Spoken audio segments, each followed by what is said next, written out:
So many familiar faces as we have some wonderful conversations between today and tomorrow. We're talking about rebuilding trust in the media in times of AI. As you can imagine, the world is changing at a speed almost close to the speed of light, and we have to be able to keep up with that. We've just come out of a very bruising election across the ocean. I know even if we did a quick check in the room here, the views will be as bipolar as you can imagine. I'm sure there are people in here who are happy about the result yesterday.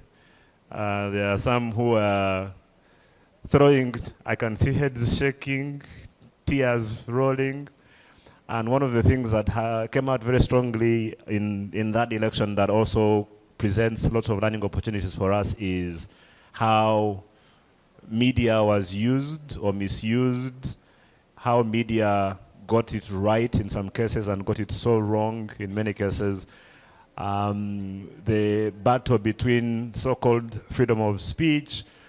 One of the disturbing things that I saw coming out of many circles as part of the election aftermath is people insisting that there needs to be a need to regulate social media. Does that work? And it wasn't just regulate social media, regulate media. Is there a place where that is even feasible? Does that make any sense? But also then, how do you curtail the onslaught, if you want to call it that, of fake news and misinformation and disinformation? And so we'll be talking about these and many other things. Our Media Week, as always, is a conversation. We do have some panels that will guide the conversation, but ultimately it's about each and every one of us being a part of the conversation. And so looking forward to being able to have these discussions and conversations as you share your wealth of experience and your insights into our discussions. We started a little bit late. Apologies for the delayed start, but we should be getting going in the next 4-5 minutes. Just want you to be very comfortable. In case you are not familiar with the MCI landscape, I want to say a big thank you to Abbas and the team at MCI for hosting us. Big hand clap to Abbas. They've made this available to us almost for free, I think. But I'm sure Jan will thank them herself when she comes. If you need to find a bathroom, right at the back through that door, if you just follow the general direction, you should be able to sort of sense where those are in case you need to make use of them. So we'll be ready to start, I think, about now. I'm going to ask Jan to come and get us going, and then we'll jump right into our very first panel. I don't know why Miss Kibombo is sitting at the back. I would like to, you're looking for the SC. Okay. After you finish your tea, you come. You're too important to be sitting at the back, ma'am. Right, so looking forward to the next 2 days and looking forward to hearing from you on what you think about the discussion around how we can rebuild trust, because clearly there is an issue with trust in the media these days, and how do we navigate that? But also, there have been so many conversations around what happens with AI now. How can we make sure that our conversation is a bit more relevant? How do we make it real? How do we bring it to ourselves? And I should point out also, we are going into a very interesting year here in Uganda next year. You know what's coming. How do we prepare for that in light of everything that's been going on? So looking forward to that. Please welcome Jan Ajwang as she comes to get us started this morning.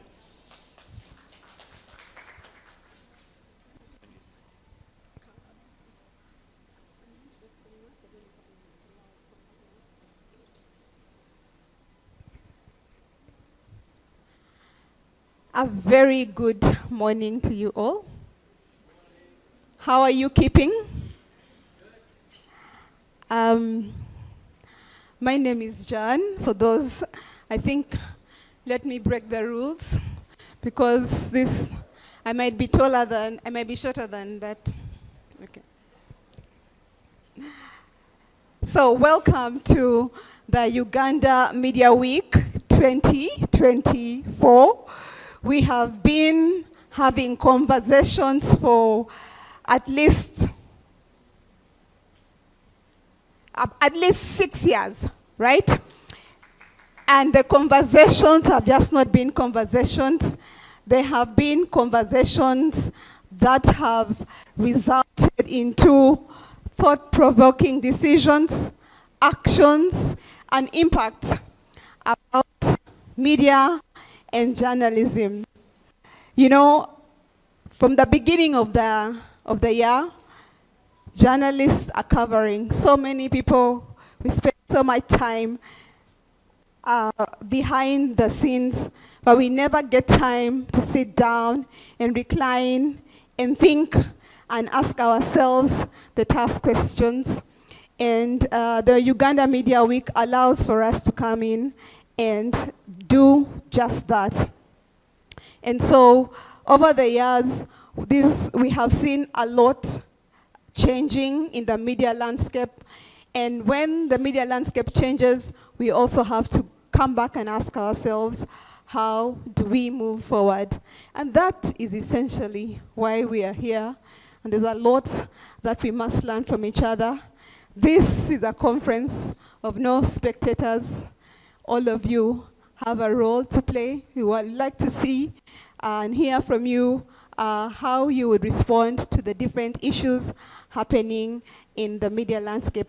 We hope we can learn from each other. Some of our friends have come in from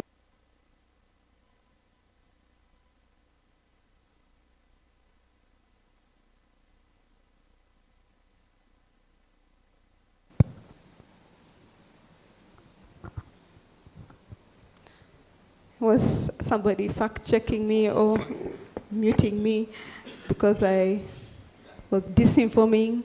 Hopefully not. But anyway, I would like to thank the partners that have helped us to facilitate this meeting. In Africa, allow me to use the cliche, it takes a whole village to raise a child. And so all of you here have been part of this journey. And I would like to thank CAS, Conrad Adenauer Stiftung. They led us through the maiden journey. I remember how it was. I don't know if there are some of you who were there.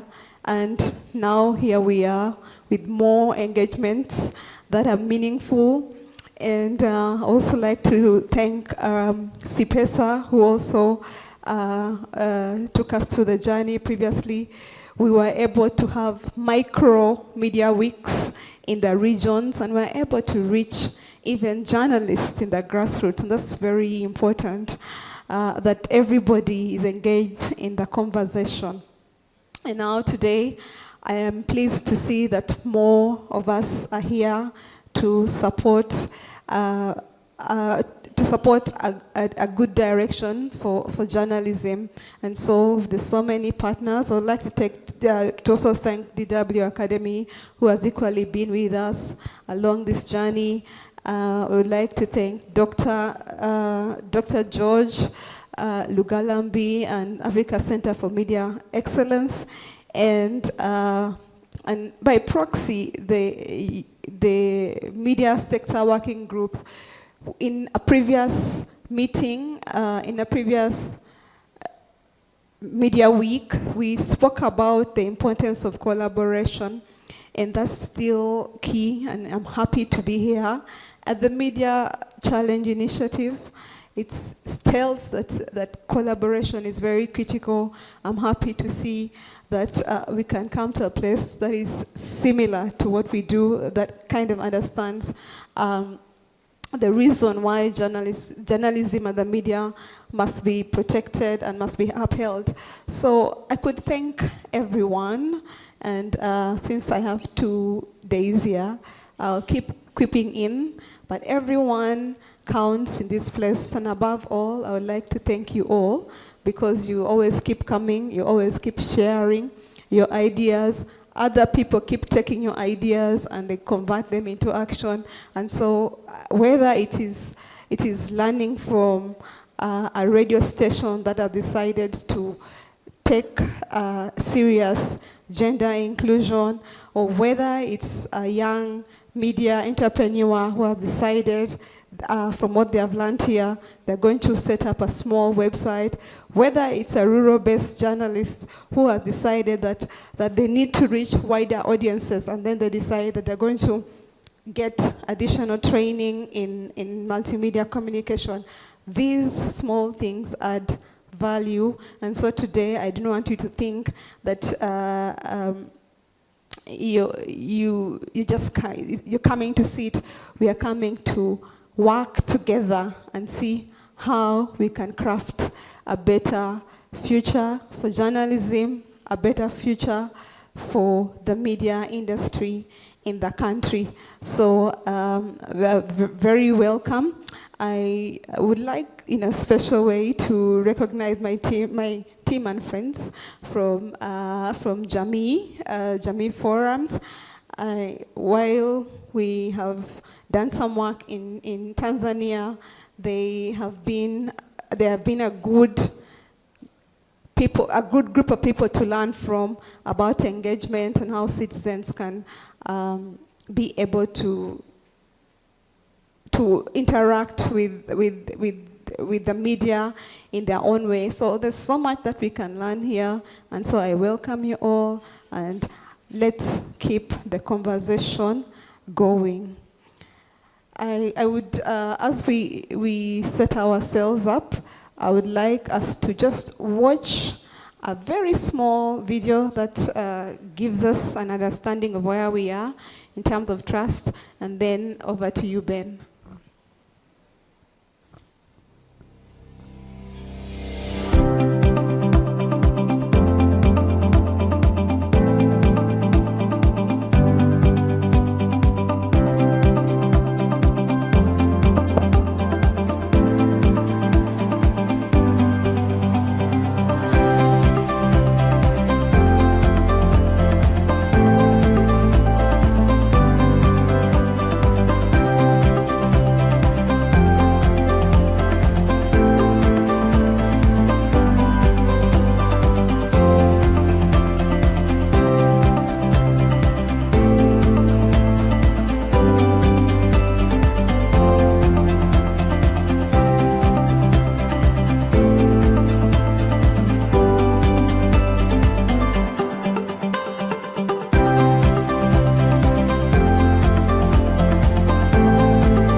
I think it speaks perfectly into where we need to go, and the conversations we're having about public accountability, elections and AI, gender inclusivity and women voices in the media.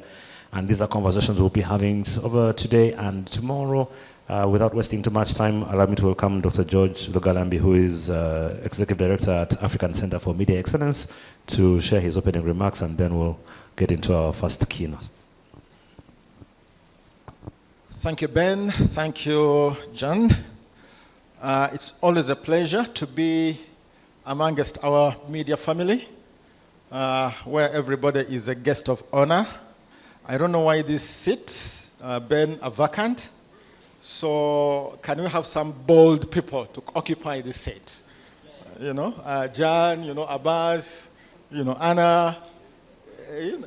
Please, they shouldn't be Rosemary. This is our space. So it's, and all protocol is ignored. Again, that is the beauty, so we don't have to worry too much about protocol. But thanks everybody for making the time. And thanks, Jan, and all the partners who have come in this year to support, the Uganda Media Week.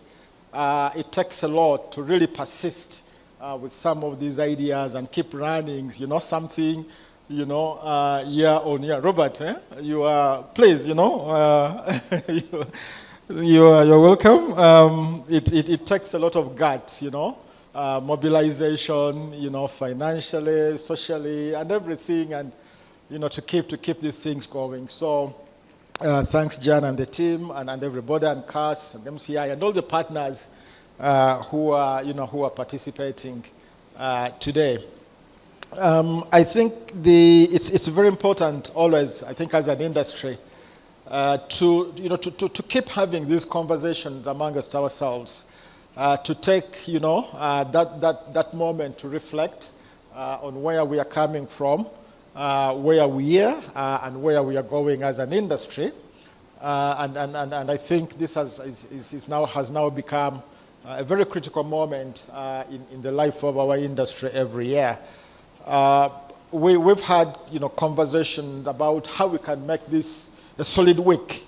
And for us at the African Center for Media Excellence, we are very keen to work with all the partners and MFA to really mobilize and really see how we can make this a solid week going forward, where we can draw in the public, because I think we've come at a point where these conversations now need to go to the public. We really need to draw in the public, because the survival of journalism, the survival of media is really going to depend a lot on the extent to which we can really convince the public that journalism is in their interest, that media is in the interest of the public. So we're really looking forward to exploring those conversations as we go forward.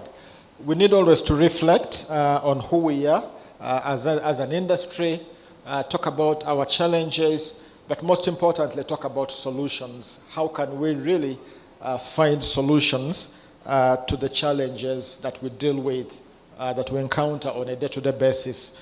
And I want to say that, sometimes we look for big things as solutions, but I believe that solutions, don't always have to be earth-shaking.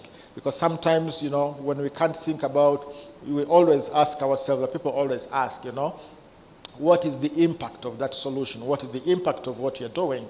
But from experience, we know that these small incremental steps are very, very important in building up to different parts, of a larger solution. So I think in whatever spaces that we are working in, I think let's be confident. Let's be proud of the little things that we are doing, of the contributions of whatever scale that we are making to the bigger solution of making journalism relevant, of making journalism useful, especially in the context of technology, and specifically in the context of artificial intelligence. And so the times in which we are definitely do require rethinking what we are doing, thinking of new ways of approaching the old journalism. I always say that the fundamentals of journalism have not changed and are not going to change regardless, of the fads of the day, regardless of the trends of the day, regardless of the technologies of the day. Because from what we know about the history of journalism and the history of the media, the fundamentals are always the same. It is always going to be a skilled journalist, a skilled professional, a skilled user of the media, an informed citizen that will really determine, whether journalism survives, how journalism survives, and how media thrives. So those fundamental elements are always important, and conversations like this, I believe, help us not to lose focus on what are really those fundamentals. What does technology do to help keep journalism as strong as we want it to be? I will conclude by talking about, again, referring back to the method of mobilization that we have been working on, over the years, and this is the Uganda Media Sector Working Group. We believe that speaking as a voice, as an industry voice, speaking as a voice that unites all our platforms, in whatever sectors we are operating from, whether we're operating as collectives of editors, collectives of broadcasters, collectives of academics, collectives of people in media support and development.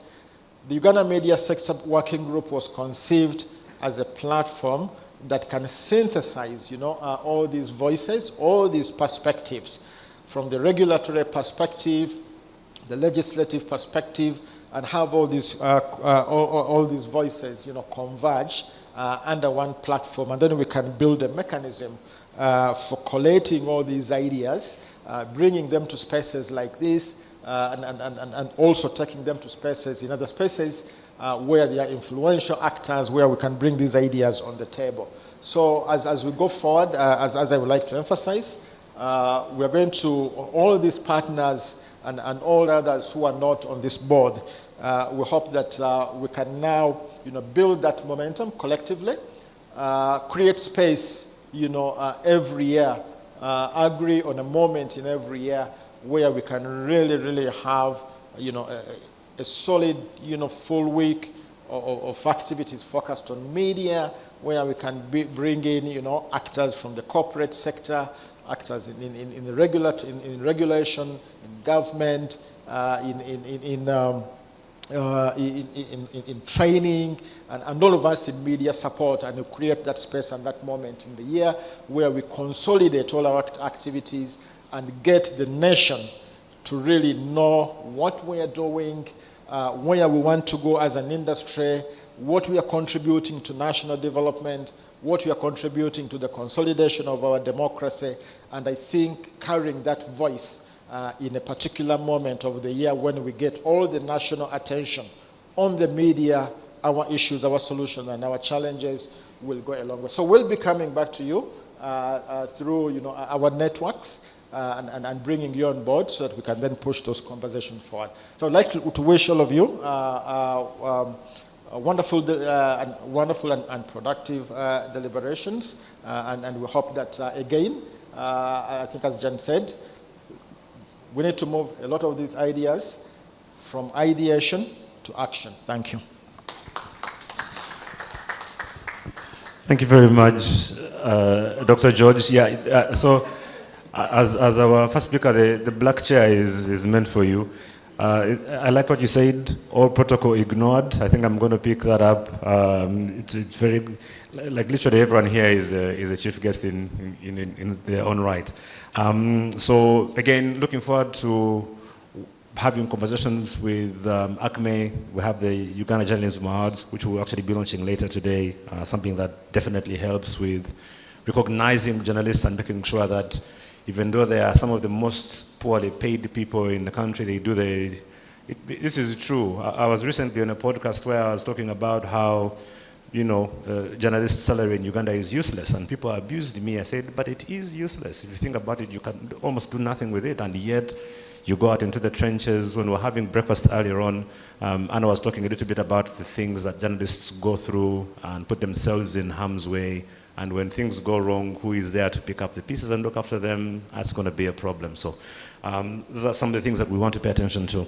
Allow me to quickly welcome our host at MCI, the CEO at MCI, Mr. Abbas Mpindi, to come and welcome you. Give him a big hand clap as he comes, because he's also almost single-handedly trying to make sure that journalism stays alive through the young people. So welcome. Thank you very much. Good morning, Good morning. Okay. Before I say anything, I would like to invite Jan to sit over there, please. And the reason is when Jan came here, she asked for the big chairs.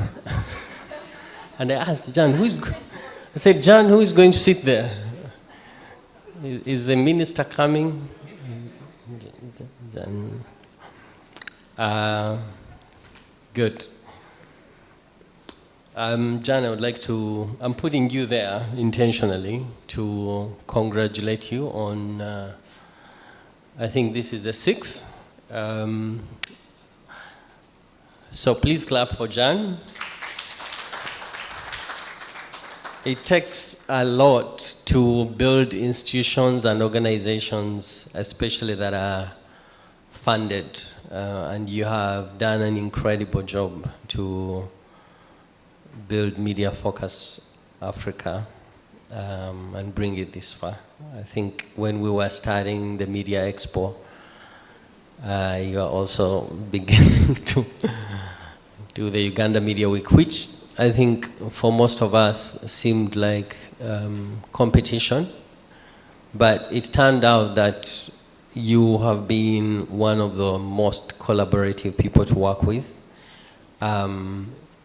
We've supported each other, you've supported us, and that's why I want you to take the big chair as an appreciation point.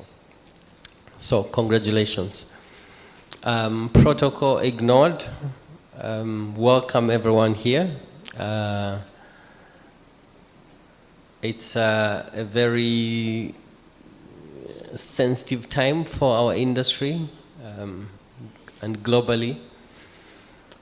I would like to just connect to what Dr. Lugalambi said about, being a collective.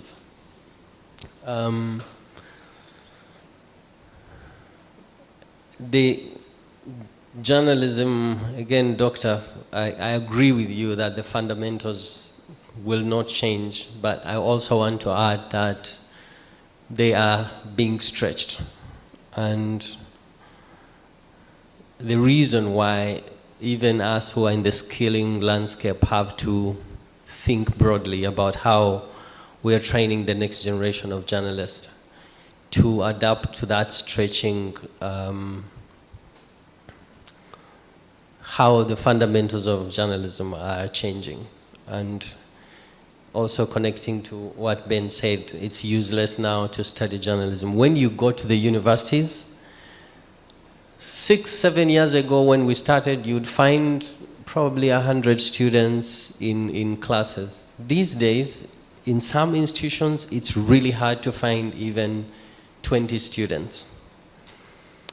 And I remember when we were starting to study journalism, there was the idea of being on a silver screen, be the next Solomon Serwanja, and all these excitement. And that has also disappeared because now with TikTok and all these other platforms, young people can become instant celebrities, right? And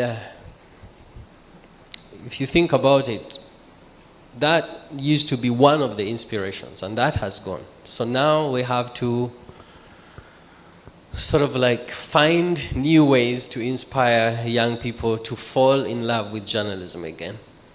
And that we can talk about the payment, we can talk about also the conditions within which journalists work, but we can also talk about how we work together. So with this particular Uganda Media Week, I'm excited to see the different players here from, who are working on a daily to build a special media development organization. What is painful though is the absence of mainstream media houses. And that's painful because the competition is already decimated. Now, media houses, to thrive and survive even more, they have to be thinking about new ways to collaborate. The public has moved to digital platforms. AI will make it even more efficient for the public to enjoy information more than ever.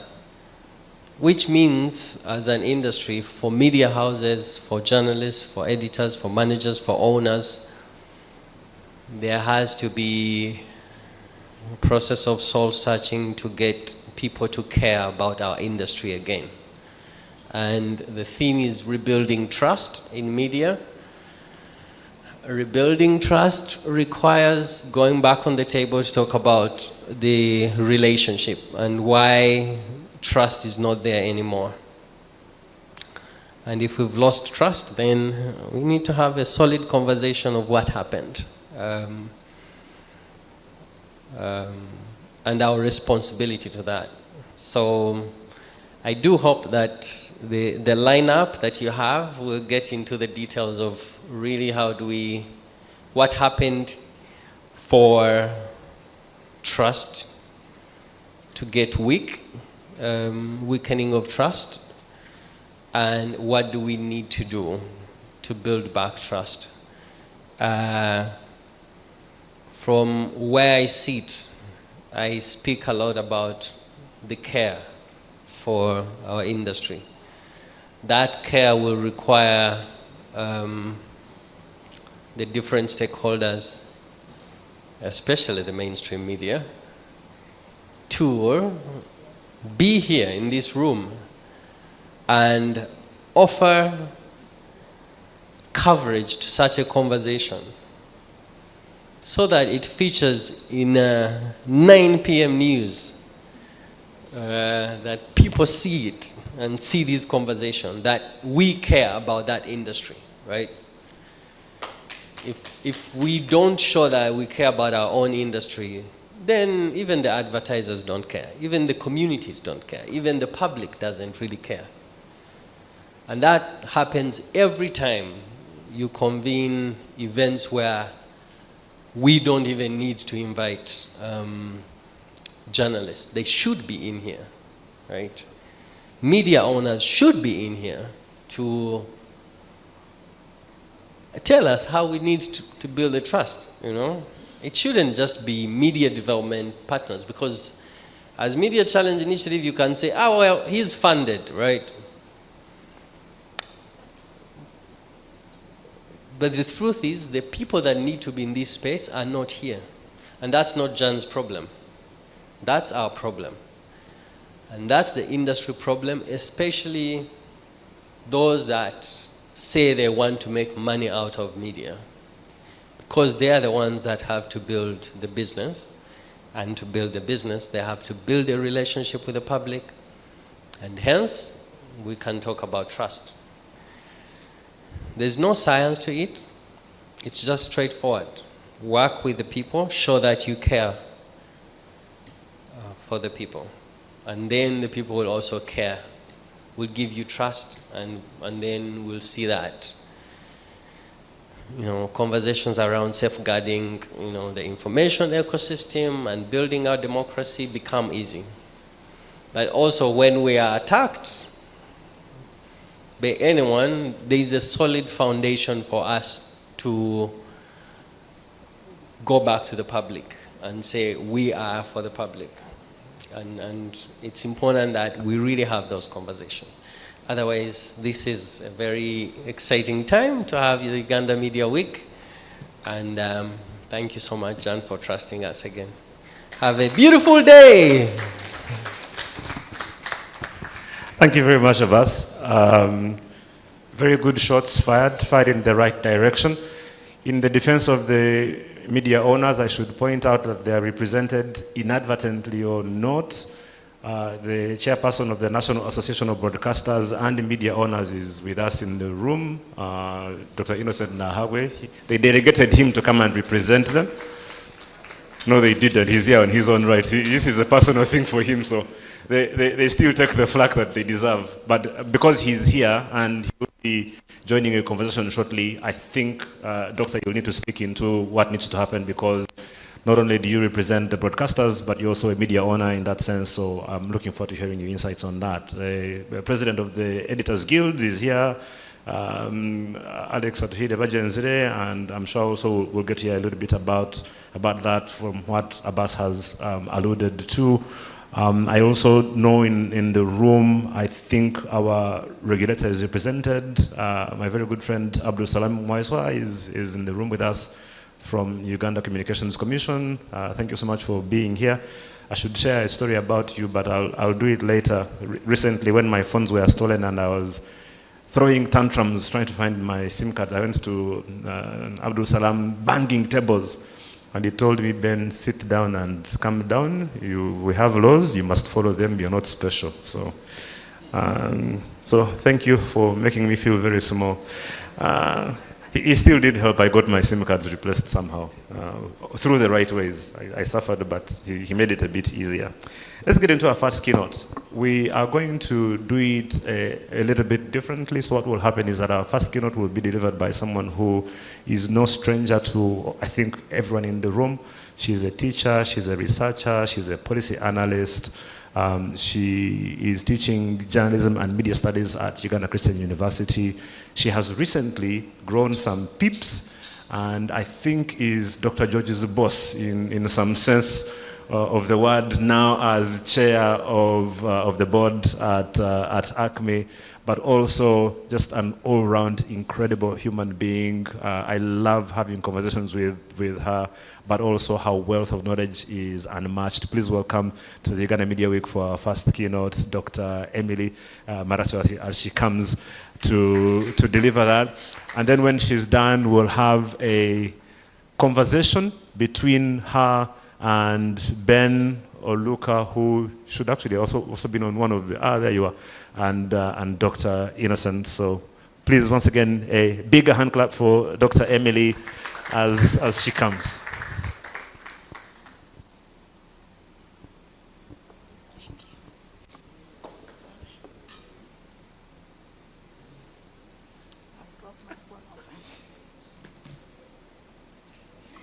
Good morning, everyone. Good morning. Some life in the room, please. Thank you. Thank you, Abbas, for that, for firing those shots in the right direction. As Ben said, no protocol ignored is what he said. So I'll follow the same and say protocol ignored. And Ben has defended the broadcasters, owners, and I should say on behalf of some of the big media, Nation Media is here. So, so we are happy to be associated. I think I have been part of the Media Week for the last 6 years. I don't think I've missed any. And Jan should give me a medal. I've never got a medal, so I'm soliciting for one. But thank you all for coming. It's good to see the room full. It's good to see people that I know. It's funny, it seems like a family. I've known everybody literally in this room. So I'm happy to be here. And as Jan was introducing, I remember thinking, which industry can boast of having full trust, public trust, whatever trust, whoever's trust. There are many different sectors now suffering a trust deficit. And if you doubt it, try buying something online and you'll be wondering, is it going to arrive? Is it the right thing? Is it the right quality? There's always something about trust. And in our industry, trust is what keeps us on the streets, is what keeps people glued onto the TV screens and keeps everybody coming to our product. So trust is very crucial to us, because without it, we shall say goodbye to what we do, in a very literal sense. So I'm glad that we are discussing that subject today, and I should be able to just speak to what will it take to rebuild that trust. Because it's easy to say people have lost trust in the media. It's easy to say these are the reasons, but what will it take to rebuild trust? And to know that, we should also be at least having a sense of why we have lost trust. Because if we are talking about losing trust, then something happened. And what is that that has happened? At least in our context, what would we consider to have happened?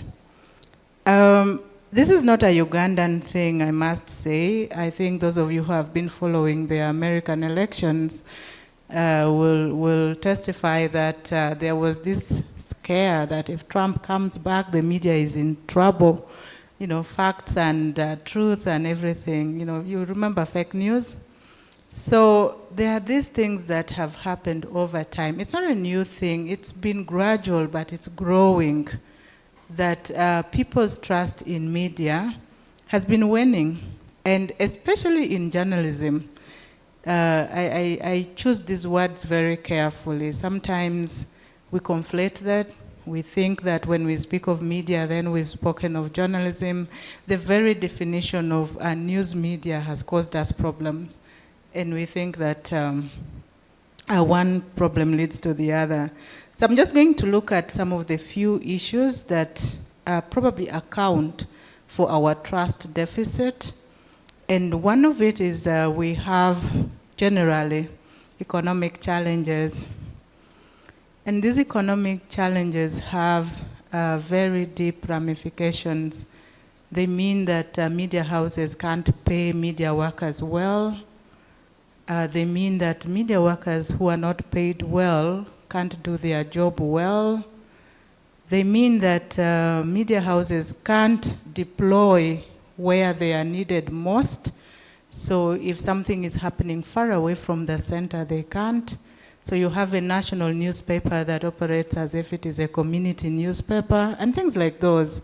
So these economic challenges have increasingly made it very difficult for media houses to do the right thing, for some media houses to do the right thing. I should use the word carefully. And because of that, the public will not spare, will not say next media is the one doing the wrong thing. They will say, you journalists, you know, they like to generalize. They will say, you journalists, this is what you do. You journalists, you media, you everything. And as a result, all of these affect the product, affect the perception of the product, affect the way that the audiences engage with these products. The second thing that we should keep in mind as we think about rebuilding trust is political polarization. That as politics becomes polarizing, so does media in many ways. You don't have to be told in many times that some media house is, in quotes, in bed with the state, or against the state, or against the citizens, or whatever. You just, there's always this, and it's unwritten, but you know it's out there. It's heavy, it's weighing on the ground, but it's there. There's that categorization that, you know, the public already has, and that affects. It means that even when you do good journalism, once you've been branded as such, there's very little you can do about it. Branding is as powerful as that. The public brands you, or whoever wants to brand you brands you that way, and then your trust continues to go. I think several years ago, was it Bernard Tabaire and somebody wrote a paper on whose news do you trust? And it was comparing news from private owners and public owners. And it was very interesting that the public were, you know, saying we only trust news from sources A and not B. So there will always be, once there's political polarization, people who are seen to be aligned to the powers that be, who are aligned to a certain interest or whatever it is, economic interest, or who are only just after the money. They'll tell you that media house is just after the money. They don't tell the truth. If you want to buy them, you can buy them. And if you want to buy the journalists, you can buy them. And that, just like that, the trust goes. The third thing I would like to touch on is the issue of ownership, and my good neighbor Innocent can probably attest to this. The fact that you own a media house and you are either a government or a private citizen or a corporation that is a conglomerate with other business interests, and or you are at least government or public owned, will affect the way people see your news, will affect the way they treat it. So it doesn't matter how well New Vision does its work, they will say these government people. And it might be doing their best, they might be doing their best, but they will say these government people. It doesn't matter how well Nation Media does its job, they will say these enemies of progress. There are always those labels that come with ownership, the baggage that comes with ownership. But it also is not just about the labels, it's also about how ownership itself affects the way that journalism actually happens. And so if we have that in mind, that ownership does affect, I don't know, maybe later as we speak with Innocent over here, he can give us his experience. But as ownership, I know of stories of radio stations where the owners will say, that subject, you cannot talk about it on my radio. My radio does not cover that person, does not host that person, and so on. And the public picks up these things. I mean, these things go out. The people who work for your radio are also living in the community. They have friends, they have people they will talk to, and before you know it, it's in the community out there that actually that is what happens in your radio. Innocent, I'm not saying that happens at Sina FM. So, yeah. And then lastly, the last thing I want to flag, which is maybe not the last, but second last, social media and technology generally. The way that social media, I know George said the fundamentals haven't changed, and I truly believe the fundamentals haven't changed. I mean, the issues of facts, truth, objectivity, whatever, these haven't changed. And through generations of platform development, these have indeed not changed much. But because of social media, they have been overly stretched, I think, as Abbas said. And so when I saw that Jan was talking about in times of AI, I wondered whether she's thinking AI is the solution for rebuilding this trust, or AI is the one creating this problem.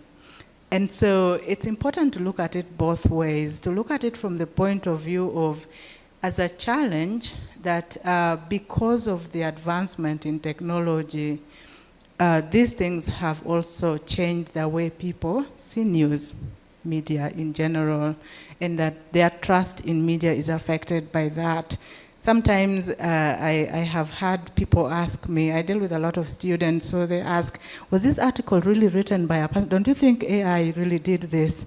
So they are thinking probably AI had a hand in a very interesting article. How did this happen? They don't trust the author maybe, but they are imagining that technology is now doing much of, and quite frankly, if you look at the definition of AI and so on, that, you know, doing things that ordinarily human beings would have done with more intelligence that humans would have, then you could say, yeah, this is assisted, and so on. So social media has aggravated many of these things that we are dealing with. And lastly, training. I think it would not be fair to not talk about training. I have at least been in training for over a decade, and I know how people view our training. And I don't mean UCU training, Bas. I mean training journalists in general, and I've also seen the numbers reduce. The interest in journalism, I have seen it go down. And that itself is a fact of how much people actually trust the work of journalists, and the fact that people think, do you really need to go to university to study journalism when anybody can now be a journalist? I've been in several spaces where people actually claim that everybody is now a journalist because they have a phone that can take a picture, that can send a video. So I normally ask them, so if you send a video over there to your grandmother, are you a journalist? And they laugh. But it's actually real. They think and believe it, that because you have capabilities on your phone that can do the work that journalists do, then you're also a journalist. And that presents different problems for training in terms of how we are able to cope with the very rapid changes happening in the industry and actually integrate that into the curriculum and be able to get students ready for work in a way that will trust their skills. People will trust their skills.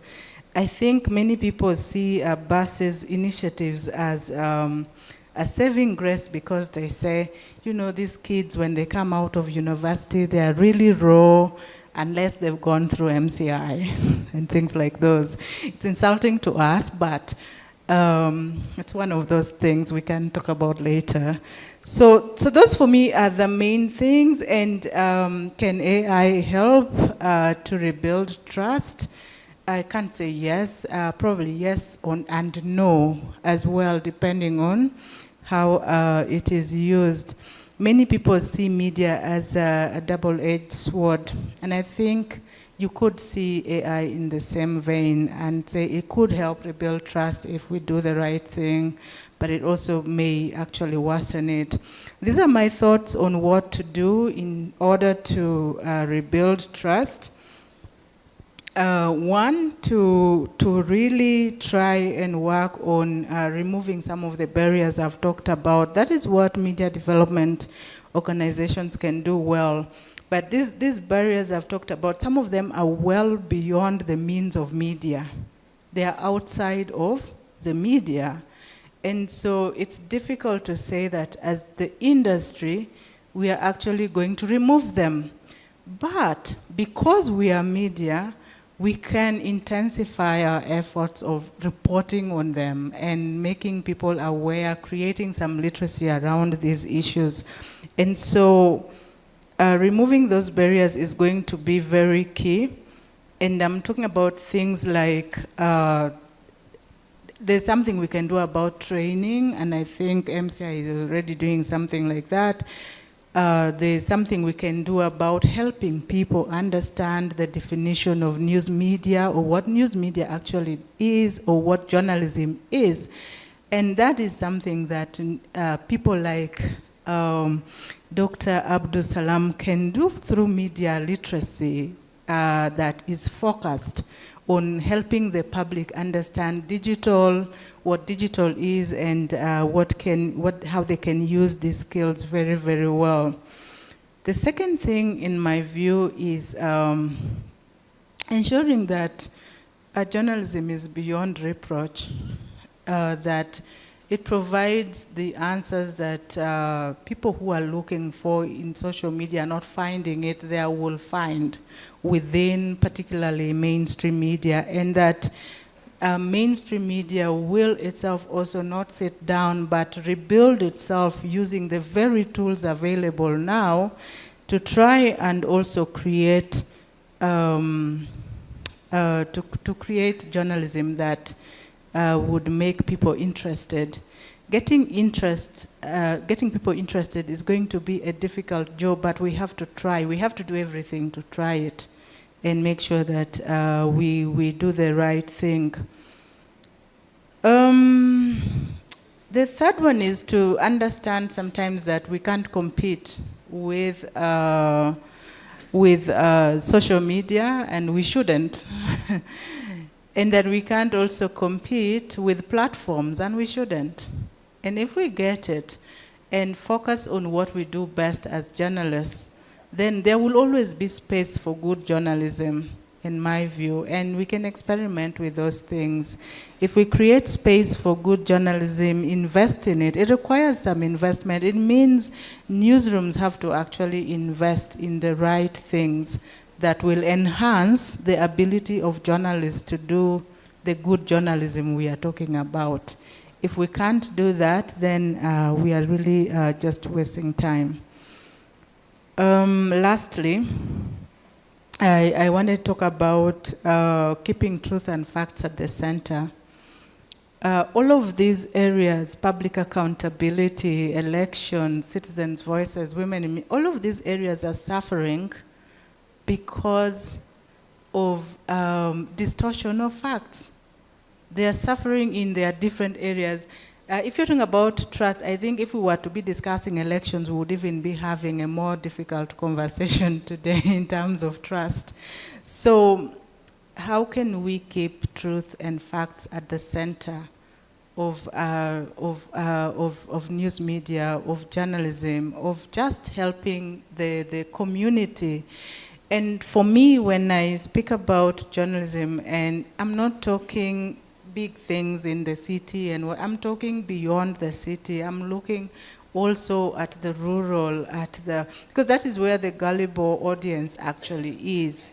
What is happening in those spaces to ensure that the bulk of our citizens, whose voices probably matter, but are even not on media, are able to get access to credible information, to make informed decisions based on information that journalists have created, but that is helpful to them.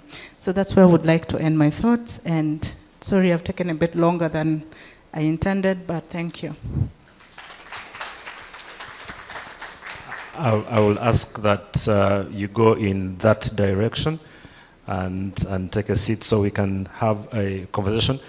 Dr. Emily asks so many questions, which hopefully we can be able to get some answers to, as she has a conversation with two people who I'm going to invite. Benon Oluka, of course, as he comes. Benon is one of the, I think he's now considered one of the old guard of, we call them dinosaurs in the journalism industry. He's been around, been doing this for quite a long time. He's a multi-award winning journalist, winning awards including the 2011 CNN Multi-Choice Journalist of the Year Award for Tourism. He won the 2008 Akintola Africa Education Journalism Award. He's co-founder of the Watchdog, which is a center for investigative journalism. And he'll be joined by a man who went to school to learn how to treat cats and dogs, and then discovered it wasn't going to work for him, and found his passion as an entrepreneur, now running a successful multimedia empire, also serving as the chairman of the National Association of Broadcasters. He's a good friend of mine, Dr. Innocent Nahwe. Again, wonderful, wonderful people. And how we're going to do this is it's not a panel. So you actually wish we had done the seats so you can face each other. I'd like for the three of you to just have a conversation for maybe about 15, 20 minutes or so, and we'll just simply eavesdrop on that conversation and maybe add some insights onto that. So I think I'll start with you. I'll hand over to you, Dr. Innocent, just based on what you've had so far, and then you guys just have a conversation. We'll listen in and join as you do. I wanted to take note of the presence of the government. We've been talking about, sorry, madam, you're in trouble. So as you fire any shots at the government, please know that it is fully represented by the person who heads the Government Citizen Interaction Center, Nasera Kareche, who is here with us. And it's a good thing that she's in charge of the GCIC because, again, she's able to take any bullets fired in that direction. So, Dr. Innocent, from what you've heard, Dr. Emily saying, how do we rebuild this trust, especially in the areas, again, that we're talking about, there's AI. Public accountability is a very big one, and I think we're going into an election next year, so that becomes a very important part of the conversation, so you can pick it up from there and you guys have a conversation. Thanks, Ben.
through the writer, go through the editor.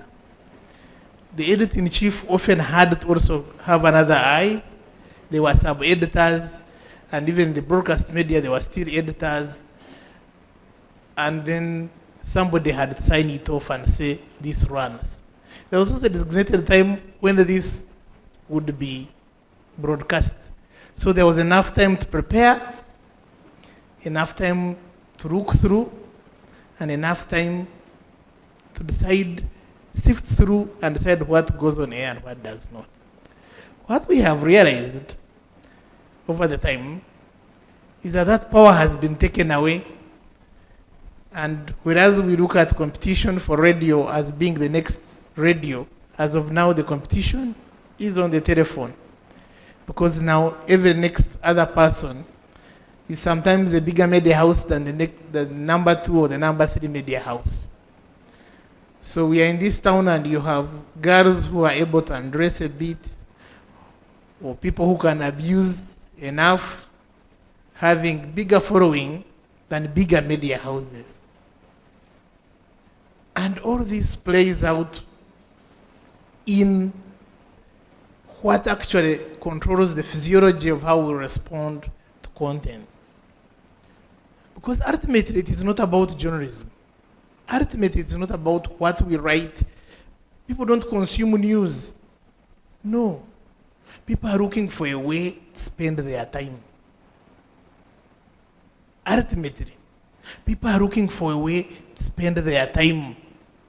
We are essentially, you would see, competing for their attention on how to waste their time. Because they work. So they work, they write reports, etc. But while they are doing that, they want to be happy and waste their time. All that is controlled by the hormones. So it's a balance, it's a science. So it's a balance between the endorphins, adrenaline, which is brought about by fear, scaring, and all that, driving the adrenaline. It's brought about by oxytocin. The women have this, the soap, CTC, which hold you and you can't go. So that brings out the empathy and the love and the things which actually drive us. So if we understand the science behind this, we still have a lot of time. I know we don't have a lot of time, so to wind up. One is, I don't think AI is a threat. I think AI just curates the information and it brings it back. So it won't be able to replace the empathy that people desire and the ability to connect with the emotions.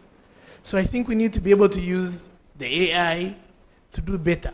In automation, for example, for radio stations. So you're saying we are paying people poorly. Maybe some people will not have jobs now because essentially previously you had a graveyard shift from midnight to morning. Now that is run by the computer. They decide when to play adverts, etc. If you come to my radio, it is closed, but it's working all night. So the 12 hours are now, the whole scheduling of adverts is automated. The whole of deciding which music plays is automated based on AI and those models. So for sustainability, we need to be able to employ AI. So it's not a bad thing. It also helps us customize stories so I can get a New Vision story and say, give it to me in a tabloid form, etc. Give me tabloid form, make it funny, make it appeal to young people, and it will give me a completely different story which I run on my radio, which targets young people, and I don't have to really employ a lot of you. So we need to be able to embrace it. In terms of building trust, whereas yesterday we had an election, Elon Musk is over the moon saying, yeah, X1 and all of that, but we know who dominated on those platforms. We still looked for Washington Post, we still looked for CNN, we still looked for Fox, because people still trust them. We get a lot of this noise from everyone, but we don't trust those sources. We know they are wont to coming up with all sorts of things. So we don't trust them. Even here in Uganda, the biggest accounts on social media are run by recognized platforms. New Vision, Galaxy is bigger by far, over 1 million followers on Twitter, over 1 million followers on Instagram.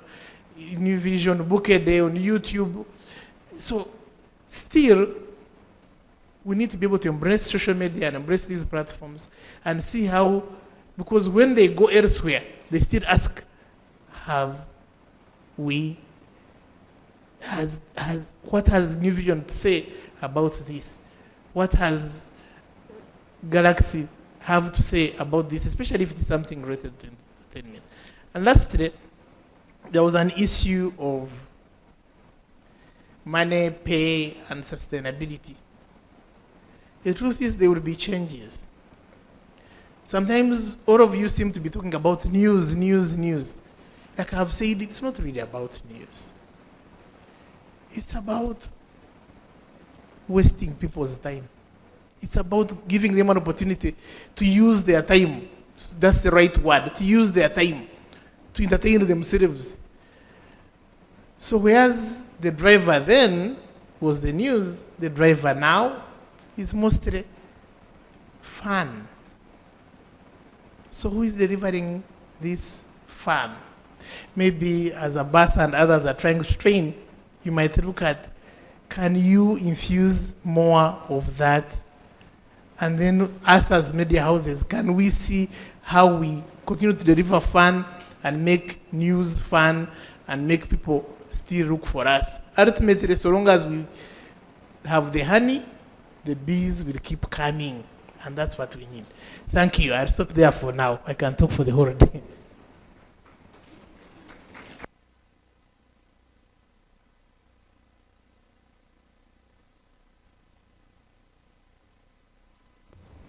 So we don't have a moderator. It's just a conversation, right? Yeah. Okay, thank you, Innocent. I think I can take it on from there. First of all, I have quite disjointed notes, but I'll try to make sense of them and help you make sense of what I've scribbled down. Looking at the theme, rebuilding trust in media in terms of AI, and what happened in the US election, which the whole world followed, it feels like the theme for this year's Uganda Media Week is almost like we're discussing how to make journalism great again. Yeah, in the way that someone said they wanted to make America great again. So I guess we've lost something. We all appreciate that we've lost something in journalism. We've talked about trust. We've lost some trust. We've lost audiences. We've lost money, and there's a lot that has been lost in the last few years, because one of the transition that's happening in the media space, but also because of the democratization of the media space through social media and all the other platforms that are coming through. In fact, for me, the US election in a way was a referendum on media, where on one side you had mainstream media, and on the other side you had social media. So you had the New York Times of this world and the Washington Post and everybody else kind of touting a certain candidate, right? And then you had the owner of Truth Social, you might know him, and Elon Musk, who owns Twitter, on the other side campaigning for another side and openly showing where they belonged. And what happened is, should we say social media won? The owner of Truth Social and the owner of X were on one side campaigning for one side, and they seem to have drawn sort of the kind of support that eventually allowed or managed to get Trump to win. So for me, it was a bit of a referendum on mainstream media and social media. And it brings us to the issue of trust again. That there was a sense that traditional media, the gatekeeping, which we are so proud of, the gatekeeping that we say allows for journalism to adhere to the tenets of good journalism, was actually something that was frowned upon by those who felt that gatekeeping then, and also the direction that media houses were taking, were the ones, that effort to gatekeep was something that was making, getting the media, one, to take a side, but also to sort of gatekeep the information that gets out to the public. And so that was also frowned upon, and there was a bit of a pushback. And it was no surprise that several media houses in the US, for instance, decided this time round not to endorse candidates, which had become a tradition in US media. But the Washington Post and several others decided that this time round they were not going to endorse candidates. So we should study all this that's happening in the context of traditional and new media. Then somebody said journalism is the only industry where the customer is not always king. Because one, there's a sense that we feel we know it all, and we should set the agenda. We should be agenda setters. We should. So even when we are introducing products in our newsrooms, sometimes it's a caucus of a very few individuals who sit and decide this is what the public wants. There's very little research that goes into development of products in news organizations, especially the traditional media organizations. And again, we need to look at that, are we actually serving the public, or are we serving ourselves? Are we going on ego trips to do the journalism that we think is for the public, yet it is actually serving sort of vested interests and not the public interest? I'm sort of playing, I'm raising all this to play devil's advocate and get you to think about some of what is happening in the media space and the questions that are being asked here and there.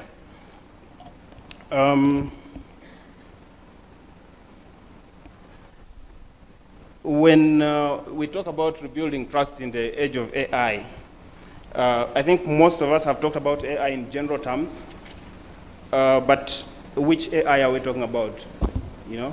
Are we talking about AI in news production, AI in content packaging, AI in news sourcing? Are we talking about AI in content distribution, or are we talking about AI in fact-checking or investigations? We're just talking generally about AI, but we have not segmented it to actually look at it in the sense that what are we looking at? What is going to rebuild the trust that we're talking about? Is it that the tools that are going to, that we're using for sourcing of news, for distribution, for packaging, these are things we should be talking about in a much more segmented way rather than the way we are doing at the moment. Then I wanted also to talk about traditional media and the fact that it's not represented here. One, I think, I don't know if you know my, my thoughts on this, but I think that one, going back to the idea of are we doing it for the public or ourselves? Traditional media is, many of them are huge media conglomerates, they are huge media organizations. To get them to embrace new ideas is really difficult sometimes. I mean, think about trying to turn a ship in the ocean. It takes a huge amount of time for it to actually turn in the direction you want. So it may not be that traditional media is the one that gets us to where we want to go. It might actually be that the smaller media organizations, the media organizations that are occupying the vacuums that are emerging right now, are the ones taking us there. If you look at, I don't want to go into naming, news organizations themselves, but if you look at some of the media organizations, they will try to go into new products. They will embrace new technologies, and then for some reason, they end up retreating. They don't actually go full throttle to embrace these technologies. Where they find their cash cows, they find it safer to try to innovate within that limited space of the cash, of where the cash is coming from. And yet, if they were able to make transitions to become, embrace the audience, or to find the audience where the audience is, because our audiences are migrating. If they made an effort to go and find those audiences where they are, they would actually not struggle as much as they're doing at the moment.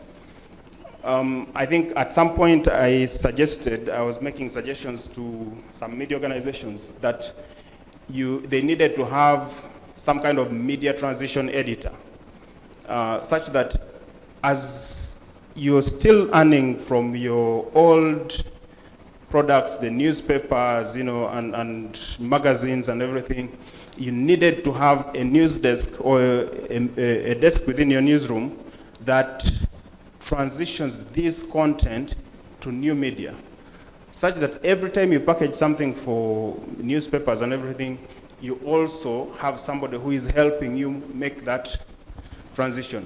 So that eventually, when you have got the critical mass of people who have been able to cross over, either you abandon the old one or you're able to still produce it, but a section of your media has moved to the next level. We have struggled with that. Nobody has embraced that kind of idea. So you still have people doing analog journalism in a digital space. Right now, everybody has a phone.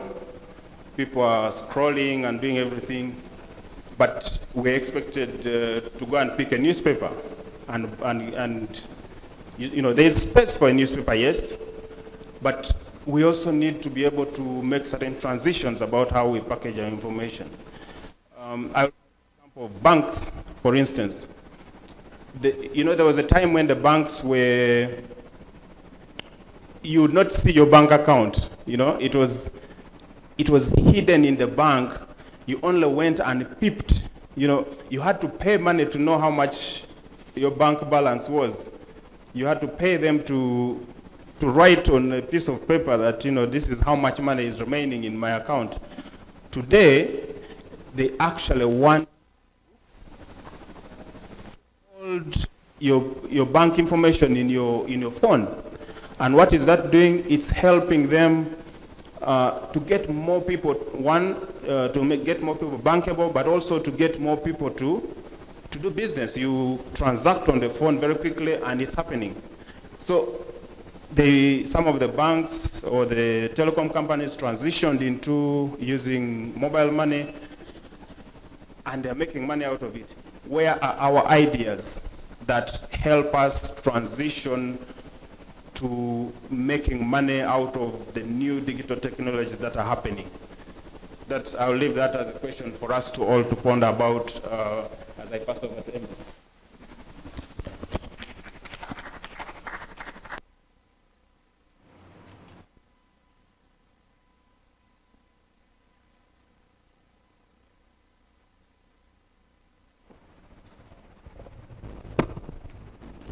Thank you. I'll just respond to two things because I already had my opportunity to say as much as possible. So there's the whole question of, Innocent is looking because I think he suspects it's what he said.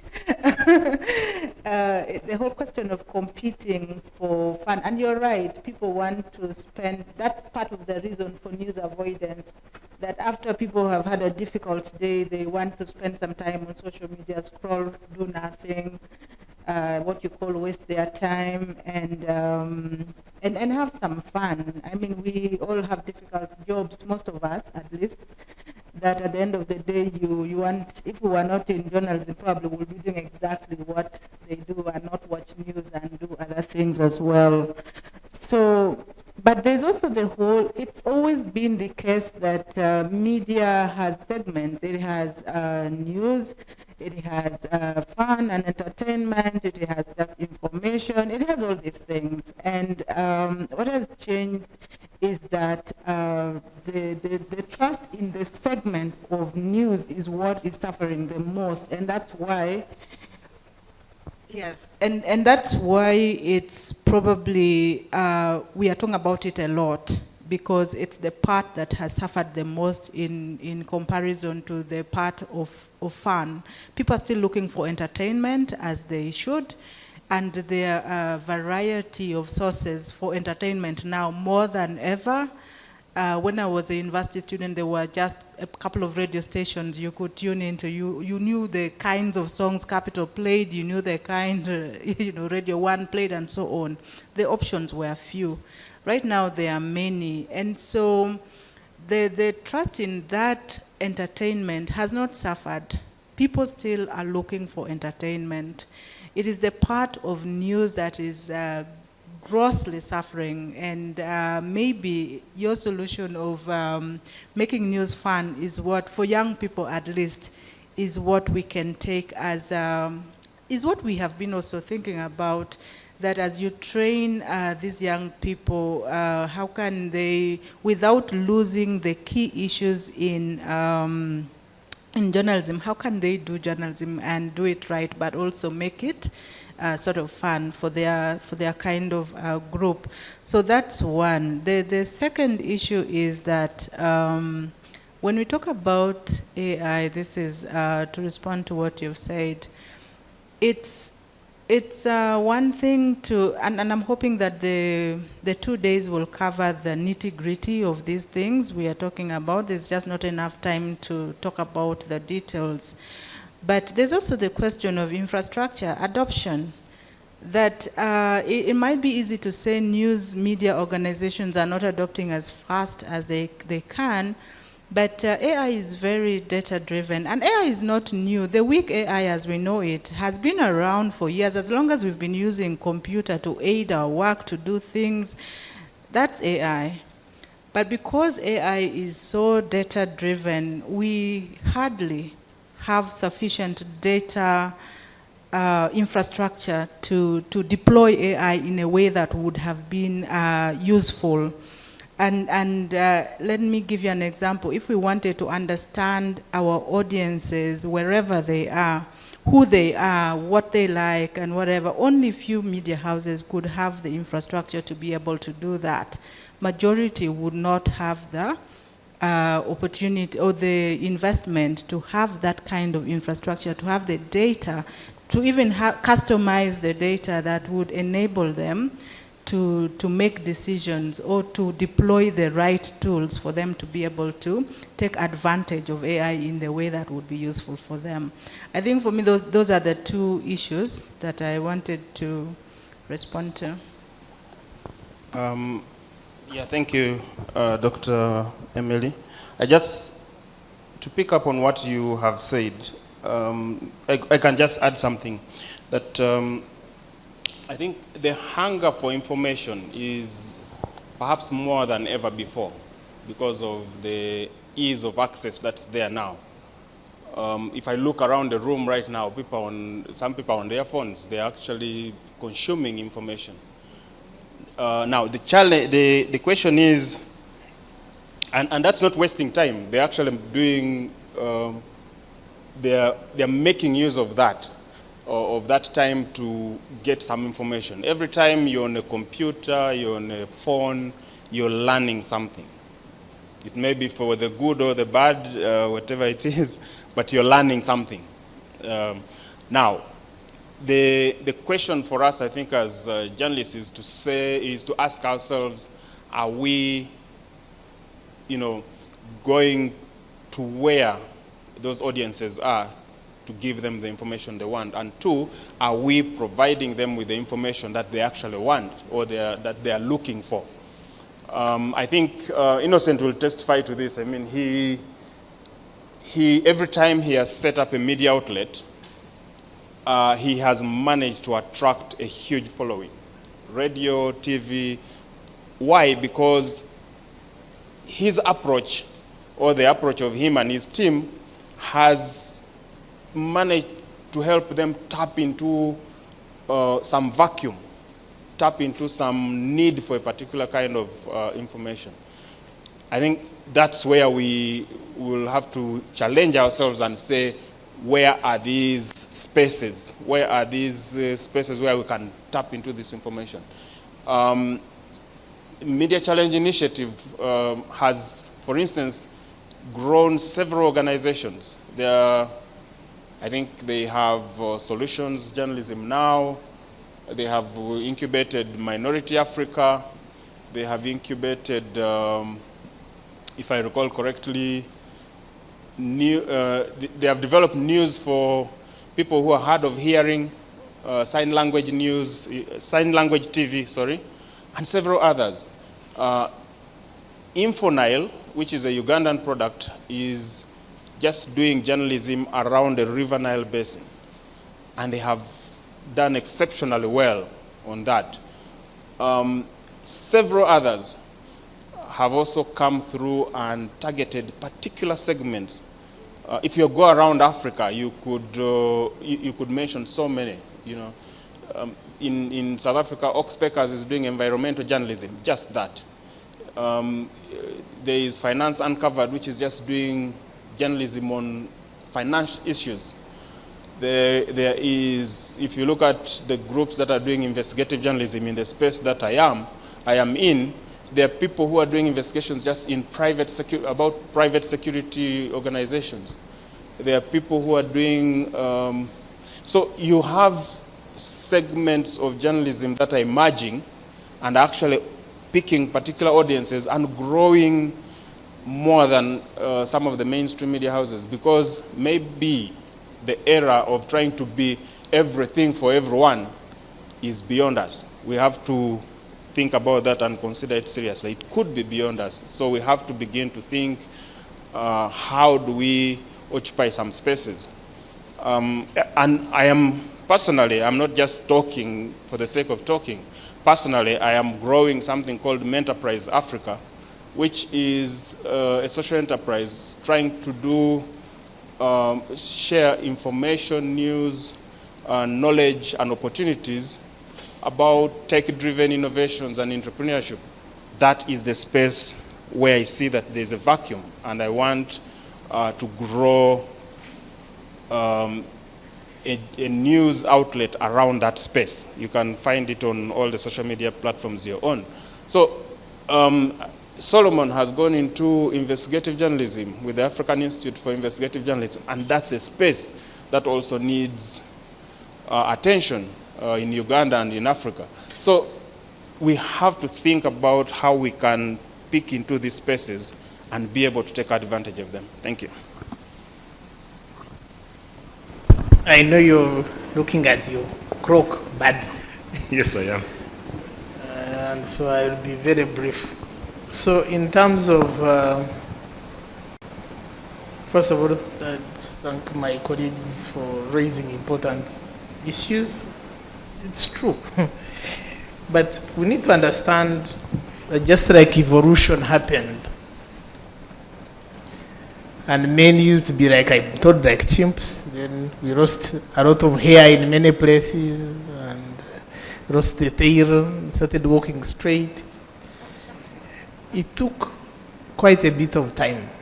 The media itself is also undergoing serious evolution. What is shocking us is, why are we changing? Like, you look at yourself and you're like, where is my tail? I can't see my tail anymore. And such a things shock us and surprise us. But it is changing. And like Benon has said, people keep saying, what are you doing?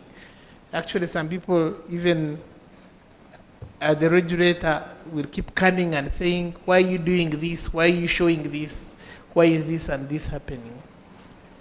Simply because a lot of us are laggards. We are waiting for the evolution to happen and wondering why things are not going the same way they used to go. How do we adapt now? Is by critically paying attention to our audiences, understanding them and their needs and where they are going, creating now, taking advantage of that, creating content with them. Previously, we wanted to talk to them. Now we need to have conversations with them, build authentic conversations, be transparent about those conversations. Eventually, the hormones that will control us, those have not changed. We don't have a new hormone in our body. So the things that drive us, the engine is run on instructions which come in form of hormones. So the endorphins, the adrenaline, the oxytocin and others continue deciding how we change. So we need to be now to adjust our mood, and those who adjust most, those who adapt will survive. And I think a lot of us will survive. Lastly, and the very lastly is, we shouldn't be very worried for the current crop. So if you are in your 30s, 40s and practicing journalism, you shouldn't be very worried. I was here when they were saying newspapers are dead in 2001 and were starting red paper.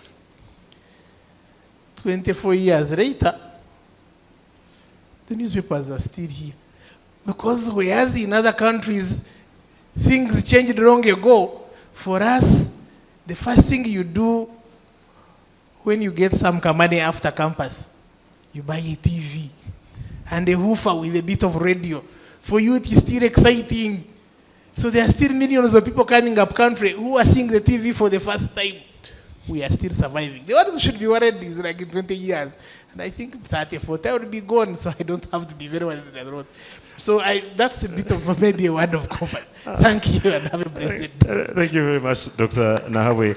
And you'll probably still be around in 40 years. You're just around 40 now, so you're not going anywhere. If you make any mistakes, you must be here to suffer with us. If you do any of the damage. Let's give a very big hand clap to Dr. Innocent Nahawe, to Benon Oloka, and of course to Dr. Emily as well for guiding a wonderful conversation. It was a very interesting chat, but also interesting to hear Dr. Innocent bring his science into what he's doing as a business now. And so that's nice. In the interest of, so Dr. Oloka, yeah, by osmosis, Dr. Oloka now. In the interest of time, we had initially wanted to do a break now, but I think what I'm going to ask that we do is we just make it a working break. I know most of us had a bit of a late breakfast, so if you need to be able to get a tea, you can just go and get a cup of tea so we can make it a working break. But I'm very excited about our next panel.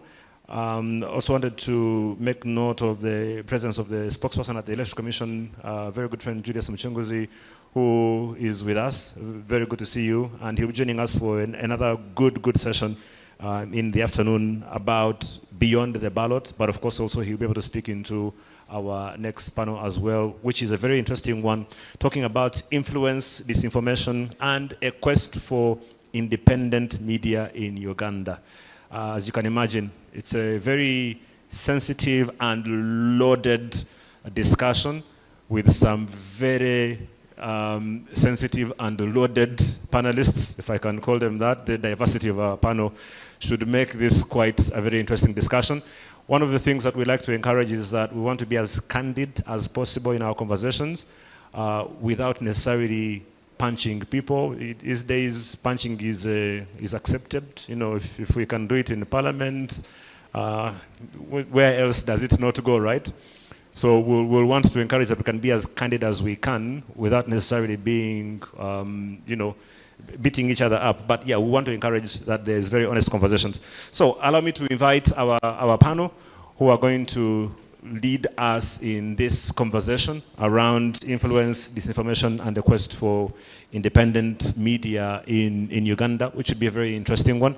Also wanted to, where did Miriam go? I wanted to recognize Miriam Olsen from DW Academy. Oh, she's at the back. Miriam, could you kind of just stand for a second so we can take note of you? Thank you so much for disappearing from the front. Good to see you, and thank you so much for being a part of the Media Week forever. I think, to put it that way. So, President of the Editors Guild, Alex Bajenzere Athaire, who served as an editor, as a journalist for a very long time. Also, unfortunately, a Chelsea fan, but that's okay. For the purposes of our conversation today, we will forgive him for that and focus on his stronger traits. Please give him a big hand clap as he comes. Also joined by Treasurer, but no, I'm prophesying. Solomon Serwanja from the African Institute for Investigative Journalism, award-winning. He is also, in his quest for an independent media, he has seen the back of a drone. And if you ever want to hear any stories about that, Solomon is your guy. He can tell you lots of stories about that. Someone who has been a first-hand victim of disinformation and is currently supposedly deported, according to what you read online, but yet is here with us in Kawaragala. Anna Reisman, country manager for Konrad Adenauer Stiftung for Uganda. And then finally, the person who is going to suffer the most in this conversation, not by choice, but because of her position and responsibility, head of the GCIC, Masera Kareche, who has a disarming smile, which makes it difficult for you to abuse her and the government. So I think that's one of the reasons why she was given this job, apart from her competencies, of course. Again, and then I'll bring in Julius as well at some point, because again, everything we're talking about becomes important. We're having this conversation right on the cusp of entering our election season in Uganda, and we know how that can be. And based on the past 2 elections, the next one is probably going to be the most chaotic we have seen yet, if anything that we've seen is to go by. Right, so where do we start? Alex, if I can start with you. Our conversation is split into 3 key parts, and I was having a chat with Solomon about this a bit earlier and how important all of these are. As you talk about media in Uganda, these 3 words, and from your perspective, as someone who's running a publication, you've been an editor for one of the big newspapers, and you've been an editor of the enemy of the state. This issue of how there's a convergence between disinformation and what influences it as we talk about having an independent media. Is it possible to ever truly have such a thing as independent media? Let's start from there. Should just see the red. Yeah, once you see the red light, then you're good. Can we turn the mics on? We can just, if that's disturbing, we can use that. Thank you, Ben. I remember that we were together in that media house that you are talking about. So you will not throw me in the deep end and you continue to swim from the shallow end. Now, when you talk about disinformation or information disorder, it's a subject as old as journalism, because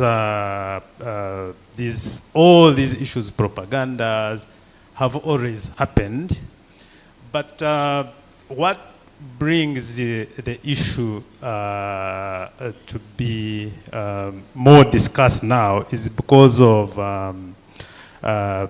what has happened in the media world. Because of digital migration, the media world has been caught up in especially the traditional media has been caught up in 2 worlds. One, the business models have changed. To make money now, you need to come up with a business model that enhances or that harnesses technology. And then what the journalists I have seen, for example, where you work, I have seen editors have targets that have to do with the numbers that bring money. Commercial targets. Commercial targets. And now, so because the content creation models, because of technology, have changed, and in most times, the newsrooms are not prepared for them. So that is the problem. That is the problem. For example, when you talk about AI, how prepared are the newsrooms to be able to train AI to deal with all these issues, including content creation, fact-checking, and also making money? Yeah. So I think that's the problem. And if I may look at the problem and try to suggest solutions, is that because of business models change, people are scared. They are scared that this media house is going to collapse. Yeah. They have run away from dealing with the basics of, for example, journalists being in a newsroom. Run away from preparing ourselves to respond to both the opportunities and the challenges that are brought by technology, which is, for example, to continuously to pay attention to training. Yeah. You find old journalists like me being pushed out of the newsrooms because they cannot respond to the challenges brought up by technology, when in fact they should have been retrained, retooled, and they are very useful in the face of the new business and content creation models. Yeah. And that is why So the disinformers, the propagandists, the people who are not trained journalists are able to come and influence these spaces. And that's a good thing. So let me come to you, Anna, again, from what Alex is saying about editors having commercial targets, right?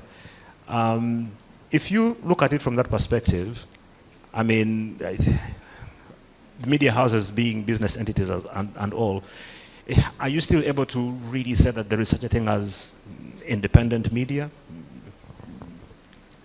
Thank you very much, Ben. Indeed, I think this is where we should start from. Because let's be very honest, if you depend financially on any source, be it advertisement, be it public fees, we have methods and instruments. We have set up public TVs, right? Which is different from state-owned channels, right? There are certain expectations from the board coming. State-owned also, I think, goes without saying where the dependency is. So it's very difficult if you have these financial challenges to really claim independency. But it also comes with a second challenge, because you still have to produce news, you still have to go after stories. Now, this is costly, to send out teams to make news. So you would have dependencies basically from the stakeholders in the country. But then our world is so interconnected today, so that you also need to report on what is going on in the world. And the financial limitations do not allow you to have, for example, your own news agency, or to send out correspondents so that they can report from their own perspective, having been trained here in Uganda, for example, about what's going on elsewhere. How many reporters went now and observed the elections in the United States? I have seen only one. So it's very difficult if you do not have the financial means to really have your eyes on the ground worldwide. to then really also have your own kind of agenda and be independent there. So you automatically rely, when it comes to the reporting, for example, on international matters, you rely on international agencies. Yeah. And now, let's be very honest. They all have their own agenda. They all compete how to influence public opinion. And they are different. And you get basically your knowledge from these news agencies with certain agendas. That makes it very difficult also to be independent in terms of how we view the world. Next point, if you're not independent or if you have these financial limitations, and you cannot send your people to the field because it's costly, you start also looking, so what is the talk of the day? Yeah. And move with the talk of the day.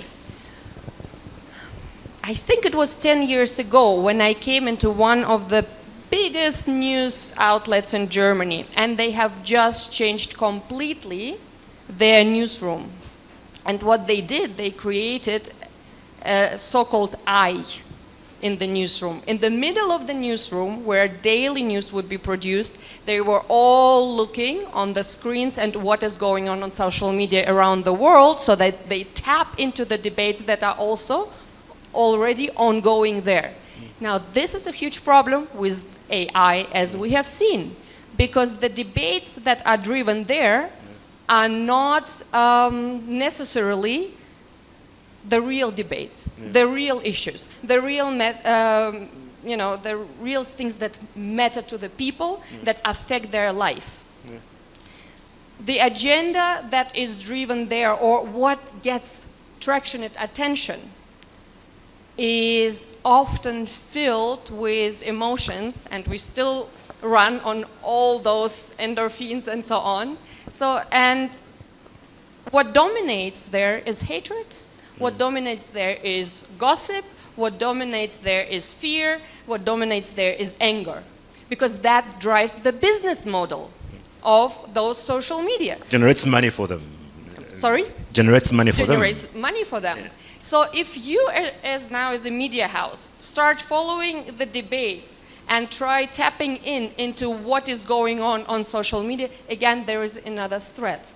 And I think for now I leave it at this, but when it comes to another aspect of our conversation, which is disinformation, this is exactly why disinformation has become, and I am now referring to the current World Economic Survey on global risks, risk number 1 worldwide.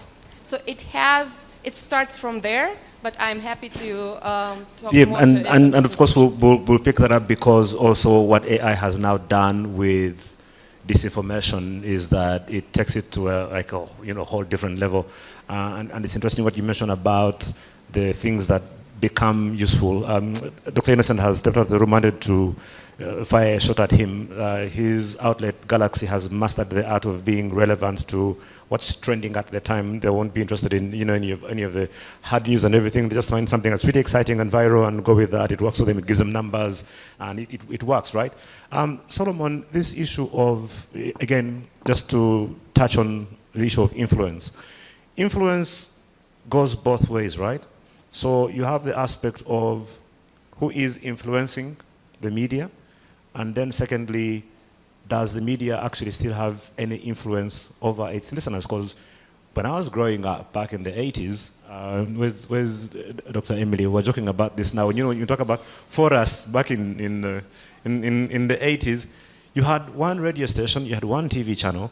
Literally all of the news that you got came from those two sources, Radio Uganda and UTV.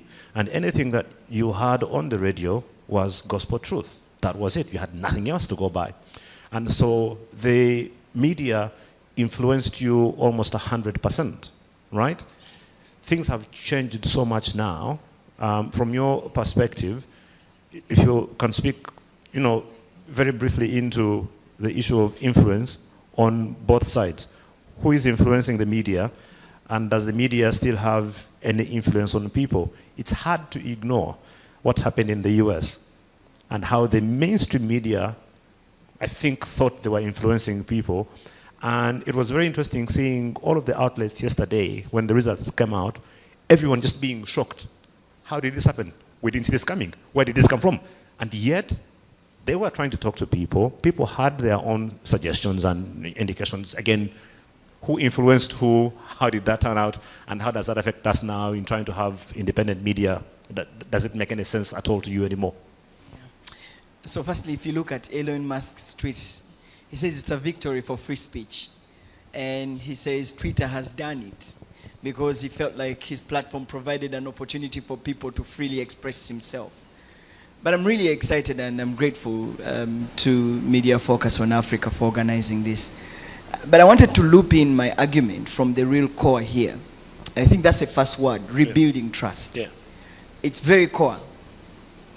From that statement, it means that the public has lost trust. And we are trying to rebuild.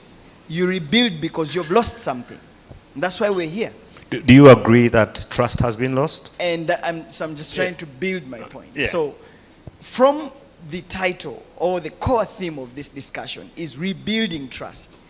And so we're coming from a place that this trust in the media has been broken. And that means we need to work backwards to rebuild it. So then we begin to question, why has that trust been broken? And the answer could be, and you could just do a small survey in this room and ask, why do you think people no longer trust the media? And that answer could be because they don't feel that the media is doing enough to mirror what society really is. A big percentage of the population feel that that mirror has been broken because the media is expected to give a true reflection of what society is. And now the public feels that the media is presenting a distorted image of what society is. And that has given birth to citizen journalism, where people feel if the media is not reflecting what we truly are, we need to tell our story. And because of that belief that the media is not presenting that, it has broken that trust. I'm trying to build my point. So the question then becomes, if we look internally, as people who have been in the media for quite a while, what has caused this? Ben, I have been in the newsroom for 15 years. Many of the people here have practiced, and we know some things that we cannot speak outly. Some of those are secrets that we keep within the newsroom and within the running of. He's been at editorial board. I have practiced journalism for the last 15 years. You are in the newsroom. We know for sure that there are some stories that we block. Stories that are in public interest, stories. You do? Let me build, you know what is happening. Stories that are in public interest, stories that meet the ethos of journalism, stories that have been fact-checked. But we sit in our editorial meetings at 3 p.m. or 4 p.m. and we said, we have to make strategic decisions on these stories. Largely because of the advertisers. Their interests. We know there are investigations that have been done on advertisers, and decisions come from 4th floor or 5th floor or the high office to say that you will not run that story. We know that there are stories that have been edited 2 minutes to the broadcast to remove out critical essentials of the story to sort of cover up because of the heavy harm of the advertisers. We know that there are stories that have come up because, for example, I'm glad that Innocent was here. President Museveni locked advertising revenue and gave a directive that all advertising should be given to UBC and New Vision. What happened? Media houses started to crumble. They had to go to the man's home to literally, Innocent is here, I should have told you, but they literally had to beg. Your Excellency, we are not doing well, sir. We are not doing well. And because of that, the president says, okay, let's reopen the taps, but I'm monitoring. I am monitoring you. So what does that speak to the independence of the media and the public trust? Will we have journalism that stands and speaks truth to power in this country when we know that there are market players who are controlling the very journalism that we put out to people? We then begin to make strategic decisions, but not in the interest of the public, but in the interest of the business. We will not run that story or that investigation because it's against maybe the government in power. And they're the biggest advertisers, let's face it. Two, this is the biggest advertiser, for example. We know the big advertisers. You bring an investigation like, what if this guy wakes up and cuts 600 million shillings off my advertising budget? That media will be crippled. So because of strategic decisions that we make in the interest of our business, I'm really glad that Dr. Emily spoke about the business model. And all the people here, I think Anna also spoke about it, and Alex.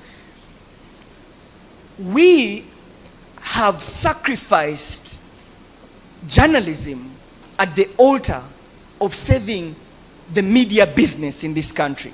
And that is bad. And perhaps that's why we are coming in this space right now to talk about rebuilding trust. Yeah. And so as I conclude my point, does media independence still exist? Even amidst the business modeling in this country.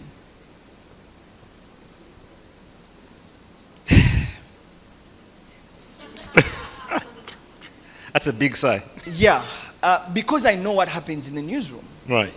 I know the Daily Monitor, for example.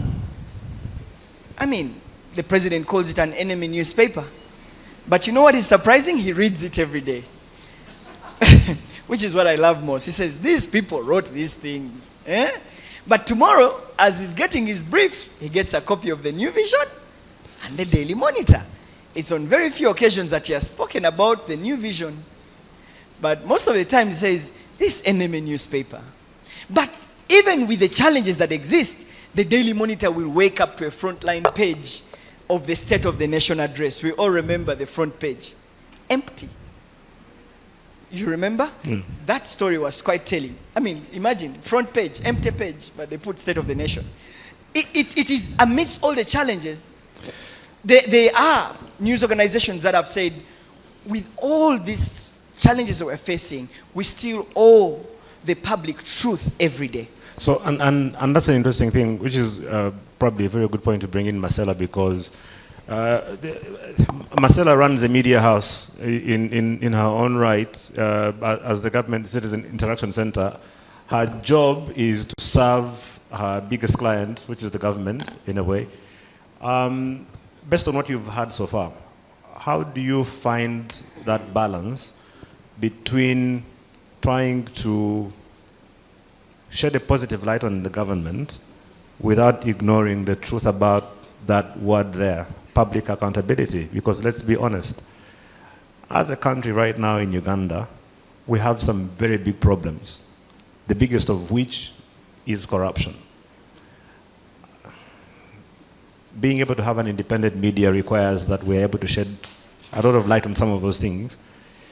Your job is to try and, I don't know, hide as many of them as possible. How do you balance that? How do you try and make the country look good while leaving room for there need to be accountability for what's happening in this country? It's tough to be the government here. But, to be fair, and I've been listening to Solomon struggle and about independent journalism, about the president influencing advertising and so on and so forth. When somebody has stolen funds in government, because there's crime everywhere, in your homes, outside, in small shops, whatever. It's the same government that will come, arrest, and prosecute. So when we cover, when we say a road has gotten here, services have gotten here, PDM has influenced socio-economic transformation, and then a civil servant, a CDO or whoever, it touches the purse. When anti-corruption goes there and CID and arrests that person, there'll be, when we broadcast that news, someone will come and say, imagine a small person at the district. What about this other big person? When you get the big person, what about the president? So generally, it's difficult to do, for the government to do good. So it's damned if we do, damned if we don't. Where I think that we should meet our media people halfway is you always seem to think that you must be fighting with the government. Really, in all fairness, it's as if you must, to sell your paper, in quotes, you must angle your story in such a way that there's always a crisis. And then the solution will be like at the end in the last paragraph, or if there are any deliberations, if government is doing something to address a certain issue, because just as evolution happens everywhere, government will change, policies will change to accommodate all sorts of things. But somehow government should, I don't know, should not be seen to be failing in the public eye. There's no grace given to government. And yet, in all fairness, there's so many times government has transformed, listened, reformed, even without saying so much. So we really suffer the brunt. I guess because we're government and we're out there. So when you, I just wrote a note somewhere that after the 2021, I met independent people who said they stopped watching the news on NTV and NBS, I think, because they were suffering from depression. They said it looked like the country was failing at all levels. Every story was bad, bad, bad, and they stopped. And where did they go? To social media. So they pick these little... I thought you were going to say to UBC. No, unfortunately, which is so bad, but they still go to UBC.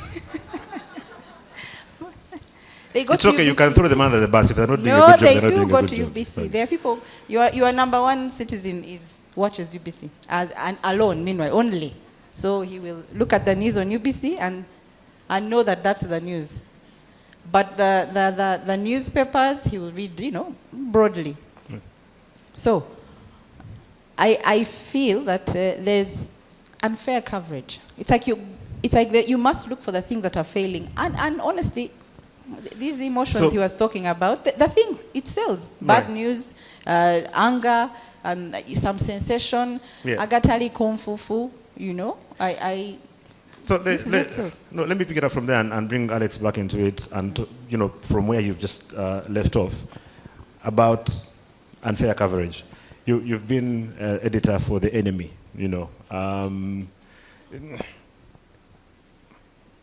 How do you see that? Because again, from what Marcella is saying, clearly this seems to be again, we'll take her word as government position, that the government feels that there's a lot of unfair coverage from independent media, from particular outlets. Again, Monitor keeps being singled out a lot. Is it unfair coverage, or is it just that there's so much going wrong that you have no choice but to actually just put it out there? Now, I'll go back to the basics of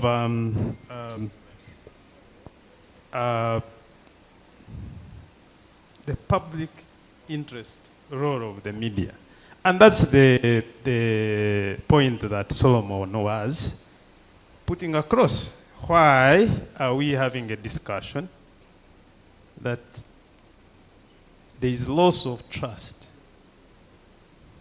in the media platforms, in the media channels, in the legacy media platforms? When you look at it, people don't even have a lot of trust in the digital media channels, the social media channels. Is because the media is originally expected to work in public interest, how you create your content, how you publish your content, how you distribute your content. Because media business, by the way, is a content creation business. And then the content we create should be in public interest. Now, why you see there is a lot of push and shove between the people who run public authorities, and especially what I want to call the professional or independent media platforms, is that once a media platform continuously act in a way that it is representing public interest, it will attract reaction from people, especially who run public authorities, and that is the issue. That is the issue. Yeah. So it is not that the media has unfairly covered government, but the media, in a bid to exert its role of checking public authorities, and you can see the media that normally comes off badly when it comes to that reaction. It's because they are trying to do stories that are in public interest, and they set the agenda maybe of those who are in charge of the public authorities don't agree with, and that is that's the reaction. The reaction will always be negative. Yeah.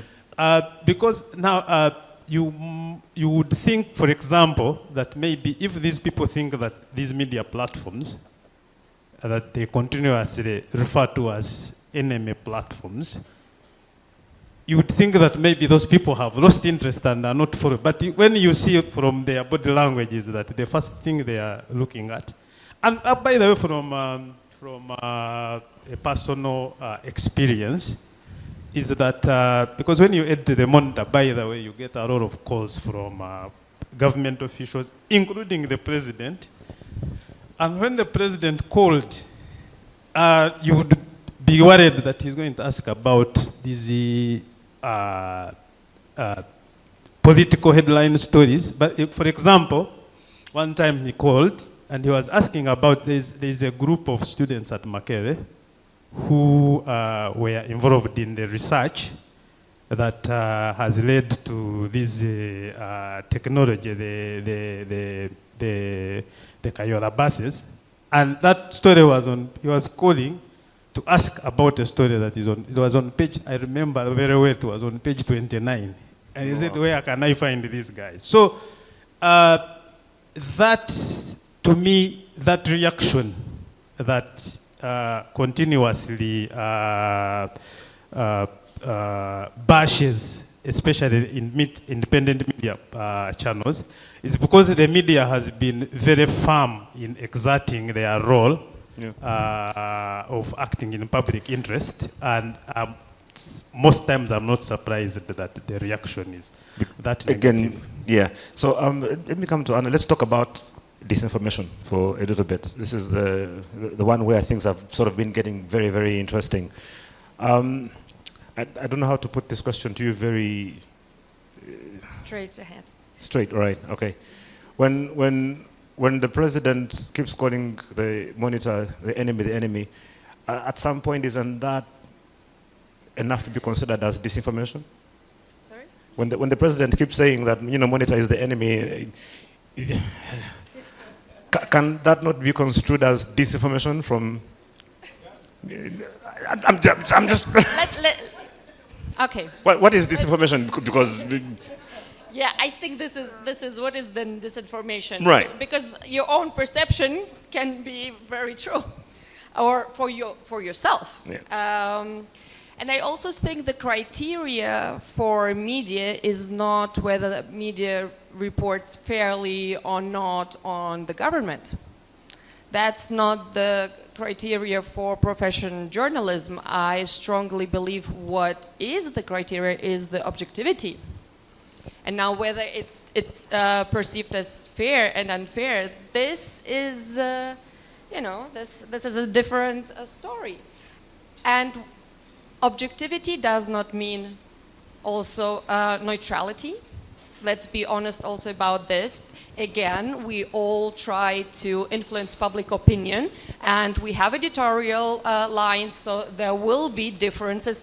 Thank God, because this is what we want to have. We want to have a landscape of different opinions, of a pluralistic landscape, media landscape, and then they would, hopefully all of them, report objectively, even with their own interpretation of things.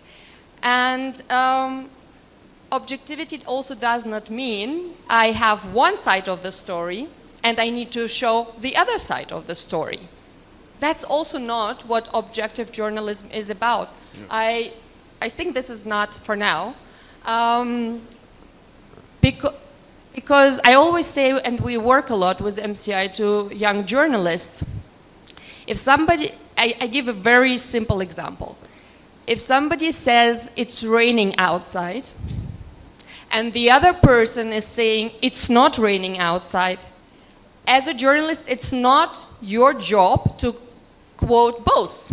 It's your job to get outside and to see whether it's raining or not, whether you can feel this rain or not. And I believe this is what brings you to trust. If you provide information that really contextualize, is it like what is rain, how do you measure the rain, and is it therefore raining or not? Sometimes you can feel it. So for as long as journalism is facts-based and seeks to find the truth, and maybe then tends to be unfair, well, that's then what it is. Now coming to disinformation. I've been talking about disinformation for 15 years because I started also in a newsroom. And if you ask me what is disinformation, I would first ask what is it supposed to do? And I mean, we are here among professionals, so I do not need to distinguish, I guess, between misinformation, fake news, disinformation. So the disinformation is really distorted information that is disseminated deliberately with a certain malicious objective. That's what it is. Now, the question is, who are the bad guys in the background who have this negative, malicious interest? Interest in what? What is it what disinformation is supposed to do? Well, to put it very simply, to ignite conflicts, any kind of it. There's a slang to say to cause violence, right? Yes, to cause violence. Well, before causing violence, it can also just polarize first, right? So before we get to the extreme, which is then violence. But this is the interest. And why would some actors have an interest in polarizing the society? Because they would have this interest because they think somehow they can benefit from the polarization of the society. So if the society is divided, if everything is fighting each other, then there is a certain source that was spreading this disinformation that was interested exactly in this because this source expects to benefit from this. Would we think that these are the media houses? No. The media houses, usually the interest of the media house would not be to polarize the society, to strengthen the conflicts in the society, but the media houses can become channels through which it works. And they can collaborate with the source in which interest this disinformation is spread. Knowingly and unknowingly sometimes? Knowingly and unknowingly. Right. With disinformation, I would say most of the times very knowingly. Because if you have a media house that, where professionals work, they would be able to recognize that what they stream is not true. That how the facts are made, how the material is played with in technical terms is distorted to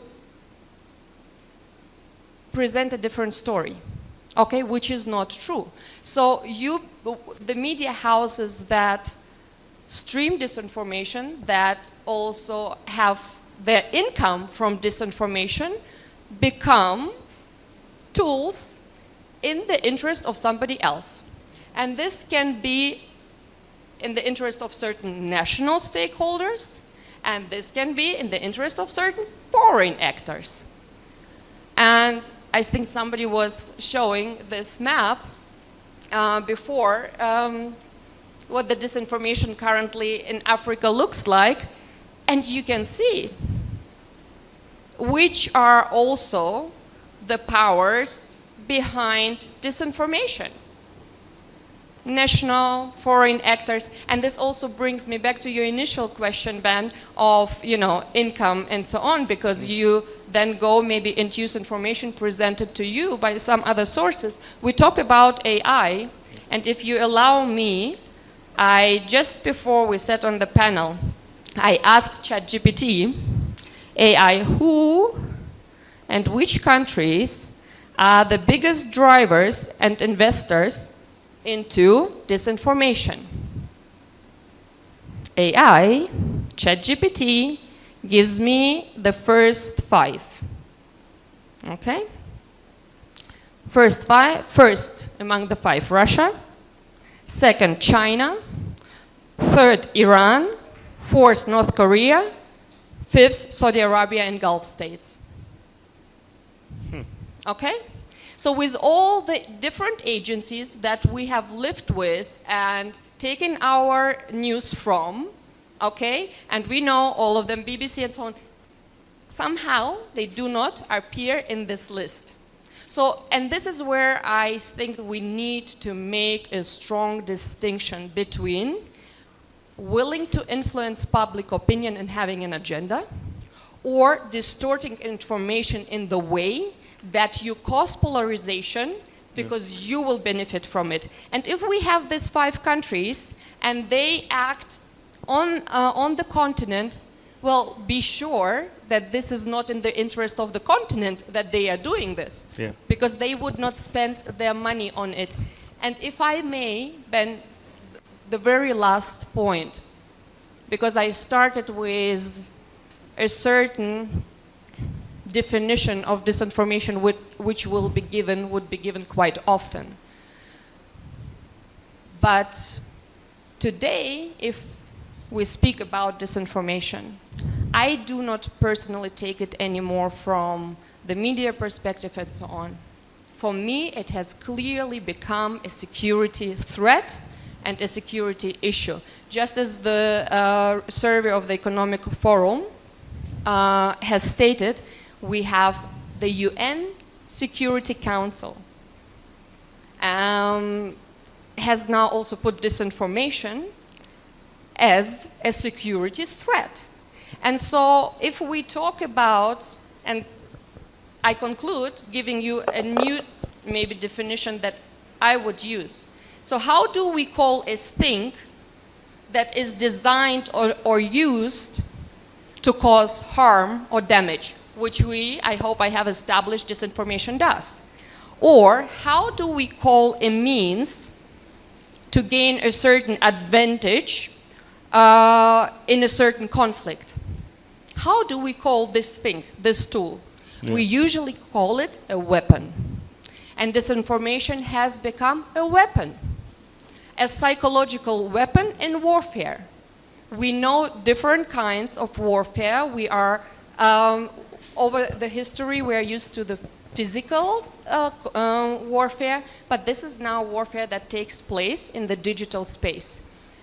And then if one understands this as such, then the reaction and how to fight it, right, and again, in the language, should be also accordingly to what it is. Yeah, which also brings in the issue of the the legal frameworks and regulation that there is, which is why we have Abdul Salam here to talk a little bit into that together with Robert Sempala, and we'll be having that session after this one. And I want to open up the conversation for some discussion. Before I do, I want to hear from Solomon and Marcella, and then we'll try and get some feedback. Again, because of time, Anna touched on something around the influence from foreign actors and all of that. It was very interesting seeing the map up there, and Uganda only seems to have mostly local political actors as being the big players in this whole concept of disinformation here in Uganda. But based on what you've seen, what you do, we keep hearing that also there seems to be, the president has said it publicly that people like yourself are being paid by foreigners to come and destabilize the government. So where do you stand on that? Is it true, first of all, Mr. Sirwanja, are you being funded by foreign actors? You are in a safe space, you can tell us, we shall not judge you. But also, how does that then get processed by people? And I can't run away from pointing back to the president, because the things he says carry weight. So when the president says, these people, and he's pointing fingers at you, what effect does that have? What influence does it have? Hey, Ben. Okay, let's start by, let me just borrow a statement that Anna has used. I think disinformation now is a weapon in warfare. And warfare can mean political warfare, can be everything. Many of you have been closely following the foreign agent narrative that is deeply taking root in our country. And this foreign agent narrative is largely driven by people at Plot 1. The president... Kampala Road? We all know what Plot 1 is. So, if you've been closely monitoring President Yoweri Museveni's speeches, I think he has come out very, very strongly on the issue of foreign agents. If you listen very closely to the State of the Nation address, I think the president said the word foreign agent over 10 times. He was so passionate about it that he said, I can forgive the corrupt, those ones we can streamline. The foreign agents, I will not. And shortly after, what we saw? Our social media was littered with short videos of some people, including myself, being labeled foreign agents. And driven by a certain group of people. And then shortly we saw a string of publications from online newspapers that I've never heard of Solomon Seranja is a foreign agent. You saw it. And shared in closed user groups, WhatsApp groups, social media. Some even were alleging that I earn 800 million shillings per month. Hey, well done. These stories were so many. But let me just speak to this foreign agent narrative and what it means to our democracy. Part of me was thinking, if you look at our budget, a significant portion of our budget is through donor support. Matter of fact, the Ministry of Health is largely funded by USAID and PEPFAR. Government goes and gets money from development partners to construct roads. Government gets soft loans. Government gets money. Should we then therefore conclude that if government is getting support, that President Museveni is a foreign agent? That's a question that we have to be asking ourselves. And therefore he sells foreign narratives to us.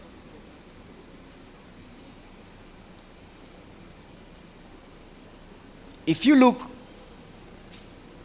at civil society or people in the media space, many of the people here in the media space are supported whoever, most of them are supported by development partners. In fact, some of whose logos are there. Yeah. GIZ, USID, CAS, CAS, UK DW Academy, and all these people. Enabel. DW, Enabel, Yeah. NORAD. Does that therefore mean that if they support the work that we do, we are foreign agents? So, but you can't confirm that they do support the work that you do. So I can confirm that Right. I'm supported Right. by development partners at the institute to do the work I'm doing. Now, but what does this foreign agent narrative speak to in terms of the trust in the media space? And quite frankly, I consider a lot of that disinformation. Because there is a reason as to why someone is selling that agenda. And disinformation has some little truth in it, but distorted a little to cause doubt with a certain narrative. And therefore portray someone or an organization or a country or in a certain way before people. Now, if you start spreading disinformation that I am a foreign agent, then you are sowing doubt in my authenticity and trust as a media person who is supposed to give information to people, hold government accountable, and speak truth to power.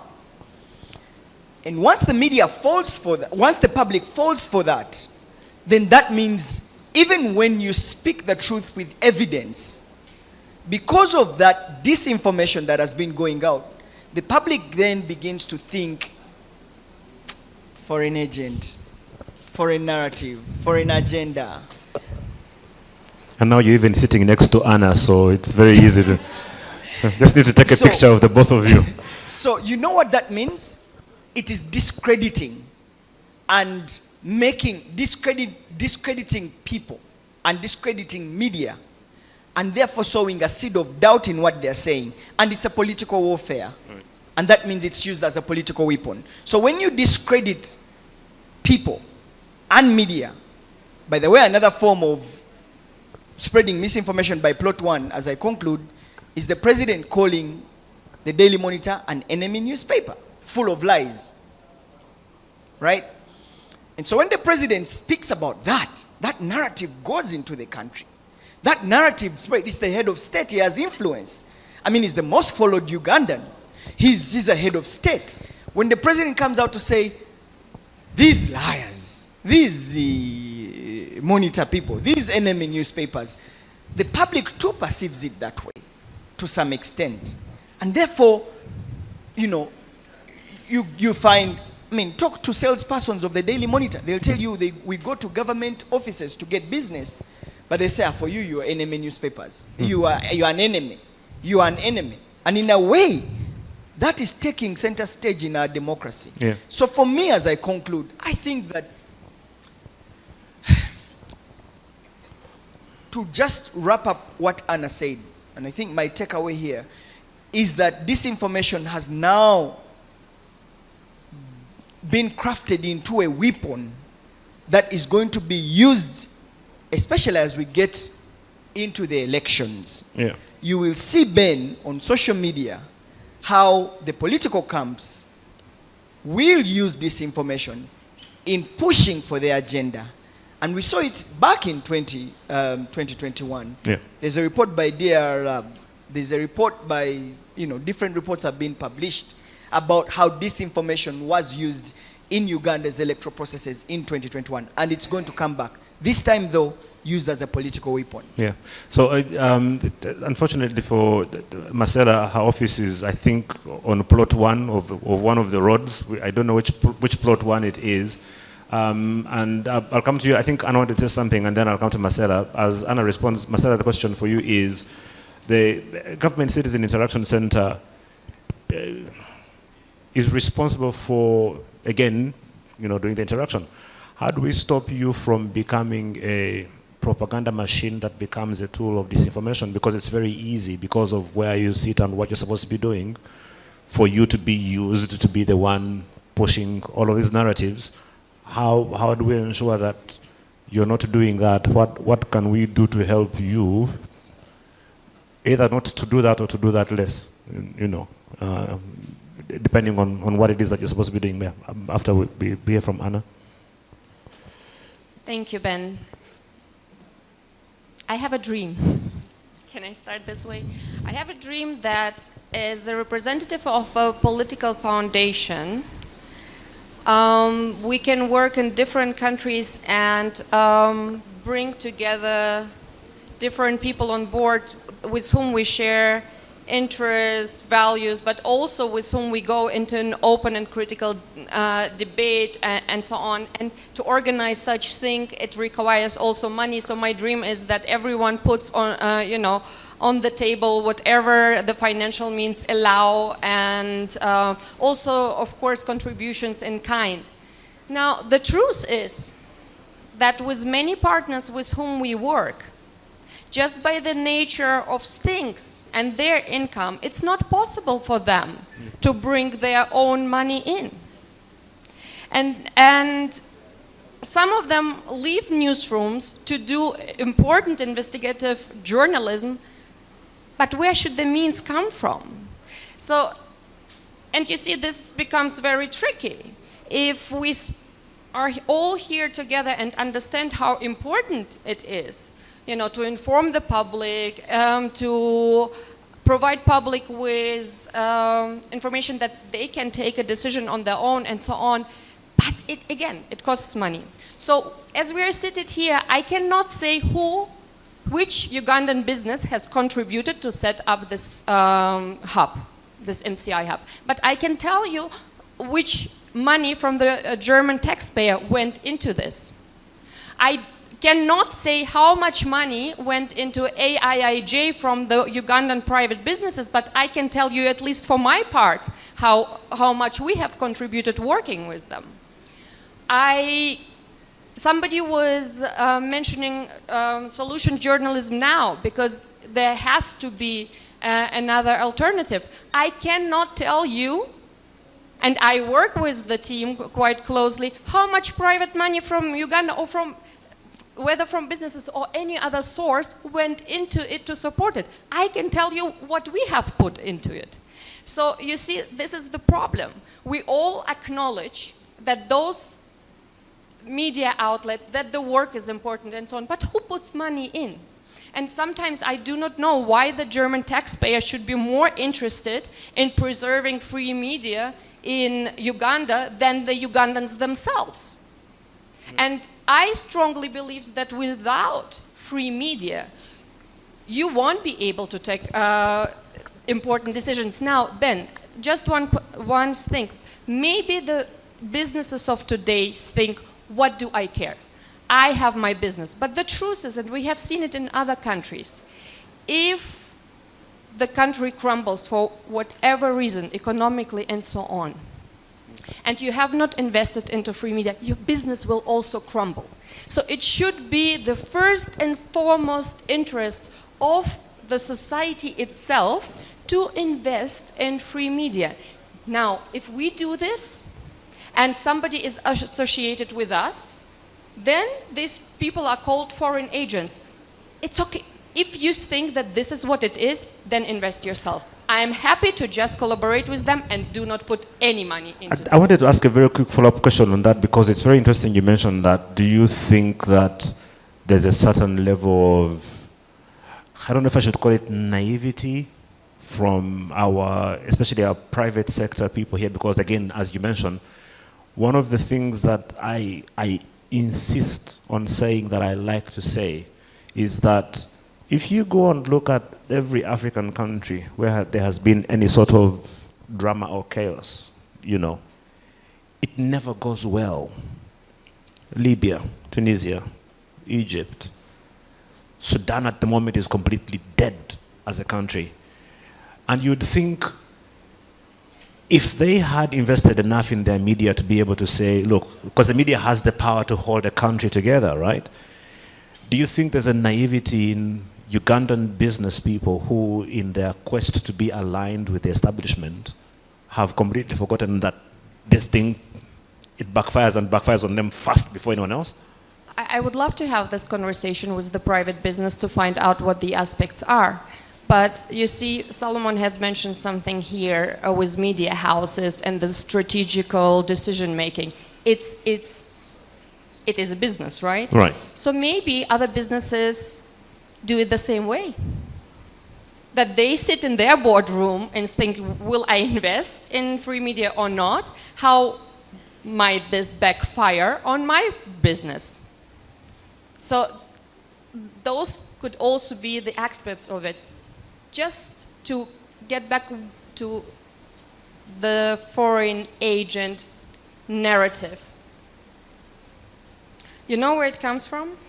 It actually was really distributed and used in political interests from the #1 disinformation spreader worldwide.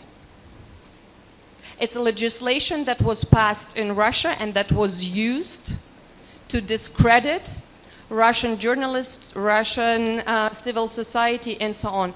As we speak right now, there is no such critical media landscape or civil society. And I have said at the beginning that I started my professional life in a newsroom. Yeah. Well, guess what? I volunteered in a state-owned Russian TV channel. So from that, I know exactly what the agenda was, how the news had to be presented, and so on.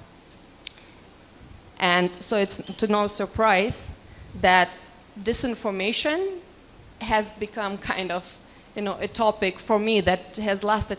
And to be honest, we started at a very low level in Germany, and now we are to say it's #1 threat. Well, apparently I was not very successful Because, with what I've been because doing. it is a very, very big threat. Marcella, again, a very uncomfortable position for you, because if the president comes and says he will not forgive Serwanja because he's a foreign agent, and yet from at least what we can perceive, it's been given context as to where this is coming from and the need for there to be independent media and independent journalism and free media. How do you help with that and not be on the side of simply doing what the president is saying as your mandate, but also being a part of the solution? Because if things go south, it won't matter that you're the head of the GCSE, you will be suffering with the rest of us. You might not make it, you might have a flight booked, but you might not make it to the airport. No, I don't have a flight booked. Okay, that question is really pointing me somewhere, but before I answer, I read on the EU, I think, website a couple of months ago that they were suffering with disinformation. It's indeed the #1 issue. And one of the things they pointed out as a technique of disinformation is influencing democratic conversation so that only the negative or the bad, say, narrative is what comes on top. And then if anyone wants to come in with another side, the violence that you talk about is then, harangued on them. So that's also a technique, which we have seen most of our media try and push. Because if you come out to cover what you call public interest, and you only will push corruption, okay, as if there's nothing else going on elsewhere, and when someone comes to either correct your narrative, or give an objective or another side of the story, you then open the dogs on them, because we've seen it. I've been a recipient. I mean, someone just comes and says some random thing. No wonder you're stupid. I mean, something that is now, meanwhile, them giving you their opinion. Feedback. Okay? Now, if you don't have a thick skin, I know my colleagues in government who don't even want to update their bio that they speak for government in certain institutions. That's how volatile social media can be sometimes. And then it seems like it's a bad thing to speak for the government. Why? Because also, what is now, it was listed as number 3, I think. I'll go and get that paper. So now that has also become, because you can't, of course you're supposed to be credible. I mean, if Seranda comes and says Marcella is a man, that's like a straight up lie, right? I'm not a man. But when Clearly. you also try to influence, and people have been, trying to say how media influences, and you sit in the, boardrooms, you must influence a certain narrative. That's all at the back, And to defend my principle, when Plot One says something over and over again, he's not just saying it. And I thought we had started going off what brought us here when we said talking about aid, and you said, and I don't know what, 1 bill. That I think is not what brought us here. I just want you to understand that when EU pointed out that Russia is, giving them a headache, that is foreign influence. Okay? Now, we know that if the US comes and says, I want to fund HIV, they have sat down and thought, this is going to be, it's going to finish this population, let's fund it. They have an interest. It works for us as well, it's wonderful, but it came from PEPFAR, okay? PEPFAR will say, we think these drugs are better than these ones. They have more, more research done, and they have that superiority, and we accept, okay? They're ahead of us in technology and so on and so forth. We won't argue. It's helping us, okay? But then if we want to say, can you maybe buy our ARVs? And they say, you know what, no, maybe contribute this line. I can't then come and accuse them of, oh my God, why aren't you supporting us? It's their money, right? Now, if a funder, one of these wonderful people, comes and thinks, there's no proper, reporting around corruption, or actually sexual and gender-based violence. I see that's now where JLOS is focusing, which is a good thing, okay? Right. Now, I can't come and say, but why don't you also focus maybe on boreholes? So they have chosen that. Now, that influence you hear is if I come and say, I'm giving you, or I'm sponsoring training around independent journalism, around elections. I've already set the tone, okay? So it is likely, very likely, that if I give you my proposal, you would want to see that I am talking about what you want to fund. So I'm not going to sit here and pretend that, my principal just stands up and says foreign influence. There is an origin. You may be unfortunate that civil society, the 20% loudest people, seem to be rattling him because they are pushing certain things untrue, they are also agents of disinformation. I've seen them, we know them, we argue with them on these spaces. So if the 20% comes and drowns out the 80% civil society, which is doing wonderful things, I sit down with ACME and they tell me what they're doing to help journalists in the back, training them in disinformation. But then ACME will appear somewhere also with an organization that has rattled the government or rubbed us one way or the other, kind of pushed a certain narrative without giving us a chance to come in. So I don't want us to say, this narrative, it's disinformation. I think let's go and check ourselves. What is it that we're doing that is also putting us in this light? Yeah. So, okay, very interesting. I'll let Alex speak into this. And then before, Alex said something about the president calling him. It's true. He does that all the time. And then he said something interesting and said the Kayola story was on page 29. So what we're saying as government is, why can't Kayola come to page 1 or 2 or 3? Well, if someone has punched Honorable Zake in the face, it's going to sell more copies than. Let me give an example. Than Kayola. Where a monitor actually helped me one time. When we had this attack in the park for tourists, I mean, that was very unfortunate. It was terrorism and so on and so forth. But we knew the impact of a headline in just that 24 hours, what it does and what it did. I called just a couple of people in the media and I said, okay, let it be page 3. and it worked. And it actually worked. Like tourists were still okay. Because New Vision didn't put it on page 1. The Monitor just put a picture and then the full story on page, I think, 3. And that helps. That's what we mean. Because what you people think is public interest is when you write that there's a genitalia in food in Uganda. And then someone is negotiating a deal for a random private citizen, which is a public interest, sees this article and they're like, sincerely.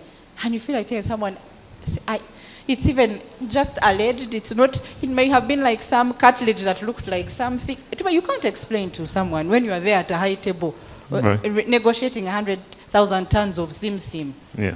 That's what we mean. So, sorry, I've digressed. No, I think it makes the conversation very rich, which gives Alex a good point to come in to.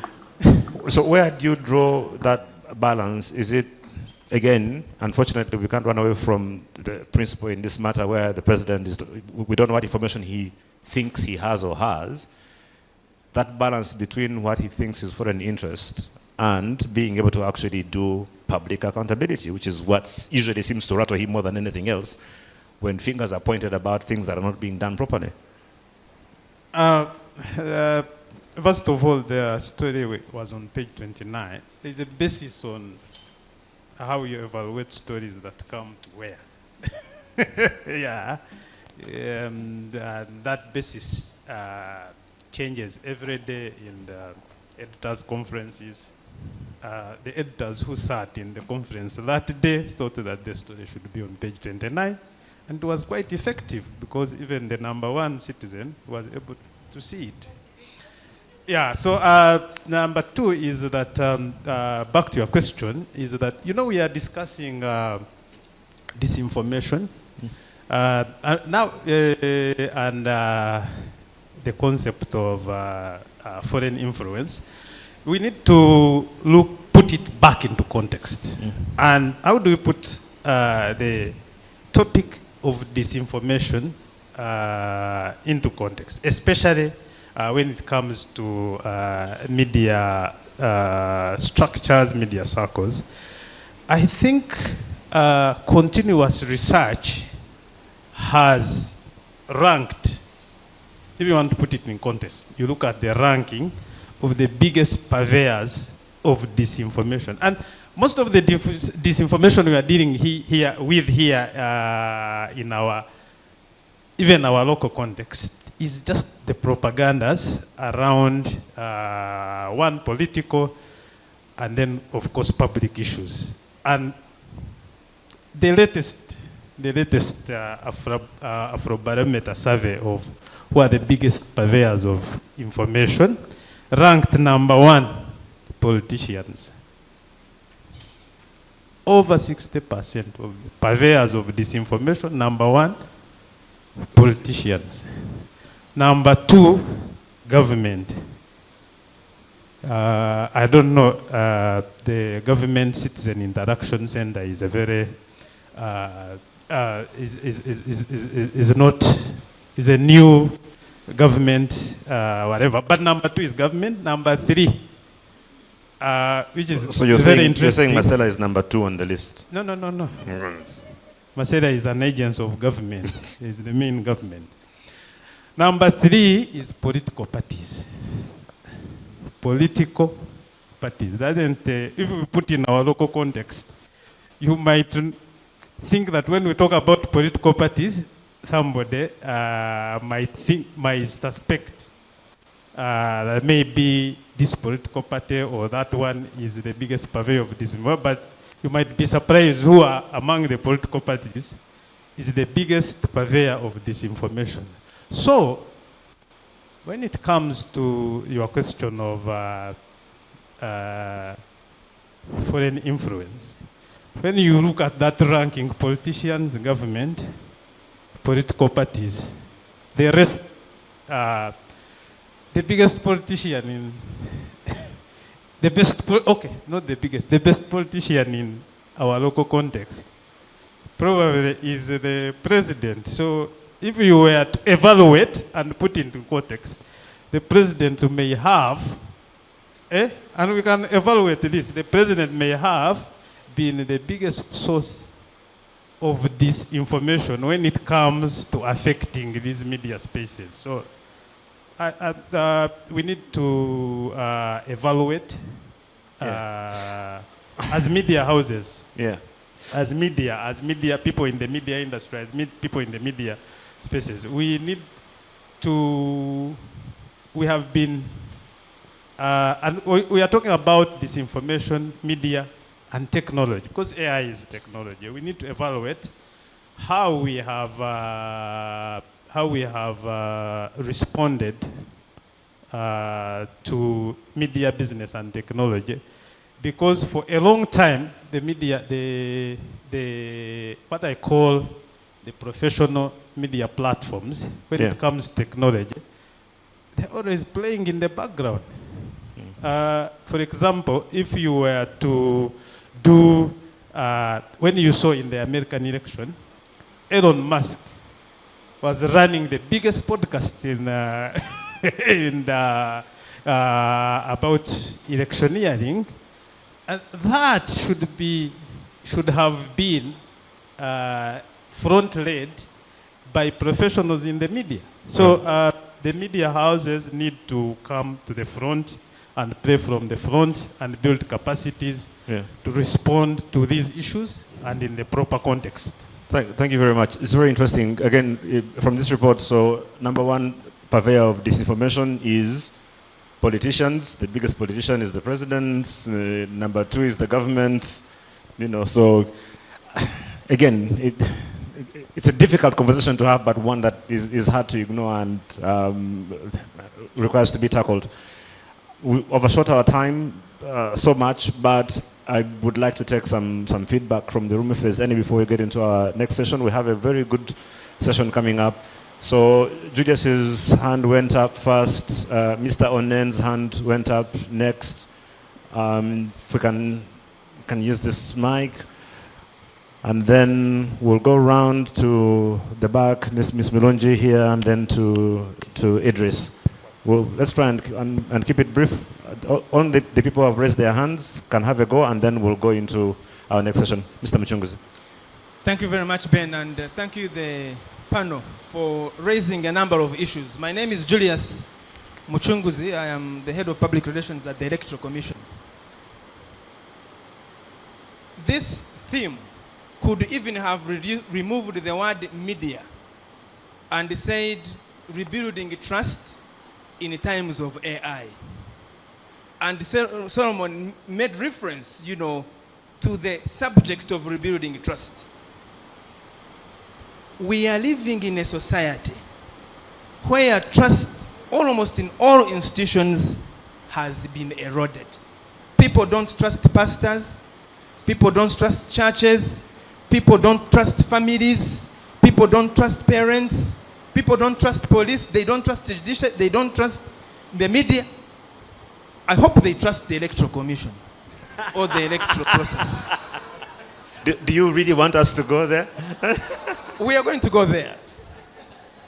But you see, trust in the media or government, trust in the media is not trust in isolation of the rest of the components that constitute society, because media is part of society. And Dr.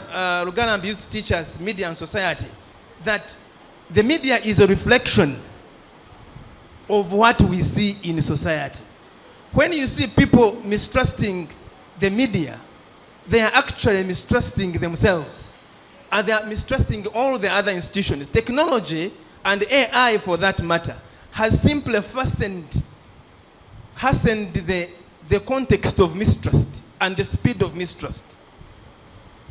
And therefore, in an effort to redeem and rebuild the trust in the media by the public, we must know and act in a manner that shows that what we are doing, the outputs we produce in our work as journalists, actually, as Solomon said, is a reflection of service to the public interest.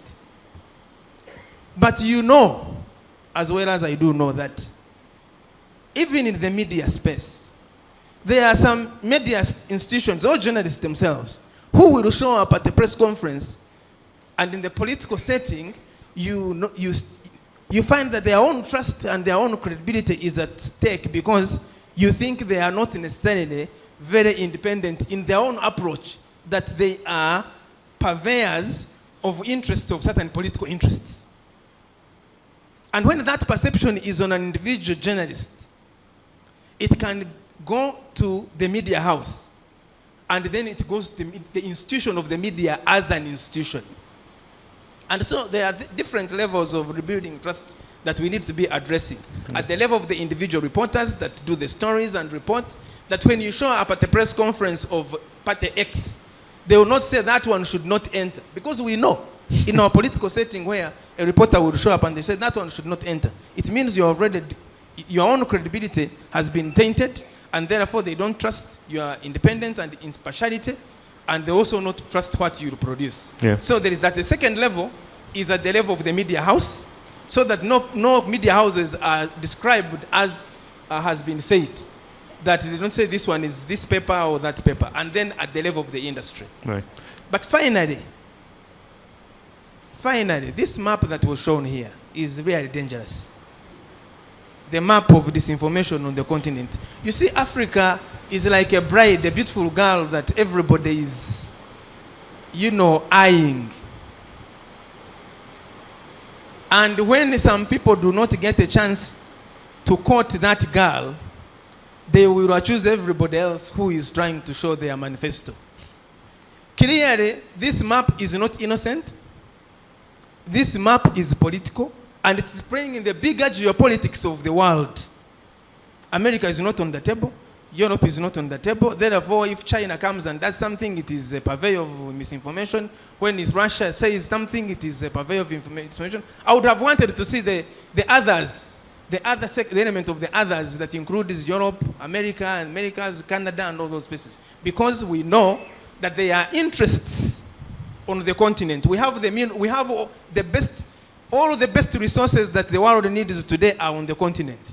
And therefore, we find ourselves as pawns on a game of geopolitics.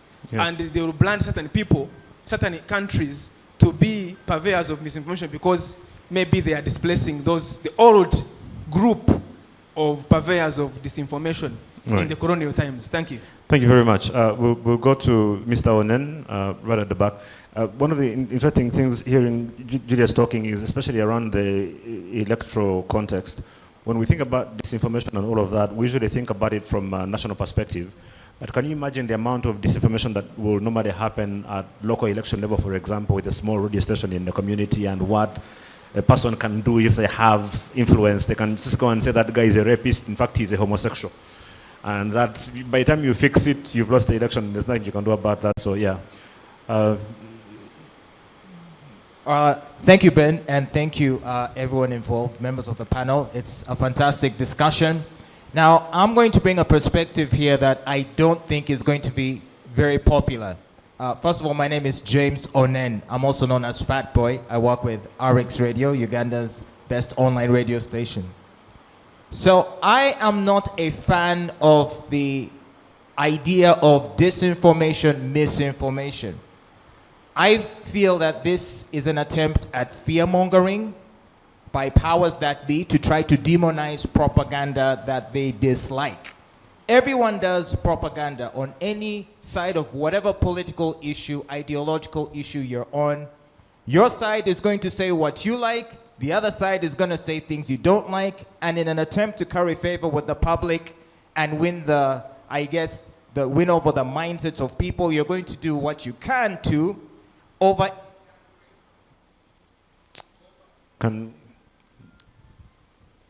thank you. You're going to do whatever you can to over-exaggerate the advantages on your side, and you're going to exaggerate the disadvantages on your side. When you do that, then the other side is going to say they're doing disinformation, and your side is going to say they're doing disinformation. There is no greater purveyor of disinformation than the state, institutions who have the means to engage in it at an industrial scale. All of us are prone to saying things that are not entirely true. That's not controversial. Our job as intelligent people is to use our common sense to assess what we can deem to be truthful or not. However, at a higher level, say the state level, corporate interests, global institutions, they have the means to engage in that disinformation in an industrial scale. So if you want to tell me Russia does disinformation, I'm not going to argue with you, probably. But so do European powers. I mean, let's be real. And part of the engagement with sort of the civil society groups here, the media groups here, a lot of it is in a way going to end up in a scenario where these groups are going to be propagating messages that are sympathetic to the people that are giving them money, right? We can ask Solomon. I wonder how excited he will be to share stories that don't align with the interests of his funders. You know, is he going to be comfortable presenting information that may run counter to the stated goals and interests of, you know, the NGOs that may be supporting the media? And this is also creating a problem because, you know, whichever way you look, the media suffers from credibility in the sense that because if they're advertiser dependent, they're not going to be able to objectively critique corporate interests. No one's going to be happy to run a hit piece on MTN or Airtel or what if their revenues depend on that. Secondly, if they are on the other side and they're relying more on grants and loans and other forms of support from international agencies, then they too are not going to be completely objective because they don't want to piss off the people that are going to give them money. Yeah. A lot of these guys even now put preferred pronouns in their Twitter bios. It's all an attempt to appease the people they wish to approach for funding. And I understand that. Thing is, everyone's in on it whichever way you go, which is why now we are living in what many people are calling a post-media world. The US elections that have just concluded have kind of proven that no one really trusts media generally. They understand that we are beholden to various interests, whether private corporate interests or whether state interests on all sides. Yeah. What X has done, in particular since the acquisition by Elon Musk, is that he has made it so that everyone can freely express themselves, and it is up to us, the individual, to decide what we can believe or not, based on our own common sense. Right. And guess who is trying very hard to penalize Elon Musk for not taking a harsh stance against allowing certain information? Guess who? European Union, right?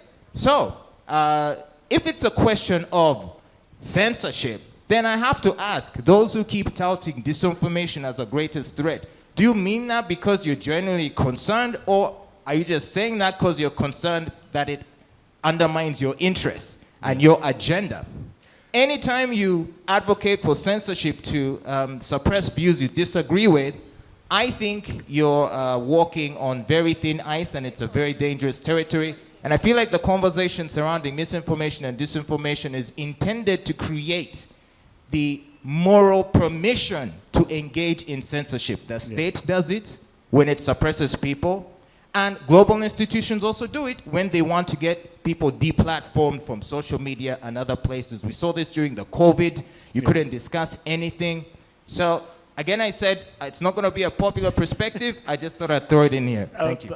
Thanks a lot, James. You should point out for anyone who might not be familiar with you that the reason you were called Fat Boy is because you used to be fat, but you've since completely negated that. So thank you. Good to hear from you.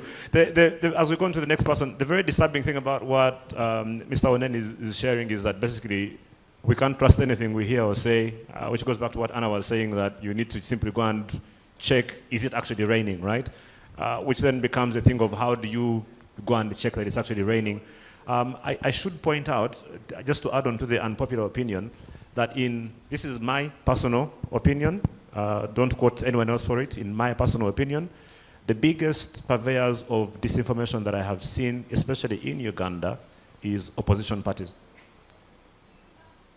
From what I see on my social media, my assessment from what I see, the sheer amount of nonsense and lies that gets put on social media and I will not pick a particular institution, but on average, for me,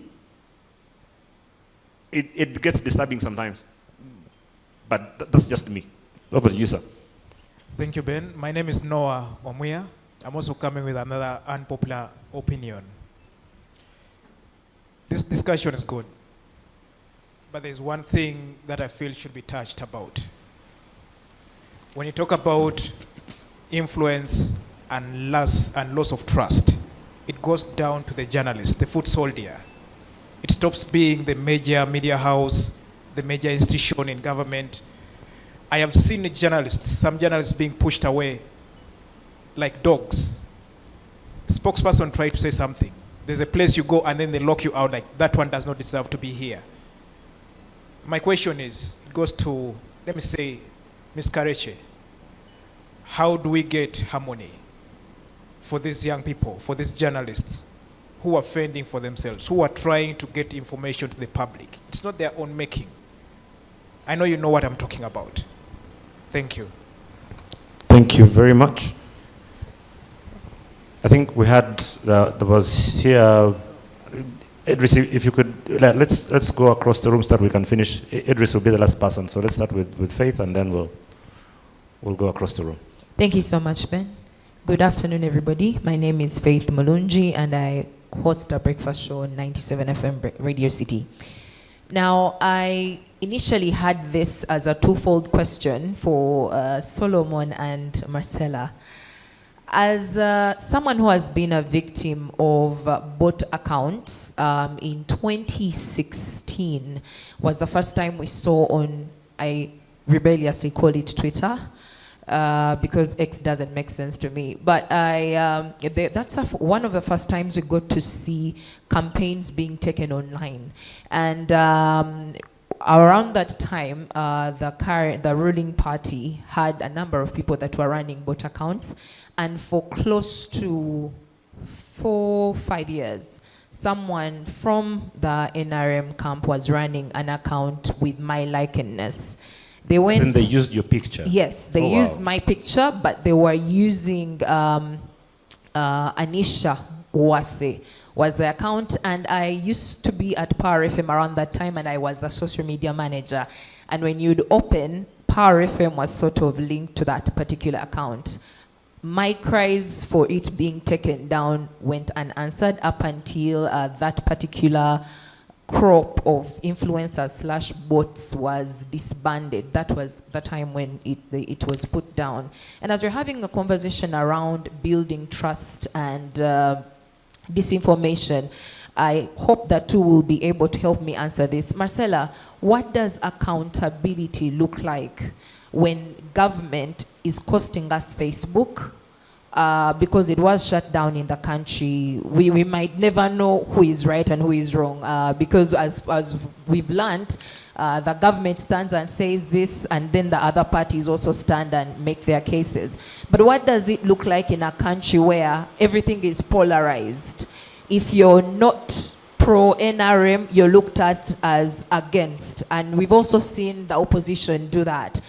In a sense where it's costing livelihoods. To date, Facebook has never gone back up. Yet we know that at a certain point in Uganda, it was one of, if not the biggest channel for online marketing, for people to connect and unite. And right now, we're seeing now TikTok budding up. That is an app people didn't see coming. So what does accountability for government look like? When does the government sit and say, these cries come from somewhere, this mistrust comes from somewhere? Because GCIC usually is telling us about the work that the government does, but for how long are we just going to counter a hashtag if Bobi Wine is shot or beaten in Kira with hashtag URA works or hashtag Muhozi my leader or whatever? What does accountability look like? But then for us in the media, what does accountability look like in a place where we also sometimes are a wheel of misinformation? Yeah. When do we take accountability and say, okay, yes, we wrong? Besides Monitor that has a correction corner, rarely do we see media houses come up to say we were wrong. about this particular story. And then maybe to us, because we now have citizen journalism. A case in point yesterday, at some point, we to date don't know what happened. We saw Zake being punched, and then a couple of videos come up online with people saying more happened when the lights were on. We will never know. So where is that place for us who now have to be at the mercies of citizen journalists, and we are trying to buy back the trust? What does it look like for us to own up and say we are also playing a role in disinformation? Right. Thank you so much. Thank you very much. I think the one thing that I hear, the one that I want to augment the question is, at what point does the government say we are hurting our people? And just refer to the Facebook, challenge. So, very briefly, and then we'll finish with Idris, and then we'll wrap up the session. So. Thank you so much, Ben. I raise up on 2 points, and mine is to Solomon and Marcel. I'm raising on that issue she raised on Twitter in 2016. 2016 is when we also lost a most top private media, that is to say the WBS. It's when it went down. I am raising on independence of media and also the influence of government in this. What is it that we can do, Solomon, to see that the media is independent from the begging of government adverts, from the begging of the businessmen, from the businessmen who would give us money to support the media? We have seen most of, myself I credit those of Nation Media, specifically Monitor, for standing up proud to be called all sorts of names, because then we know they're talking the truth.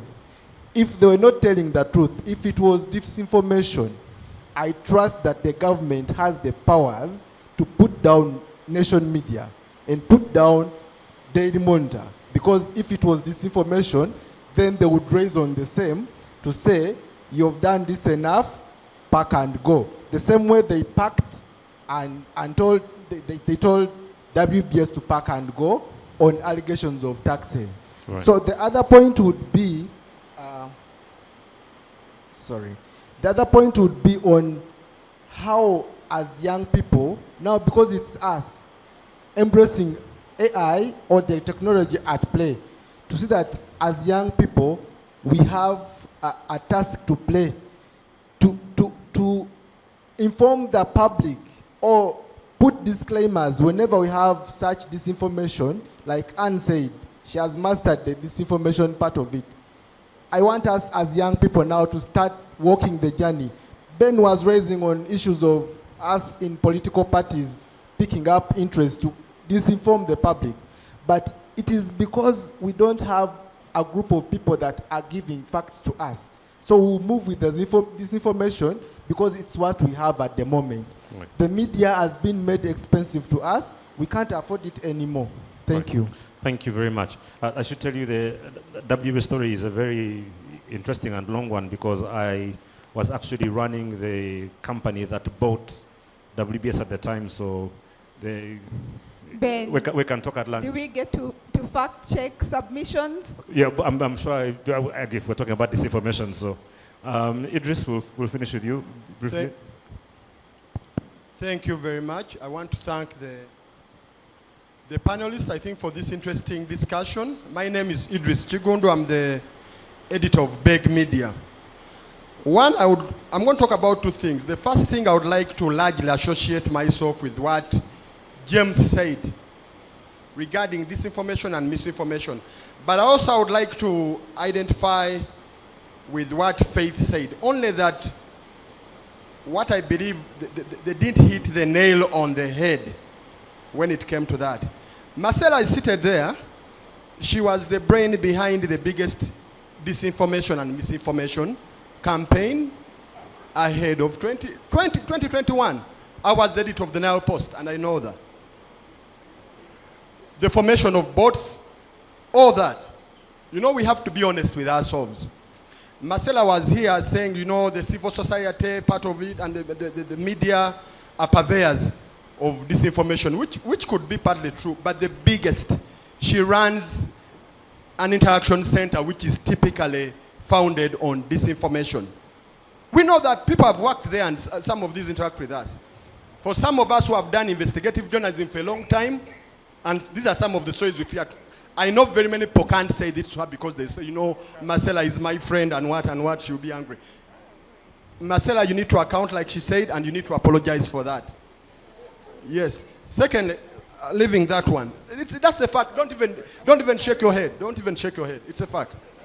The second point, Solomon touched something to do with credibility. I'm going to add my point to that. Solomon touched something to do with credibility. Can I plead with journalists to stop emceeing functions, whether political or social, especially if you're a credible journalist? You take yourself, which are headlined by politicians.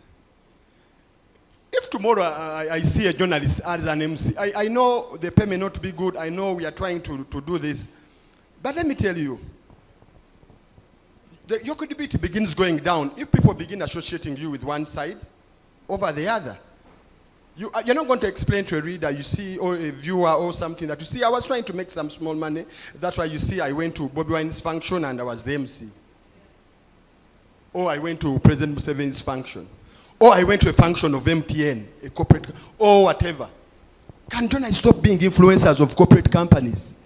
If you want to be in journalism for a long time, why would a journalist be an influencer of Cafe Javas, of Shell, of Total? I mean, why would I take you seriously if I'm a reader and there's a story around Cafe Javas and you're calling me, oh, you know, don't write this story and what and what? Why? Those are some of the issues, those are some of the things that have brought trust deficit from the public. Yeah. And we saw that backlash in the US elections. The reason people turn to the Joe Rogans, the Joe Rogan Experience and those podcasts, is because people have lost trust in the CNNs of this world. You are here covering up so many things. You are not saying things that you should be. Your journalists are being seen, I mean, associating with clearly with a certain side. So, I think as journalists, one of the ways of regaining our credibility is also to try to be journalists and to act objectively and to call a spade, even without fearing to annoy certain people like my friend Marcella may be annoyed. But you have to say it. Thank you. Thank you very much, Idris. So I should point out, as someone who does a lot of emceeing, I am not a journalist. No, let's just focus. Yeah, no, I just want to make it very clear, I am not a journalist. So if you see me emceeing anything, don't categorize me as a journalist. So just say I'm kidding. So very, very good feedback coming from you. Because of time, I don't know if we're able to get a 30-second response from each of the panel, because it's now 1 p.m. And I need to have Abdul Salam Waiswa and Robert Sempala have this very important conversation around navigating complex legal environments before we do our lunch. So I'll give each of my panel an opportunity to respond with some concluding remarks. Again, the idea, and I've already said this, I've been doing the Media Week, I think the last 4 years, if I'm not mistaken, John, and I already said this, that for me, the important thing is that the conversations we have are to provoke thought and conversation that goes way beyond where we are in the room. Can we take this online? Can we go and get these conversations going? So even as we do lunch, we can have these fights and fight with Marcella, she's here. Just don't punch her, but make sure she understands what you think. That's what society is about, where we can be able to have honest, candid conversations to see how we do better. So, Madam GCIC, we'll start with you and then we'll come across the room and then we'll get to our next panel. Thank you for the questions. The gentleman asking about journalist support, I didn't understand. I think Julia said that some of you are categorized because of your affiliation, political affiliation. Generally, government likes journalists. We're always looking for facilitation and whatnot for you people. But I think some of you may. Wait, but is she lying? Idris has been telling me, tell the truth, even you, I can come to you and tell you where you have been facilitated to run a certain story. But that's what I think is, it's generally because of what, like James was saying, Onen, everybody wants their narrative to be the one to take center stage. So if you come and you're always the one who is, you know, I don't know, raining on the parade of whoever, the institution at the time, you may suffer. So to you, maybe just have some emotional intelligence, you and your friends, if you want to get information, cover events, you can be, you know, objective. Or I tone down on your affiliation, because I can't really dictate to my colleagues. You know, if you're always the one who's giving them a headache, then I can't say to them, just, you know, just be kind. No, if he wants his event covered well and you're always the one who is doing the other, he will chase you for sure. Unfortunately, innocent. But we'll do our best to support all of you as much as we can. Then, Faith, you said this account was running in what, 2016? 2020. At that time, I wasn't in government. I'm so relieved, because all of you are complaining about that time. I wasn't. Even 2021, Idris, when the boats were running, I wasn't in government. I came in after. So you Yes. you inherited the bots. Number two, I want to, no. I'm Let me checking. clarify, by the way, and it's linked to Facebook as well. So many camps set up and started to defend government, just as so many camps set up and started to talk for opposition. So all you had to do was open an account, have a yellow, I don't know, DP or the president or the first son. Like on the other side, your profile picture was red or had Bobby Wine or whoever. Then you are generally affiliated with those people. So we had so many people who didn't even work for government. Now, you know, during campaigns, it's volatile, it's hashtags, it's, you know, everyone is trying to get their message in there. On Facebook, I will tell you, I wasn't in government. I wasn't even active on Facebook. I was on Facebook, but I wasn't active, and my account went. So all of you who are talking here, even us, we have back intelligence of how our names got to Facebook. And then they deleted our accounts without, you know how community, when you violate community standards, they write to you, they tell you they'll suspend you for some time or address the issue. This time, none of that was there. Then when I came into government, I had the privilege of speaking to Facebook. And I don't know if my colleague from UCC is here. Is he here? Where is he? So, now my colleague from UCC knows that during the election, because of being government, they used to speak to Facebook and point out all the other things that the other people were doing. Genocide, I don't know, you know, people who are shouting, telling people to kill others, but from the other side. And Facebook had the audacity to tell UCC, and they told it to me after that, they didn't think that that was worth handling. But they felt that people who were, they called it influencing a political, I think, opinion, which was NRM at the time, was fit to be deleted. Now, unfortunately, bots, I don't even know who put your picture. I'm sorry on their behalf, I wouldn't do that, and I can't even stand here and say it's government. It could be an individual. There's someone recently who assumed the first daughter's identity on Twitter, and he went on and on, but of course his English was strange, everything was strange. So when we finally investigated and got to him, he said, for me, I wanted likes and I wanted to grow my account.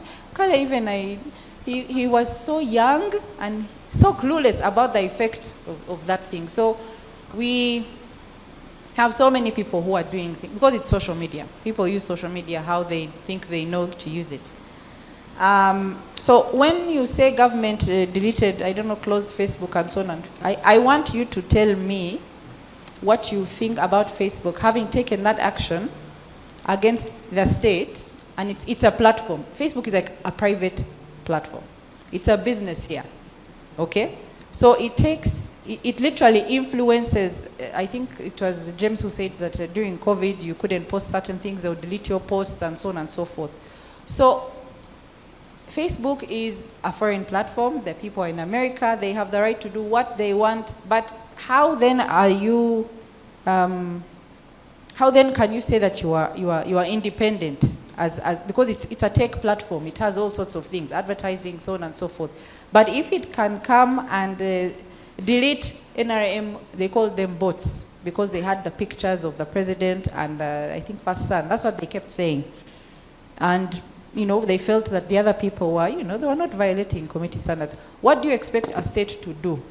Because next they will be purveying disinformation.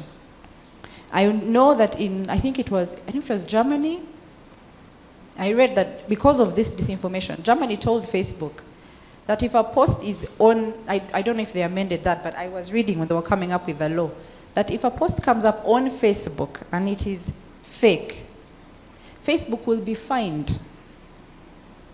I think it was 50 million euros. I mean, a ridiculous term, I remember. But that was not because they don't like Facebook or they don't like the people, but they know the impact of fake news. Unfortunately, Facebook carries. So Facebook now has a serious fact-checking, I think, entity. Right. They are very serious, and so they will also protect themselves because they understand that they have to operate. But unfortunately for us, it's the state that had to fact-check.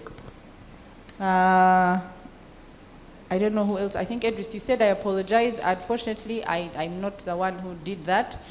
But I apologize also for that perception that we run bots. We don't run bots. I know that. Anymore. No. And you said the bots were there before. For the people who were there. What I inherited sorry. had no bots. Those people who are telling you stories are telling you stories. But right. Thank you so much. Thank you very much. We'll hear from you, Anna. I know it's pressure to summarize, but we'll try. Right. I'll try my best. I try to speak to all the different aspects, maybe starting with the easiest one, with the map. I think the findings will be very comparable if you put up the map of other continents. Again, we are talking about the AI, and I again, as we were speaking, asked who are the biggest purveyors of disinformation in Europe.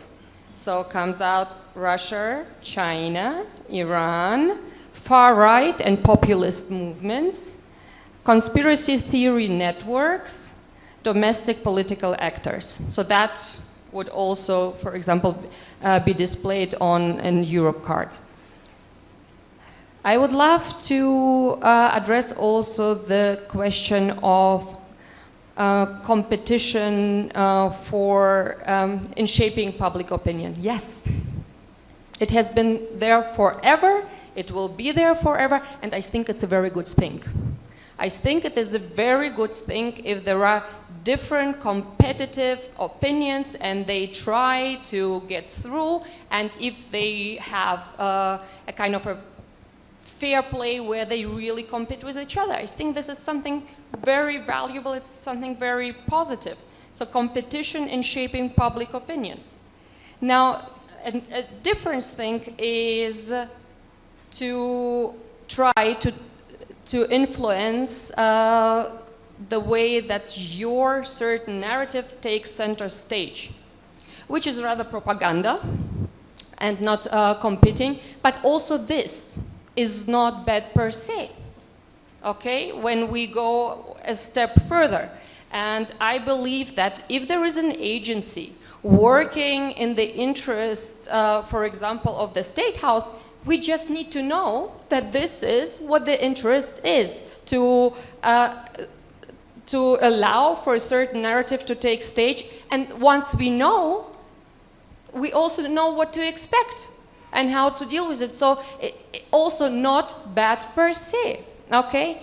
Now, when it comes to disinformation, this is different, because this is not putting out certain information there to influence the opinion. This is not now to try to make this particular information to become number one on the agenda. It is to distort the information, to say, you know, it's not raining when it is, or to say while they were having this panel, it was raining all the time, whereas it started midway. And so this is the difference, which is where I depart when somebody says, well, one can claim this is disinformation, but this is disinformation too. No, that's exactly what it is not. Because one can try to check and to get to the bottom of the facts and the truth.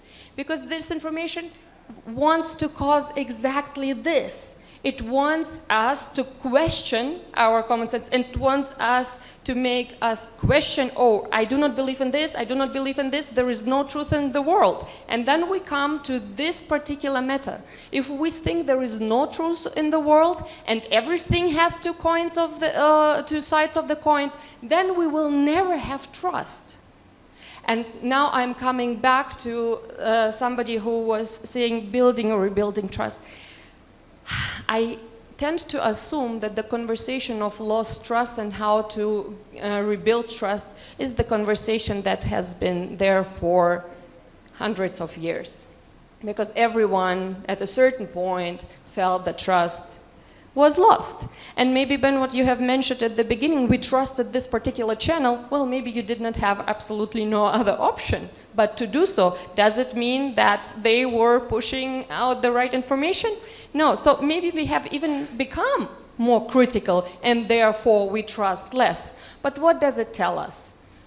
And I think all of us know it from our very own experiences, very individual relationships, and I would like to go back to this because this individual aspect has been mentioned many times. To have trust, that's like literally continuous work.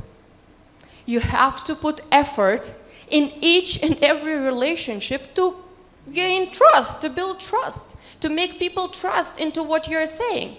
And you can have done it for years and years and years, and then you do something, and you can lose trust within, like this, within seconds. This is what our life is about. To build trust is a lengthy process. A lot of energy goes into it, a lot of work. To lose it can happen very quickly, and then to rebuild the more difficult. And if we talk about disinformation, is meant to spread mistrust, to polarize the society. And if I go back a little bit to my own definition of being a psychological weapon, then, for physical wars and for conventional wars, we have developed quite a kit what we do, how we answer. The state, most of the times, is the one in charge to ensure our security in wars. But the entire society, if attacked, will have a certain role to play.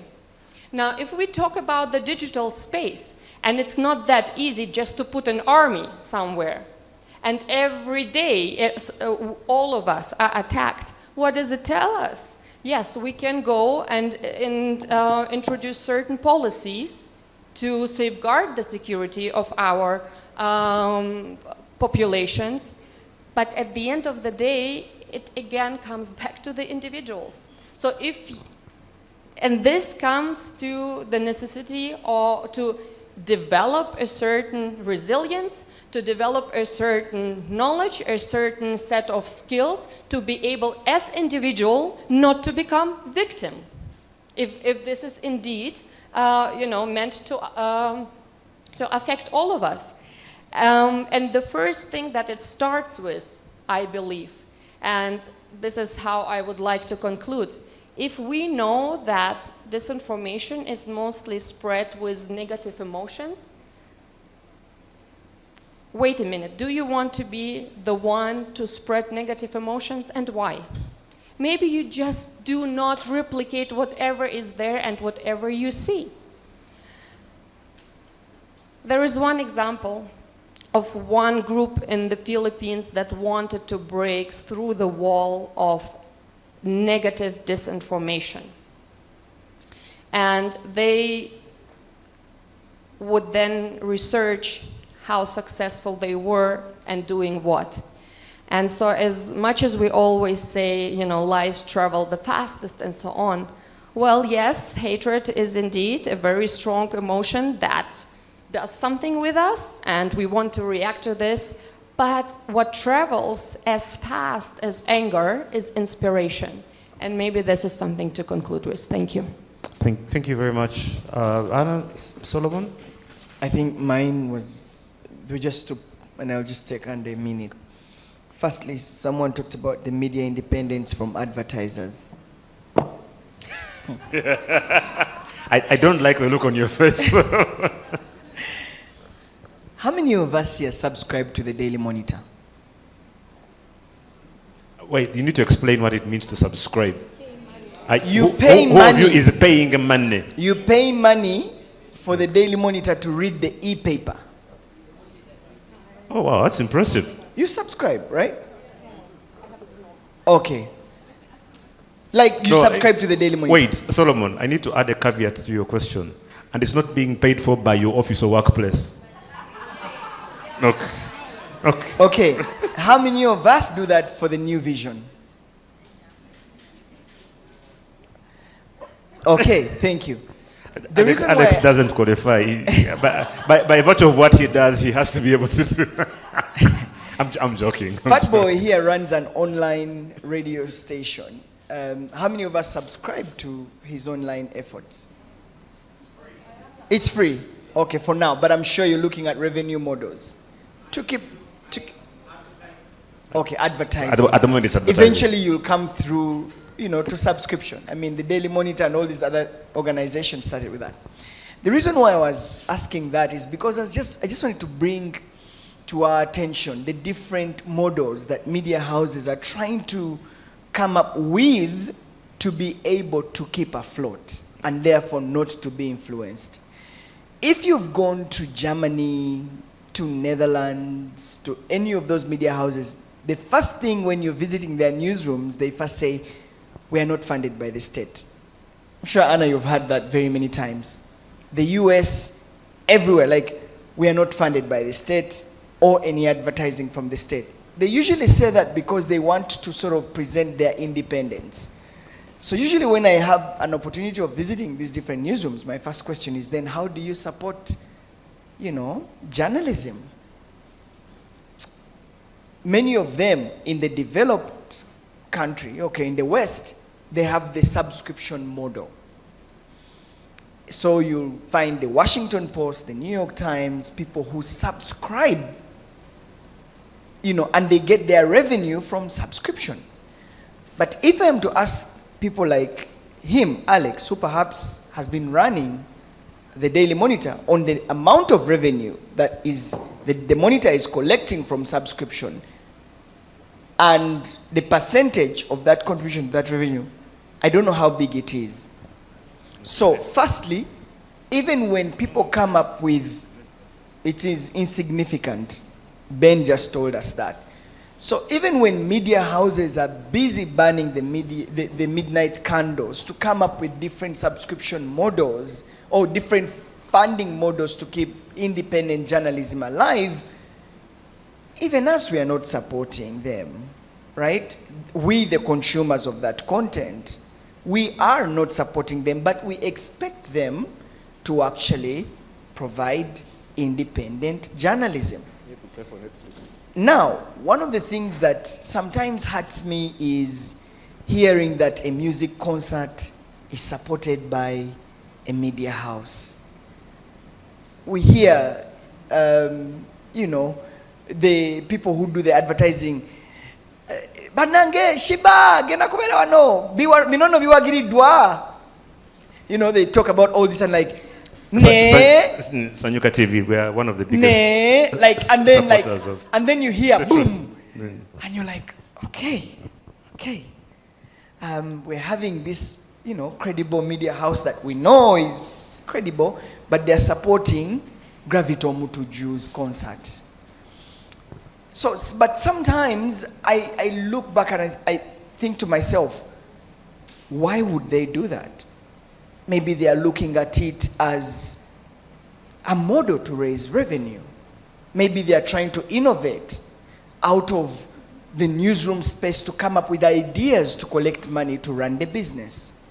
So the question that you asked about how do we break free from the shackles of advertisers and the people who give us money, I mean, that is a question that people wake up to every day to think about. Ben here is in charge of big projects. Last time I checked, Ben, you were in charge of radios now. It keeps now changing. you're in radio, Changes but every before 2 he was months. in charge of special projects. But Ben would think every day of special projects that are going to bring in Next Media money. Right now, him as the head of radio at Next Media, he wakes up not even to think about the editorial content, but he wakes up every morning to report to the CEO numbers. So what does he think about? I have a target. Can I sponsor Gravity Omutuju and I will get 200 million shillings? Then I will do that. What is the next thing? All he's thinking about right now is revenue because he has to post numbers. I tell people CEOs are salespersons with big titles. Most of the times they have to post numbers. They are going before the board to speak numbers. You know, even before they speak about, I mean, look at Abbas. He is going everywhere, but he has to post numbers. This hub has to keep alive.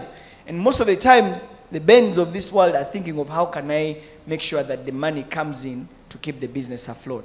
So, sir, to answer your question, that is what is still, I mean, my brother Chigundu started Beg Media. He has reporters. He has to raise money to pay reporters. He's thinking about all the business models. But if the business model was to MC an event to get 10 million to keep Beg Media open, he will do it. If he gets 10 million shillings and the rent for Beg Media, the media house is 1 million shillings, and if he does get 10 million and it offsets rent for 10 months, he will say, well, my guy, I have to keep the lights on. To be as honest as I can. So, sir, I don't know how to answer you. But we, people in the media space, are still thinking about that. My last question was about the accountability. I think Moronji was asking about. I'll give you a very short, clear, simple, interesting story. I broke the story of Bobi Wine being, okay, when, I don't know if he was shot or something, on the leg. Allegedly. Allegedly, Yes. I don't know. Turned out, I was the person there. I was going home, so on my way home, I find, you know, scaffold. The journalist in me tells me, you can't drive your car past this scaffold. So I park, get out. And I'm like, what is going on? And so like, President Bamukube, President Bamukube, President Bamukube, they have shot Bobi Wine, they have shot Bobi Wine. And I'm thinking, okay, I don't see any journalists here. I'm the only one there. So I pull out my phone. Like, he's bleeding. He has been taken to the hospital. He's just up there. So as I look up there, I see Eddie Mutwe. And Eddie Mutwe is saying, Serwanja yangu, President Bamukube, yangu. Okay, Anna, I'm just trying to say that. Hurry. The president has been shot. So I get there. I'm there in the thick of things. I'm recording. I don't know. I'm recording using my phone. And I'm seeing this guy, the commotion. I'm filming. And I'm saying, okay, Bobby, what just happened? You know, I'm filming. And Bobi Wine goes like, and Mufumbi was like, he has been shot. The president has been shot. He will not speak now. He has been shot. So I am filming. And then I, zoom in the video that you saw that went viral was filmed by me. So I am zooming in on the shot and I'm filming everything. You thank me. Thank you. You see, sometimes I get flowers from government. So I am filming. But in the thick of the moment, I get this video. Remember, there is pressure to break the story because I am there and I have to break this story. No one has broken it. I'm on the scene. I'm the only journalist. I'm putting out this story. So I get the phone out and I type. Firstly, I have Mufumbira saying, the president has been shot. He has been shot. He has been shot. You know, everyone around me, President Bamukube, President. You know, it's like there's a lot of pressure. Everyone is saying he has been shot. Then I remember, I sat on a pavement in the thick of it, and I sat and thought to myself and reminded myself, Mr. Serwanja, you are an influential person. You're going to burn this country with what you're going to put out. Yeah. Whatever you're putting out, if you have not fact-checked it, you are burning this country. So I started to construct my tweet. I sort of silenced the noise around me, and I started to construct my tweet. Now, many of you may have read the way I constructed that tweet. It was deliberate. I said what I said, which you saw, and I even thought about, and I said, okay, publish. I put post, boom. Started uploading, and boom. My goodness, in a split, it had like over 100 retweets per 30 minutes, they're too much. Now, at that time, someone, called me and said, you're spreading misinformation. The president has been shot. And I said, that is why we don't like media. President Mamukubyo, binobishibyo tadeyo. So I reminded myself about the cause of journalism. And I think that all of us as journalists and as media houses, there may be pressure to publish a story. The speed versus accuracy. The ethos of journalism should come alive at the center of that crisis. We need to pause and reflect that I am Solomon Serwanja. I owe the public the truth. And I will sort of slow down and fact check and be careful with whatever I'm putting out. Because it hurts, and I've been there. It hurts, terribly hurts, when you put out information and it turns out wrong. You don't know the pain that editors in newsrooms write an apology on the front page of a newspaper. We apologize. It's a painful thing that an anchor will come on TV and say, we apologize for the story that we ran yesterday. It was full of misinformation. And by the way, the president has taken the Daily Monitor to court. And won. And he won. And he used it to pay back. And he built the Daily Monitor. The Daily Monitor paid painfully. And it was a lesson. Marcella is laughing. But it was a wake-up call that when we err, we pay, and we pay painfully. Thank you. Marcella has to laugh. She needs some wins where she can get them. Interesting you should mention, I just remembered that when that story actually came out, I found out actually through Anna's tweet. So because of the nature of what Anna does, there are things she can say and things she can't say, because then she can also ban the country. And I remember she pointed that thing about what you've mentioned here today about it's not your job to determine, who is right about whether it's raining or not. It's for you to go and check if it is raining. And on that day, I think she put out a tweet saying, sensationalism can kill credibility. And we've got to be it's such a deep thing. We've got to be very, very careful about the stuff that we say in the pursuit of likes and what we can do with that. So, Alex. The questions did not arise, so I will just do a summary. Disinformation, media, trust in the face of technology and innovation. I'll say that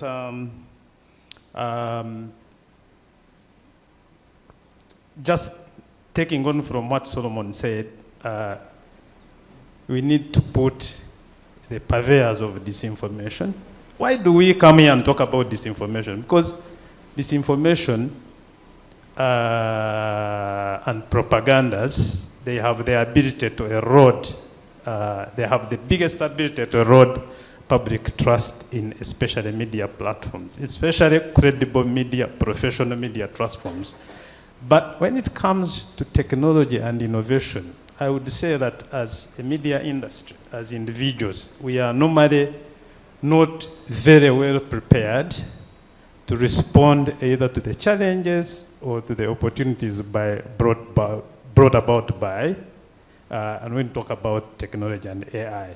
So what do we need to do? We need to go back and empower ourselves at number one, individual level, number two, institutional level, and that collective can empower the industry to respond to the challenges brought by technology, especially disinformation, and also be able to restore public confidence, public trust in the media. Yeah. Thank you very much. Thank you. Thank you very much. And a big thank you to our panel.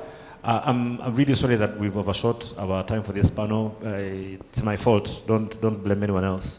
It's now 1:33. I wanted to propose that we take a break for lunch. We've overloaded your brains with a lot of information.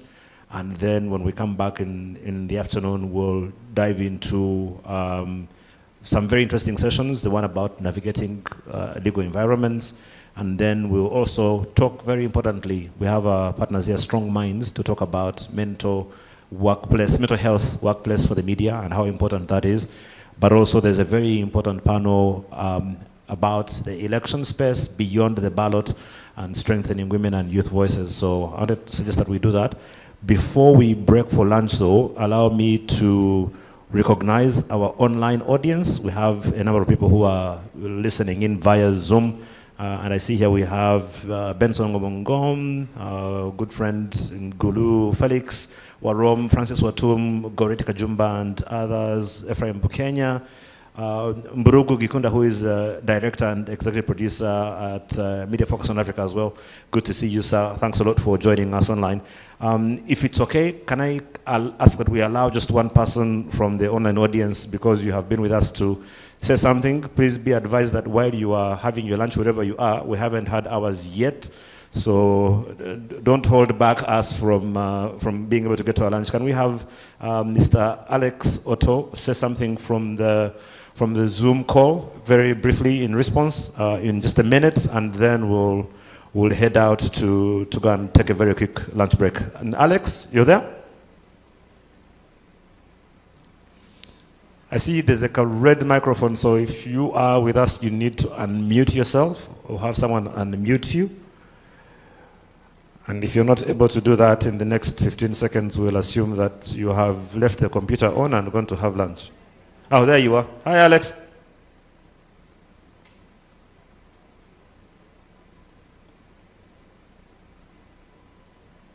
Are we able to hear Alex? Okay. We'll try and pick it up after lunch, I guess, so we can be able to get some feedback from the online audience. So we're going to break for lunch.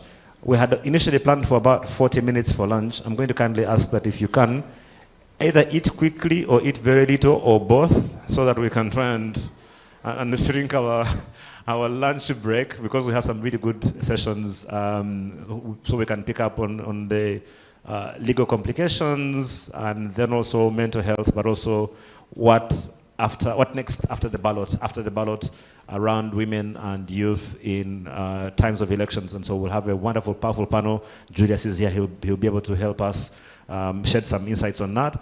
But for now, let's go do a quick lunch break. Please don't be shy. Go quickly so you can eat quickly, and then we come back and continue the session. If I can kindly ask you one more time to give a big hand clap to our panel, to Marcella, to Anna, Solomon, and to Alex as well. So thank you so much. Let's continue interacting over lunch. Please share feedback with each other, even as we interact over a meal. Enjoy the lunch. Bon appetit. We'll see you in about 25 minutes.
attention, slap them in the face and tell them, please, this is the thing these days now. It's how we get people's attention, right?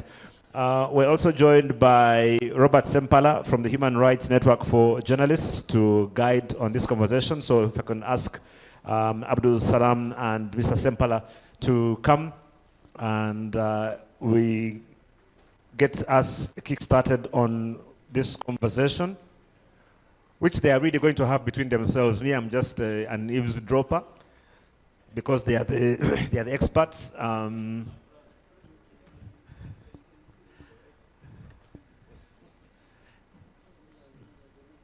You can just check that the mics are working fine. Ah, okay. Sounds like they're working. So one of the interesting things that's happened, and I hope we are together. Is everyone following? Are we in the room together? I hear a lot of bickering at the back. Who is making noise at the back table there? Can someone please tell them to? We shall send them to the United States. It had to be Mr. Chigundu, of course. No, thanks a lot. Right, so we're together. Gentlemen, very warm welcome to the Uganda Media Week. We don't take it for granted that you've taken time to be here with us. You've always been with us for the longest time as we have done this. Very important, maybe brief, but very important conversation about the legal and regulatory framework that needs to happen. And I think I'll start with you, Council, in terms of where we are in terms of the legal framework and regulation for media in Uganda, what the landscape looks like, especially in light of the new and emerging technologies. I remember when James, I think he's still doing his lunch, when Fatboy was starting RX Radio, I think there was a bit of drama with you guys at that time, so maybe you can use that as a backdrop to sort of speak from where that has come from, what it's always been like, the conversations around censorship and how we ensure that we are still being responsible.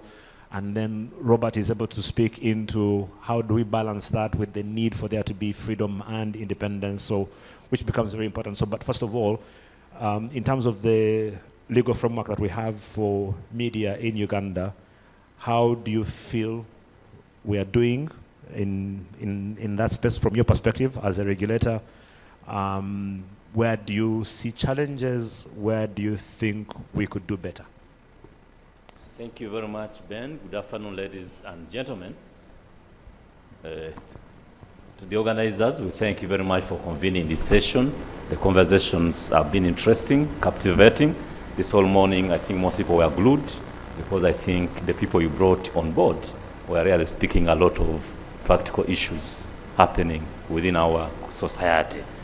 As UCC, we are happy to be part of these conversations because sometimes they happen without our voices being heard, and sometimes we are condemned and heard by people, and yet some people really get so many lessons out of these conversations. Now, I've had the privilege of listening to the earlier conversations, so I fully understand the pains that the industry is facing, how disinformation, misinformation, and trust in the media is affecting the sector and the industry as a whole. As UCC, our role under the law is cut out. When you look at the Uganda Communications Act, it clearly says that part of UCC's mandate is to regulate the communication sector. The communication sector is very broad. It includes so many service providers, from telecoms to radio, mainstream radio, TV, online. Now, for quite some time, UCC's regulation of the media focused largely on TV and radio, the traditional TVs and radio. Because at that time, few people were actually using online as communication channels for business. So what happened because of technology, in 2018, we internally did some study to confirm that there was a growing shift from mainstream TVs and radios to online. And we also confirmed that some of the online platforms reach more people than the mainstream radios and TVs. You'll be surprised by how many people read some of the articles that are published on these online newspapers. They go viral, they reach so many people. And unlike a traditional radio, where if you're defamed in a news bulletin at 2 p.m., maybe it will just play once or twice, and only a few people in that locality will get to listen to it. And it will go off people's memories. For online, the record sticks. Even when you search about a story that was published 10 years ago online, you will find it written. And many people now have learned that when they're engaging anybody, they first do some simple search about you. Simple business transaction, professional dealings, people now search about you. Even as I'm speaking now, I'm sure some people are searching about Abdusalam Waita. Who is he? Even people go for dating these days. If you have not been doing it, please begin doing it. When a man or a woman seems to be a potential catch for you, it's prudent that you type their name in Google. Who are they? You'll be surprised by how much information you get to learn about them. And hopefully you don't find any videos of them. Some of them actually find their videos. You find videos of this, so you know I'm dealing with a hardcore person. So many young people don't know that actually the internet doesn't forget. Yes, in Uganda, our data protection law recognizes the right to be forgotten. You can go and get a court order and compel a search engine to delete your records from the public space. But how easy is it for you to get that order and serve it on Google, to go and delete your record from their server in the UK or in the US? It's not easy. So in practical terms, the internet doesn't forget. Your records will be there. Now, aware of that, in 2018, we proposed a very soft regulatory approach for online. Online, where we said, let's introduce something simple that will allow us as regulators to know whoever is providing communication services online to get an authorization. Of course, this was in addition to the radio license, the TV license that I will not so much dwell on, because we all know that radios, for you to start a radio, you must get a license. For you to start a TV, you must get a license. But now we had this new breed of service providers, the likes of RX. Many of them, at that point, they felt like, because I'm doing online, I'm not a radio, I'm not a TV, so no one should call me to order. But we kept telling them, your impact is as big as the mainstream radio. So the rules that we subject other mainstream providers to, ideally should also apply to you.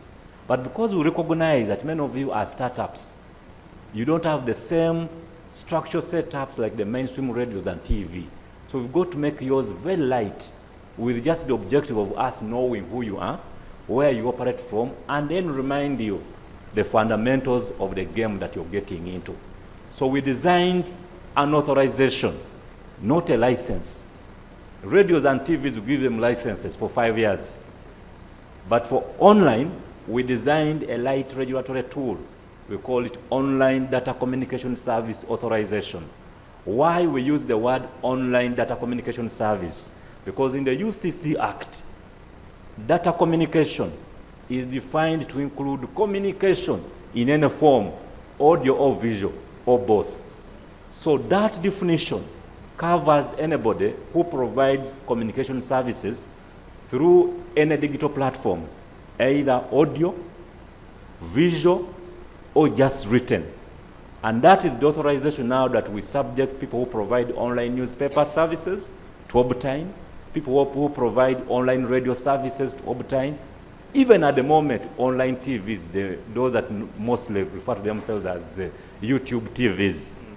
What is the criteria? We are not targeting everybody that once in a while opens a blog and comments about something. We are targeting people who are operating like media houses.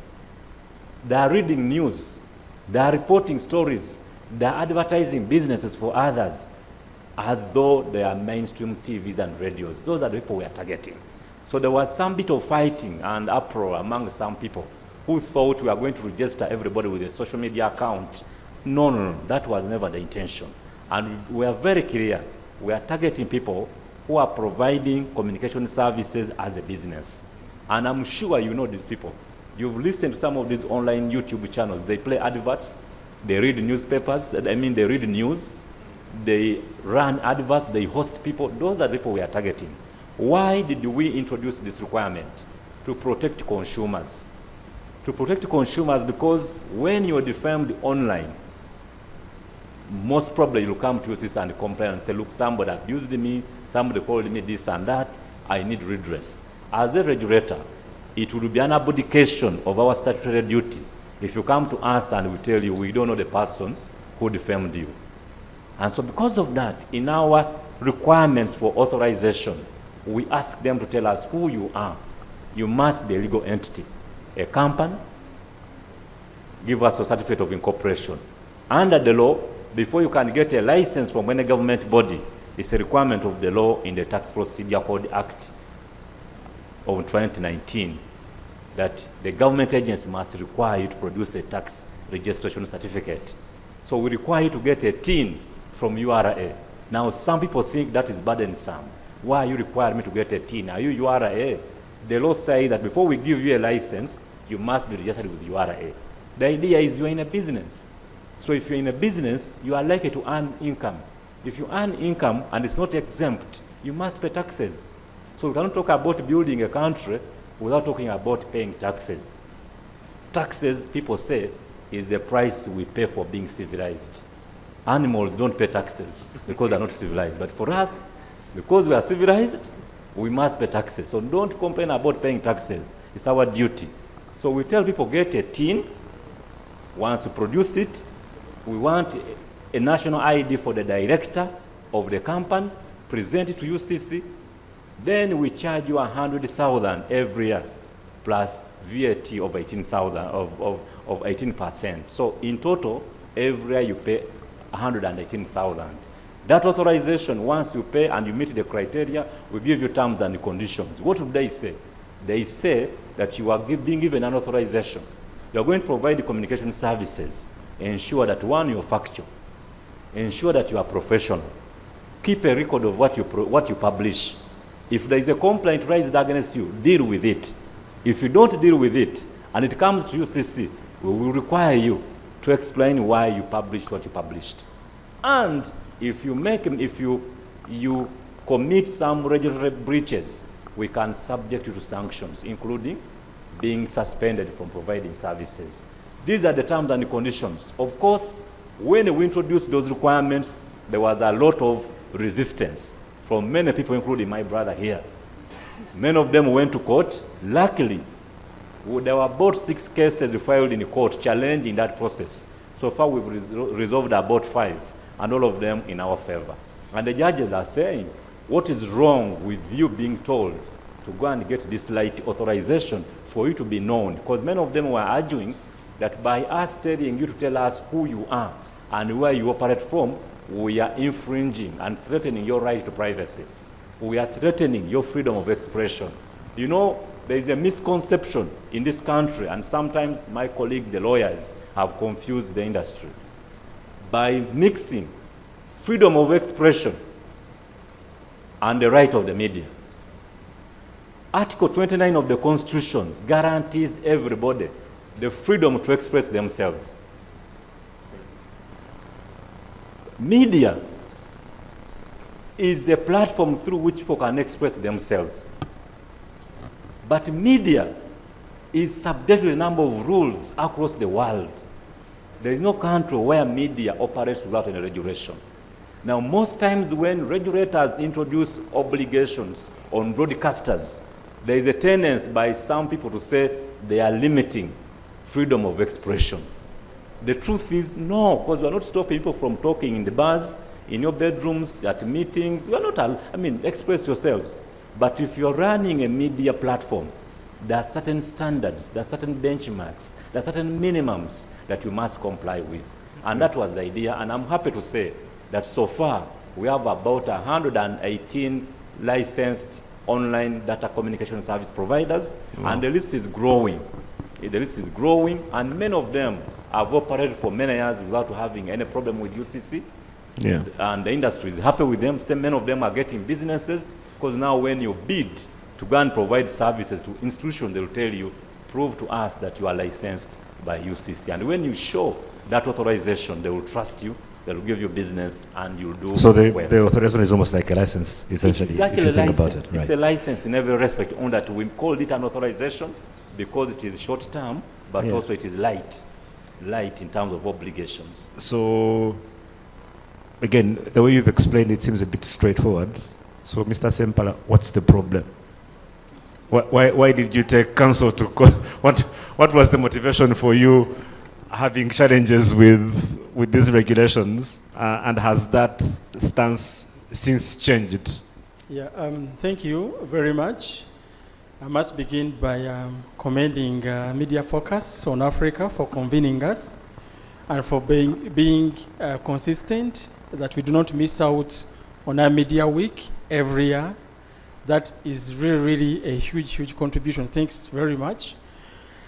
I come from the Human Rights Network for Journalists Uganda, and we are a media rights organization.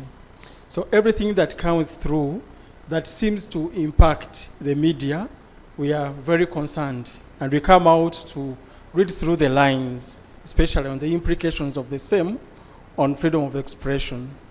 And our not being in conformity with the authorization because of the missing link, which is now here. Mr. Dr. Waiswa and UCC coming out to explain the circumstances much later after the 6 cases, yeah? So at some point is the approach, yeah? Waiswa, I think we agree that this person who carries public information, and sometimes not for profits, but they really want to relay everything that happens in their communities to the wider publics, are now being subjected to an authorization, which now is a license to use their phones, to use their, some of these are not professional gadgets.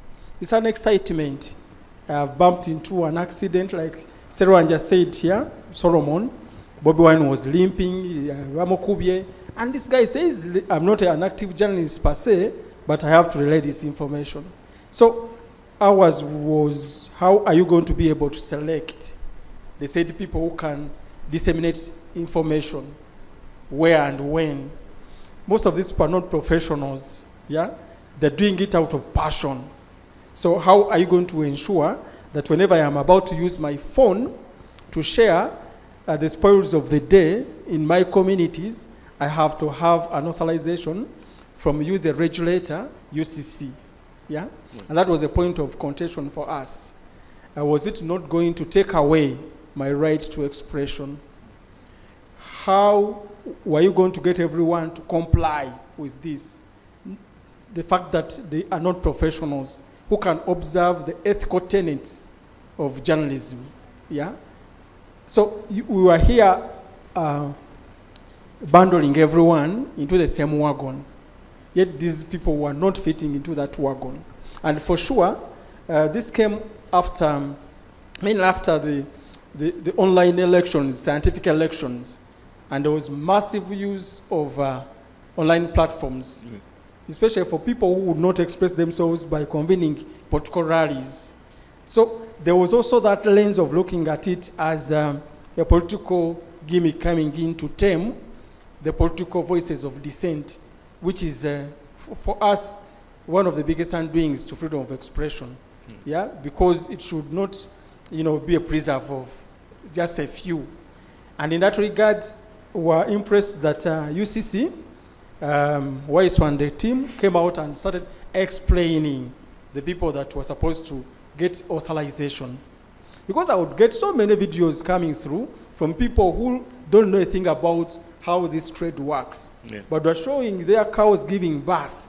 It has given birth to twins, and this is a good experience to share. In essence, they were sharing information, yeah? And here, you want to subject them to, this rigorous registration, and at some point you stood known to renew the authorization or license if you deemed them having misbehaved or misused the platforms.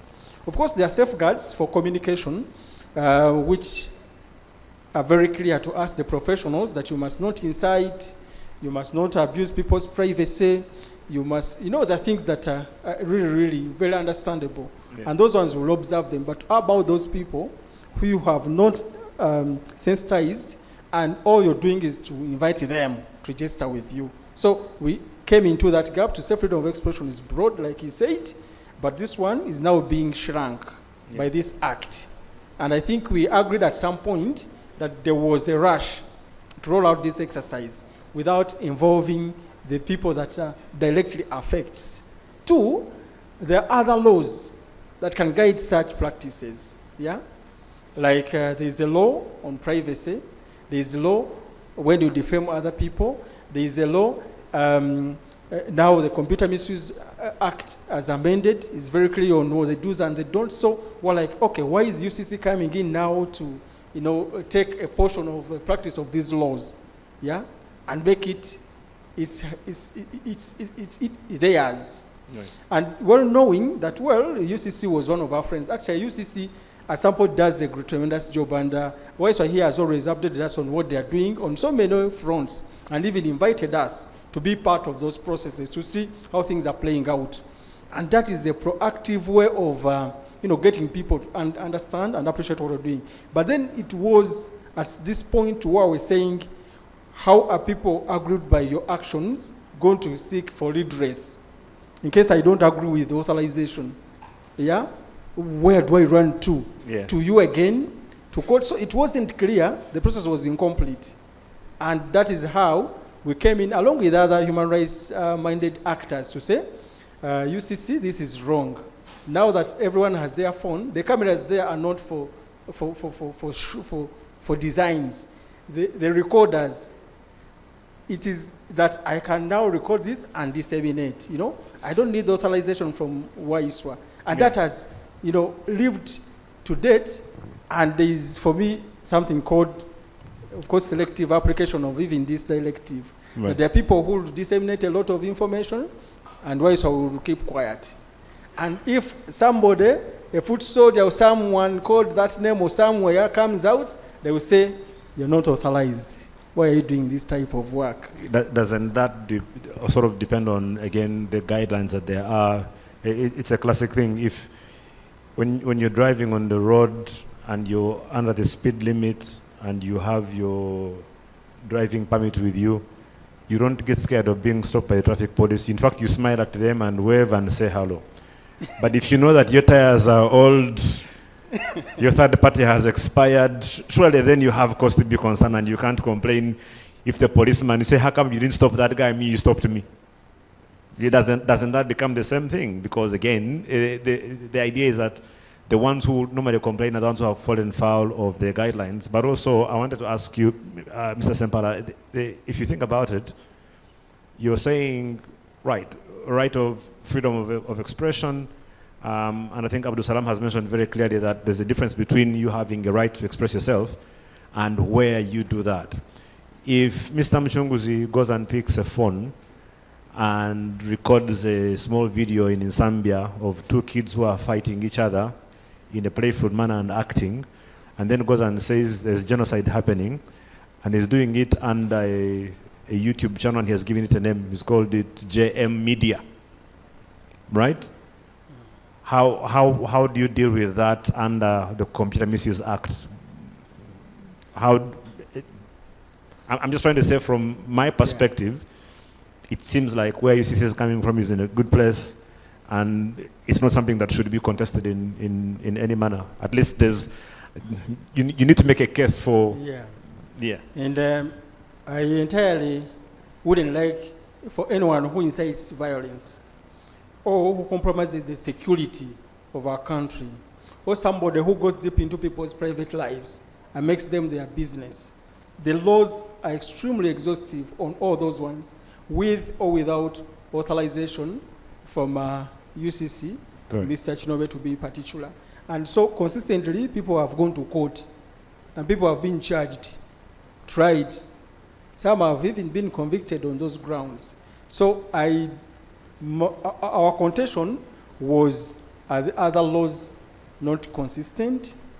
Do they hand out light, non-deterrent sentences? So what is, for the lawyers to say, what are you seeking to cure?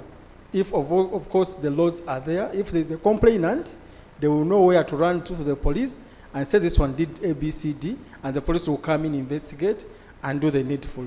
Yeah. The other thing I don't know, maybe my friend, is a personal friend, by the way, Waiswa, he will pick his calls all the time. He's one of those people who hold a lot of power and influence that remain extremely accessible, I must say. I don't know whether now the UCC has constituted a tribunal that will look into our things hard, and there's fair hearing in this. That is also very key in handing out regulation of this sector, because it should not be regulation, it should be regulation and not control, yeah? That if I am speaking and you're not interested, you want to control me, yeah? You're not regulating me, you're not creating an environment for me to be able to speak, to express myself, even when it may not please you, but I'm not trading on any criminality, I'm allowed, right. yeah? Where do you draw the line between regulation and control? Again, it seems a bit murky to me in terms of this whole freedom of expression. You have, again, if you go online now and see some of the things that people say, because I think they are hiding under the shield of invisibility or being on social media, people will come and say, Robert Sempala guy, or a guy MC as well, in fact I know, complete utter falsehoods, right? Even if you go and get a retraction from this person, the damage from that is very difficult to undo. And yes, I'm saying for the record that saying that Mr. Sempala's MC is completely wrong, even if he is, like why would you be? Where do you draw that boundary to say that people are allowed to say what they want, but then they must be held accountable for what they say? And how do you regulate that? Especially now in the advent of social media, we've been hearing about citizen journalism. We're going into an election period, Julius will tell you, where if a guy is running for election in Kashari, all I have to do is go and put out a WhatsApp video that just says enough bad things about him to cause enough reasonable doubt. Thank you very much. It's true, the distinction between regulation and control is historical and it's still ongoing.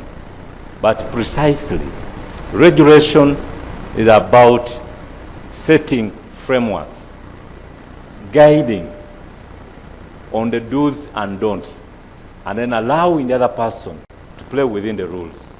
That's what regulation is all about. Now, UCC, in accordance with international benchmarks, we have rules, and these rules are derived from the Act, the Uganda Communications Act, of course the Constitution, the regulations, we give guidelines, we give standards, all these, we give license terms and conditions. All these documents tell our operators and the industry what they should do and what they shouldn't do. We don't sit with them every day to say, before you go on air, come and we quality assure your script. We tell them, for example, if you're a TV or radio, we ensure that when you're reporting news, the story is factual. The story is balanced. Don't be partisan. You know, in Uganda, many people tend to confuse our framework here with what happens in the US. And let me just talk about this here, because there's been a discussion about US and media and all that. In the US, their legal regime allows media to be partisan.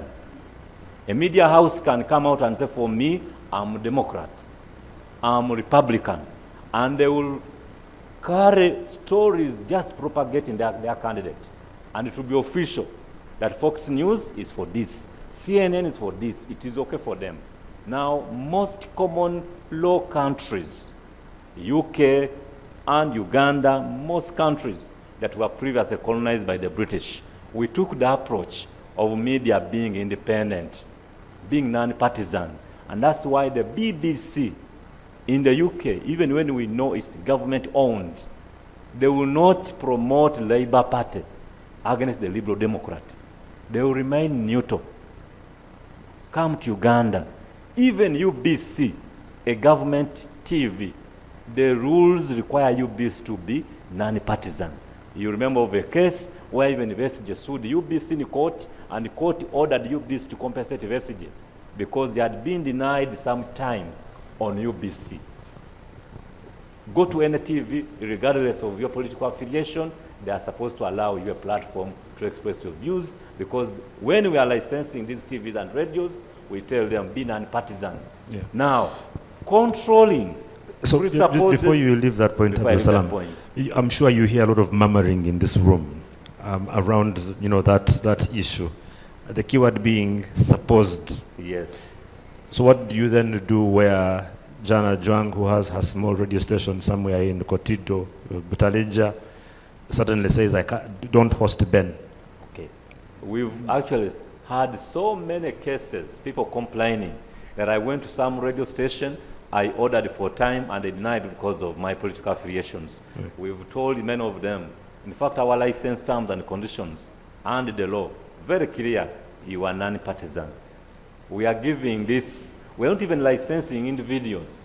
We license the company. It's an entity. The entity, not that director or manager, no, it's the entity. And I challenge anybody here, if you belong to any political party or any group, if you go to any media house and they deny you access to that media on the basis of your political affiliation, please come to UCC and complain.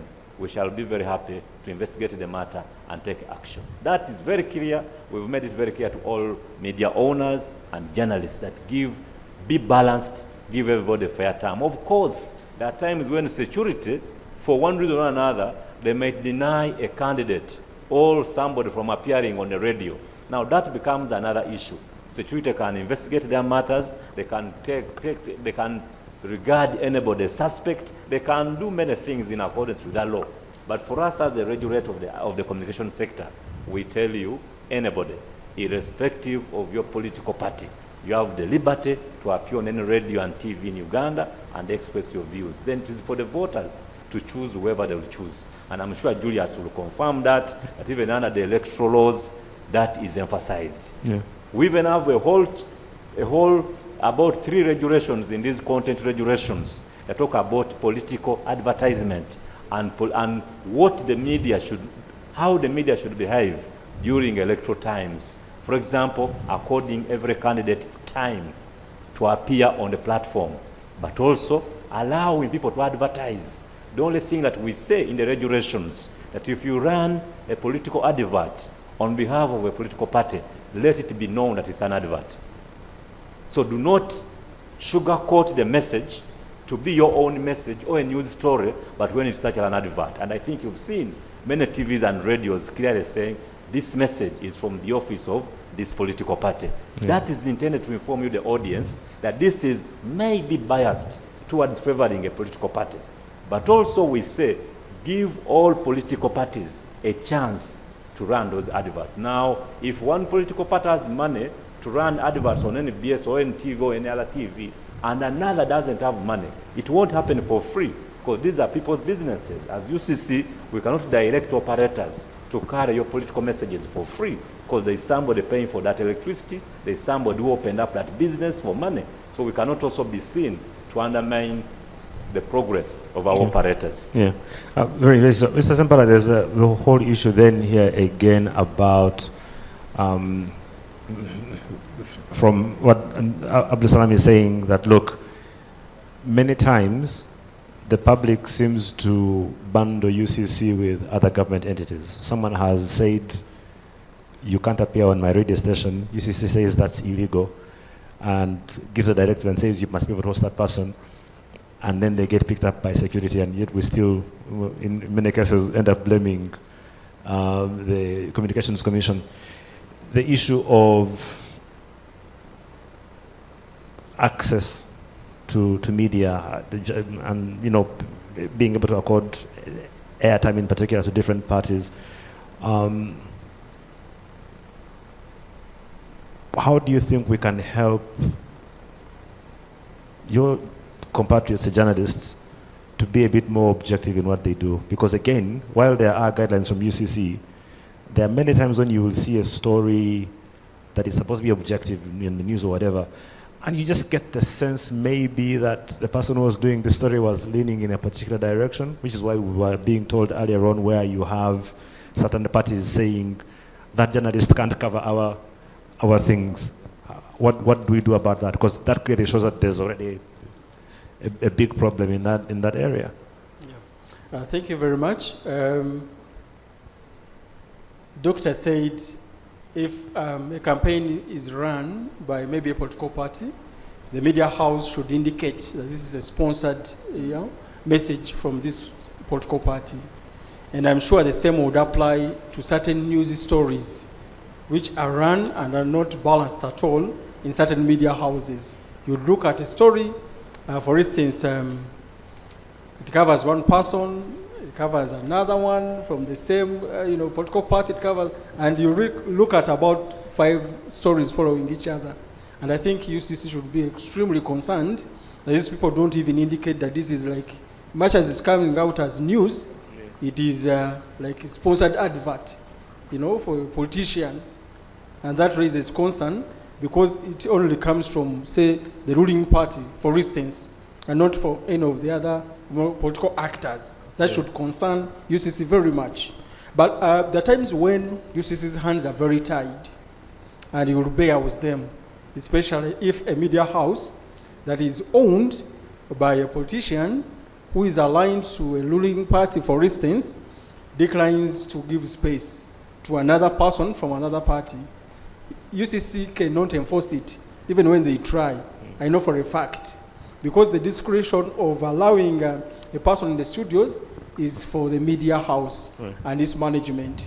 So there, I bear with UCC. The discretion to allow advertising on my radio is mine. I can say I don't want your money, right? Certainly, I can say we have a lot of adverts.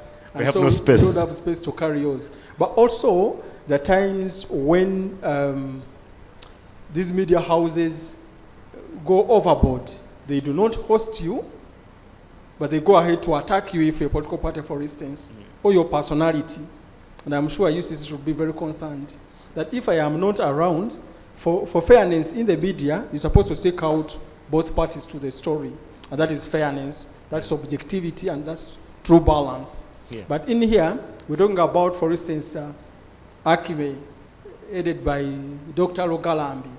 Doctor is not in the studios, and the moderator will allow everyone in the studios to comment about Akime, and Akime is not represented. I don't want to risk advocating for political party. That's why I'm using one of our development actors and in the room, and who is my friend.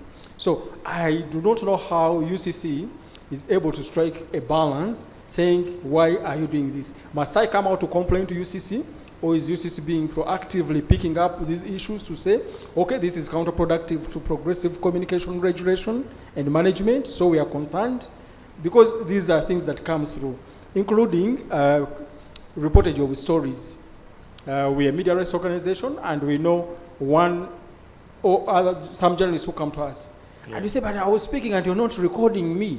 What happened? And this person is having their camera arrested. Says, that one can't pass at our station. You know, eh? You balance your thing, eh? So we can carry you. And this person will not record you until you stand on the sides to say, okay, they ask a specific question. What do you say about this? And that would run so well. I'm sure that is a delicate balance for UCC to strike.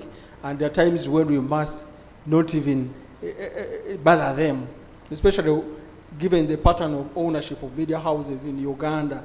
Most of the owners are politicians, if not business people.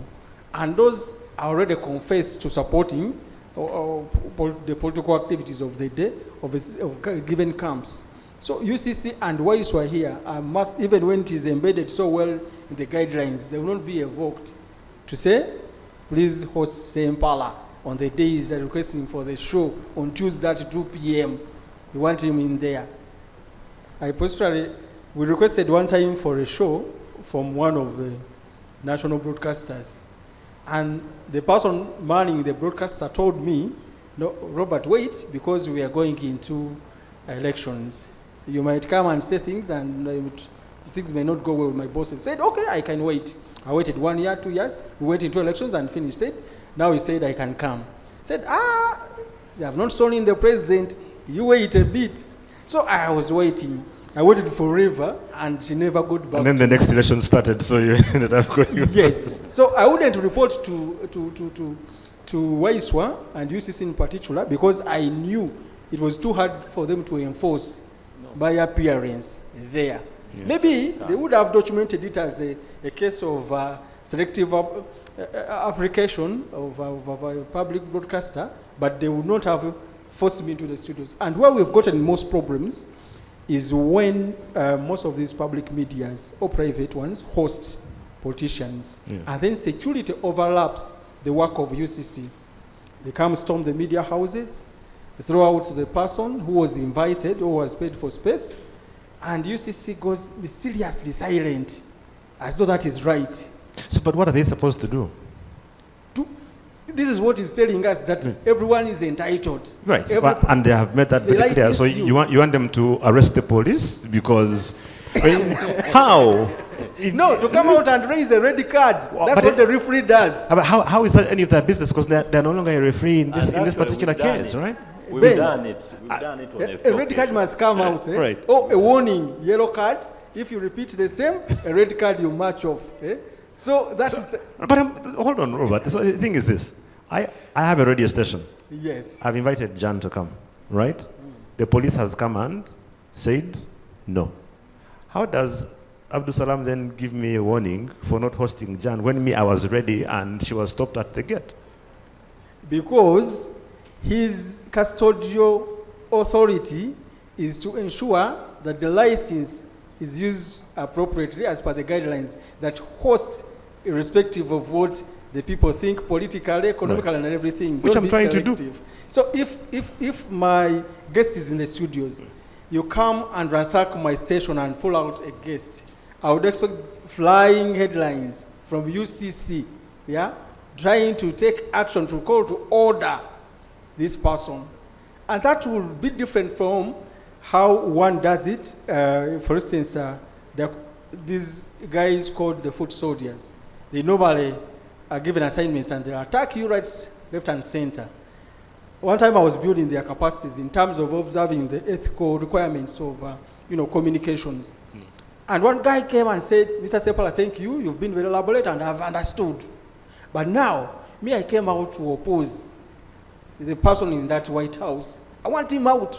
And you are telling me I must balance my piece before it goes on live. How can I go to him to ask if he will allow to go or not? So how would you help me? And my answer was very clear. Ignorance of the law is no defense. Yeah. You know what to do, and you know what awaits you in case you do not comply. Yeah. If you're not ready to comply, you're in the wrong business. Yeah. Actually, I have a question about that, but even before I do, one more question for each of you, and then we'll open it up briefly before we go into the next panel. When Dr. Emid was talking earlier, Council, she talked a little bit about the issue of media literacy to make sure that we are addressing the lack of understanding of what media is supposed to do, and the fact that nowadays everyone considers themselves a journalist without understanding the ramifications of what it is. An accident has happened, the bus has overturned, and you have people who are going and taking videos of people who are literally still bleeding and then putting that on social media.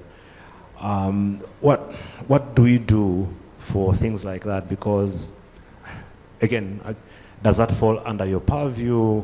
How do we deal with this issue of people who will use social media for all manner of irresponsible? Yes.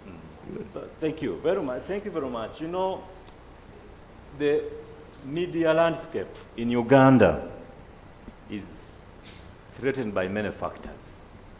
One of them is unprofessionalism by the people playing a role in the industry.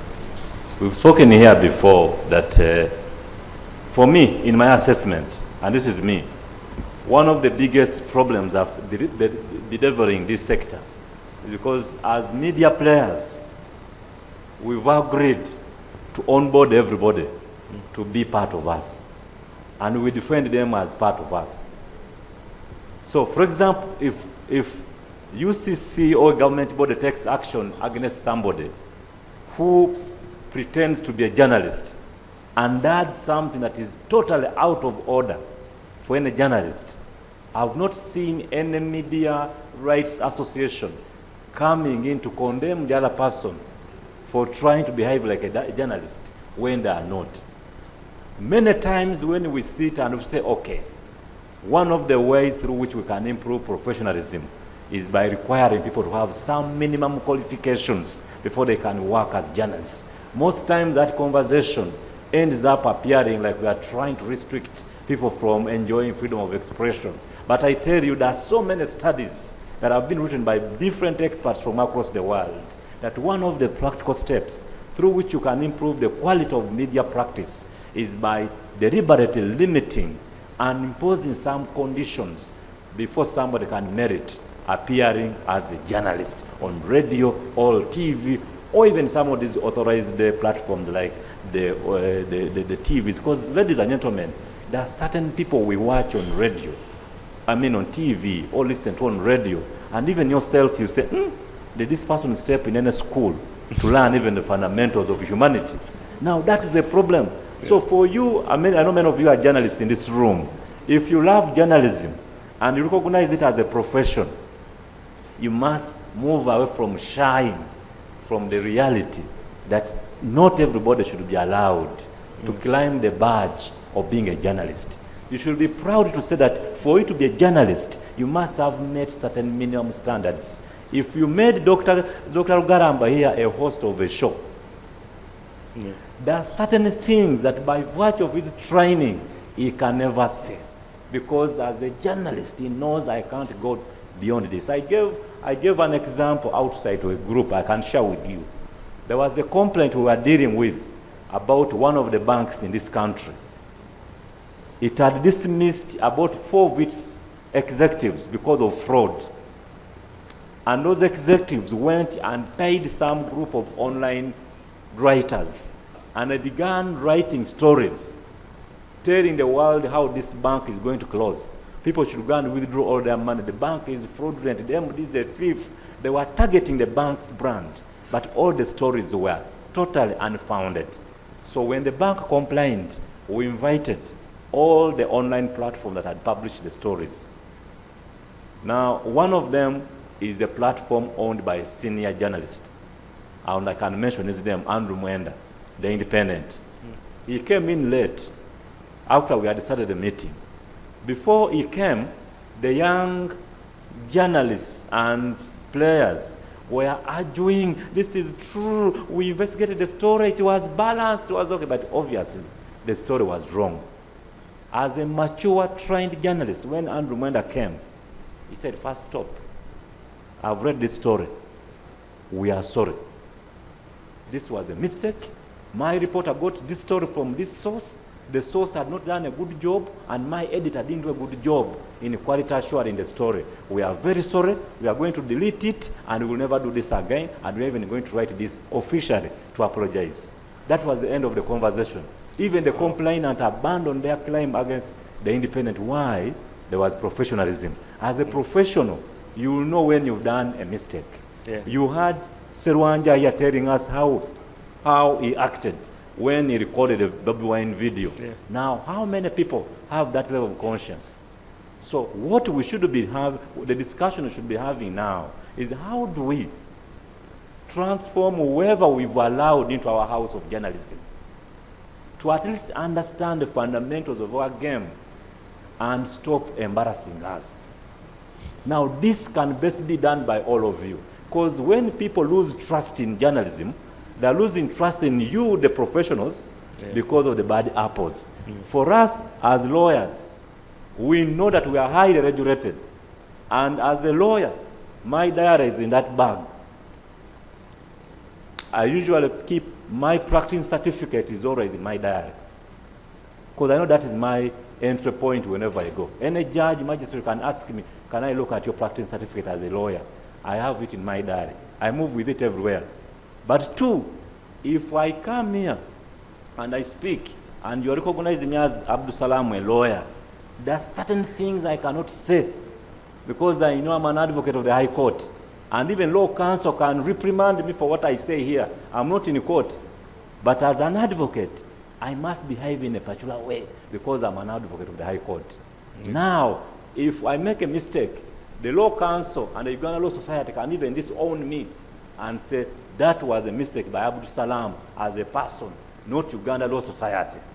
And we condemn it. Now, what I've seen with you, the journalists, even when that person is a Kamyuf journalist, you say, we are dying with our friend. We can't let our friend go. So when we are blaming you, we blame all of you. And we that is the problem. So you must be able to isolate the bad apples from the good, and then work on how you can transform the bad apples to become better through training and improvement. I think that's a very good point. One of the things that happens a lot, especially in Uganda, is the fact that you have so many media houses. I think at the moment you have licensed 300 and what radio stations at the moment? Yeah. TV stations are in the hundreds as well at the moment. The online publications are countless. So UCC has the requirement for the qualifications for journalists, many of which up to now, I think you and I will both agree, the majority of media houses are not meeting. And I think the challenge comes in usually when one of those people actually screws up or makes a bad mistake. And that's when now UCC comes and says, please, because we've had this situation before where someone has done something, and then council sends a letter saying, can you please give us the qualifications of that person?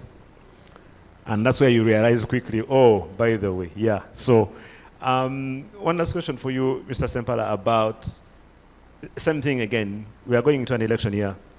One of the challenges that we have, I find, because I get to MC a lot of events, and journalists, and I say journalists in quote because they come seconded by media houses, and I'm sure you guys will do press conferences a lot. Julius, I'm sure, will testify to this. A person comes claiming to be a journalist, and then when it's time to do a Q&A, they ask a question, and you're thinking, I'm sorry, did you go to school even? Like they have absolutely no comprehension of the subject and what they're trying to talk about. And so the question coming out of this, Robert, is this. Journalists going into an election year, they are reporting on elections, reporting on these things, and most of the time they have little, if any, knowledge whatsoever of even electoral laws. What do we do to ensure that our journalists are able to acquaint themselves better with our laws so that they can actually help, report a lot better in the election season? Yeah, and that is a very legitimate concern, very legitimate. I have seen it personally when one asks you a question and you're trying to figure out what exactly you want. So sometimes if they speak Luganda, you go to Luganda and say, were you asking for this? And they insist on asking you in English. So sometimes you are not sure whether you've answered their questions or not. And I do not want to say it's because they didn't go to school. There are people who never learn how to ask questions or even speak English. Even when they are doctors, they will know how to treat you so well, but English is not one of their friends. There are people who speak very eloquently before even going to school. So it's a language that we play around with. But for this particular qualification thing, it's prudent that we have standards set for who practices. And that environment is non-existent in Uganda, unfortunately.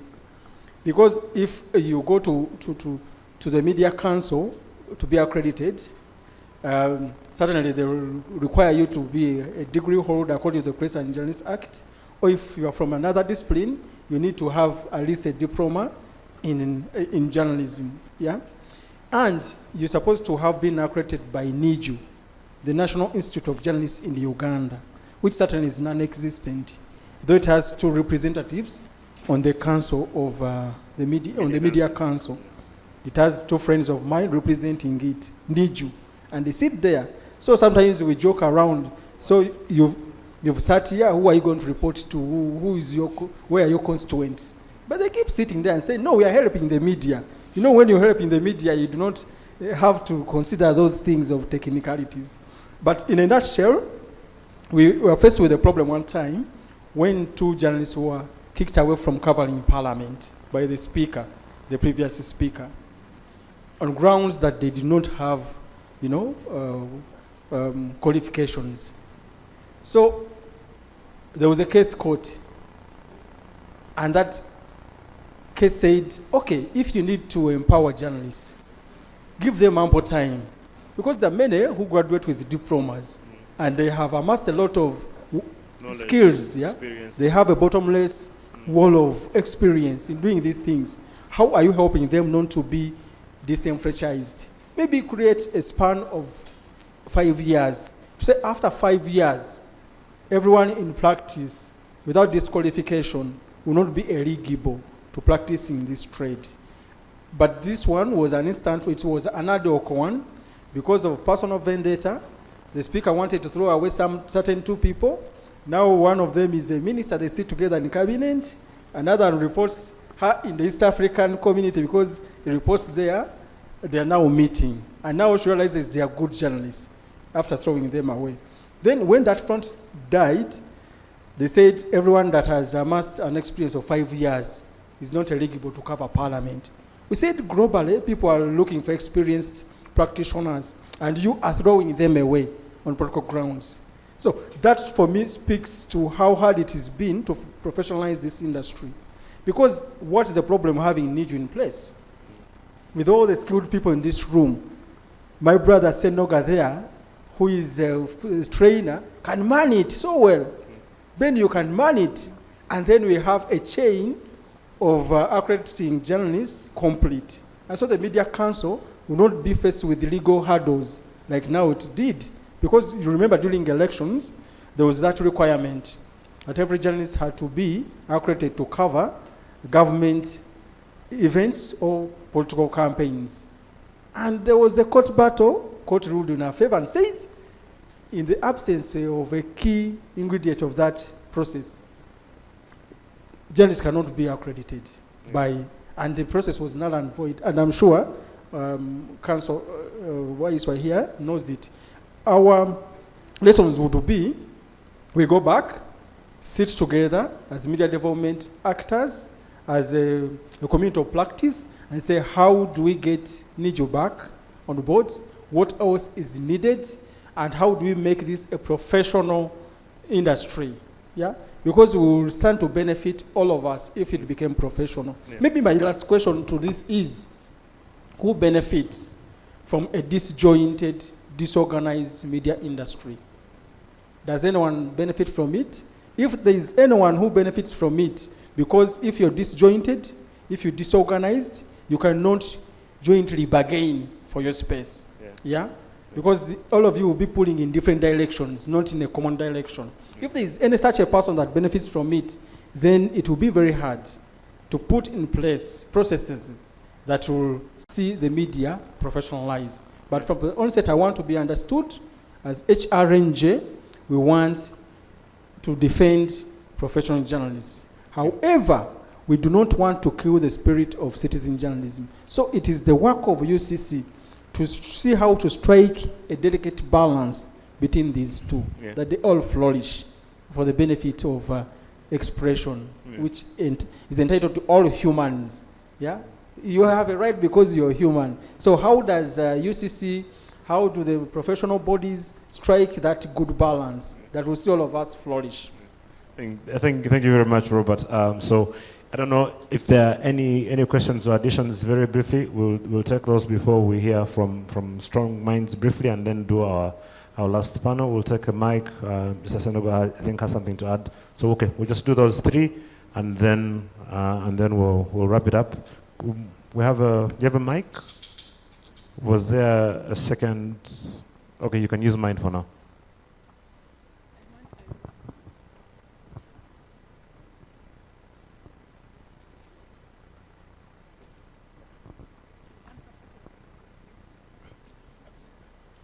Good afternoon. My name is Eliud Kibi from Kenya, formerly with the Radio Africa Group, but currently running Diplo Brief Media. I'd like first to react to the question of journalists not understanding or having proper grip of certain aspects you mentioned about the electoral laws. And I think possibly it's time we consider either one, having journalism as a second qualification, where you have a journalist covering business, possibly having a background in BCom, accounting or finance or something, or a lawyer having someone covering the courts, having a background in legal. Because I'll give an example of, in Kenya, the Standard Group had a medical doctor who was the editor and reporter for health. And I think Mercy Korir did a fantastic job. So I think it's possibly that. Secondly, it would be maybe capacity building journalists based on their specialization. I think now we are beyond having, general news. Now I think we are going to specialized, coverage. My question would be, how is government here in Uganda possibly using advertisement to control how media, private media is operating? Is there a concern with how government, as one of the biggest advertisers, using that as a tool to, as a stick or a carrot to how media operates in Uganda? Yeah. Thank you very much. There was, that one, and then at the front. Just to answer your question though, brilliant suggestion around having the specialized people, but I do have an idea of what media in Kenya pays and in Uganda, and it's going to be very difficult to convince a doctor in Uganda to come and be your health editor because you literally can't afford them in this country. The room can correct me if I'm wrong. We just can't be able to afford the pay for journalists in this country is abysmal, to put it mildly. Thank you, Ben. My name is Irene Abalo. Just to let you know that we have lots of teachers in the newsroom, and the teachers are the ones who are editors. Linda there will tell you the kind of people we have in the newsroom who are from different professions. And so his question perhaps is, if we have people who say have a degree in the teaching profession and advance and do maybe a diploma in journalism, do we then say they are part of us, or we still say you still have a diploma, you don't have a degree? So what does this look like from a legal perspective? I think that's something that we've been looking at in the newsroom. Yeah. Someone has done masters, but it's not related to journalism, and they go and do a postgraduate in a diploma in journalism. So what does that look like? Yeah. Do they now qualify? What is the grading in that aspect legally? But my question is away from that. The legal regime requires journalists to do things in a particular way. But when you're in the business of journalism in Uganda, especially towards elections, people are going to be in need of equipment, things that concern communication. But they end up with the military as the people concerned with those equipment. So my question to you, sir, if you could help guide, if I want to import a UB van, or I want to import a drone, or I want to import bulletproof jackets, and it is for my journalists to be safe considering the political environment, and I have to interface with other players that are uncomfortable to interact with, how can UCC help those in the communication space get equipment that is meant for communication, not anything related to military? Not anything, okay, we will say that it's related to security, but we're not doing something that is going to be a threat to the country or to other citizens. Yeah. I don't know how that conversation can be pushed forward to make it easy for some of the communication equipment to get into the country. Yeah. Thank you. Thank you very much. And then right at the back.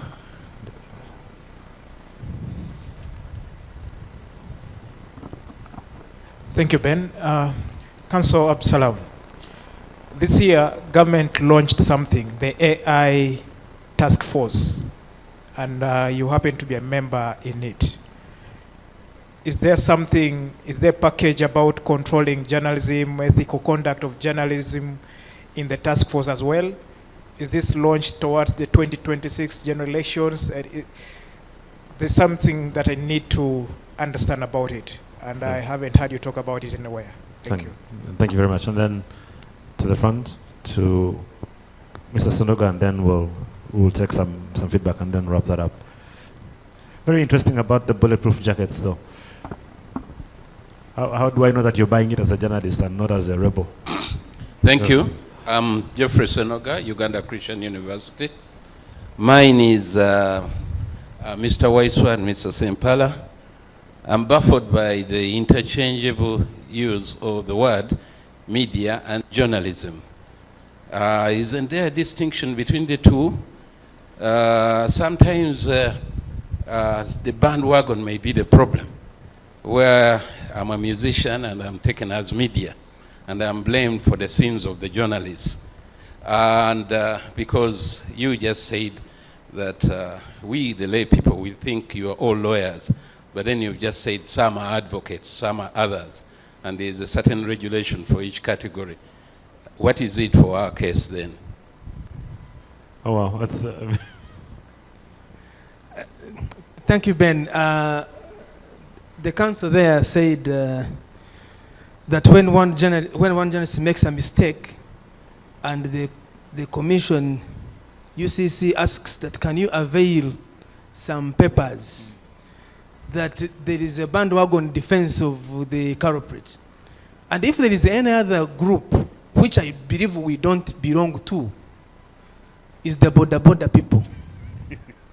Borders. Even if one of them knocks you and you stop, all of them will descend on you, judge you, and actually they can even beat you. They take collective defense of the sins of their own.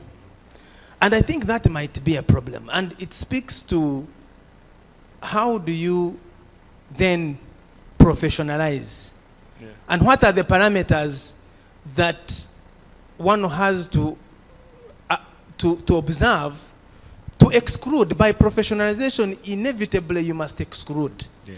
But I think we have not been finding the meeting point on which points to emphasize in excluding those that should belong to what we call the profession of journalists and those who undertake acts of journalism. Yeah. Professor Ruganambi, when he taught me, in fact, he used to teach us a paper called Issues in Mass Comm, and there was a particular segment that he taught us on professionalization.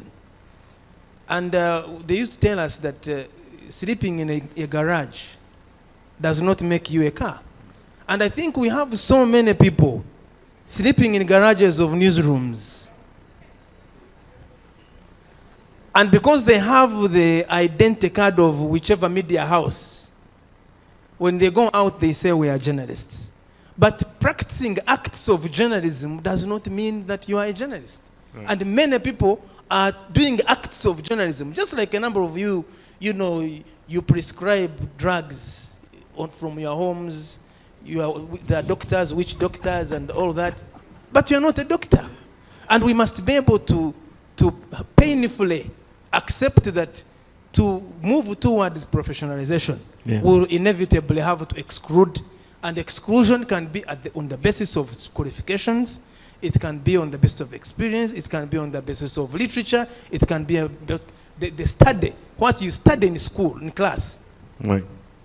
So those are discussions that must continue, and I think this is a good beginning point. Absolutely. But we should not behave like border people at the stage. Yeah. Also, we'll take one more. I'll ask my panelists to summarize their responses as we get that. I should tell you about borders. The one thing that I do give them credit for, though, is that when a border guy wants change, he just puts up a note like this, and he always gets change. I find that to be commendable, that they have that solidarity.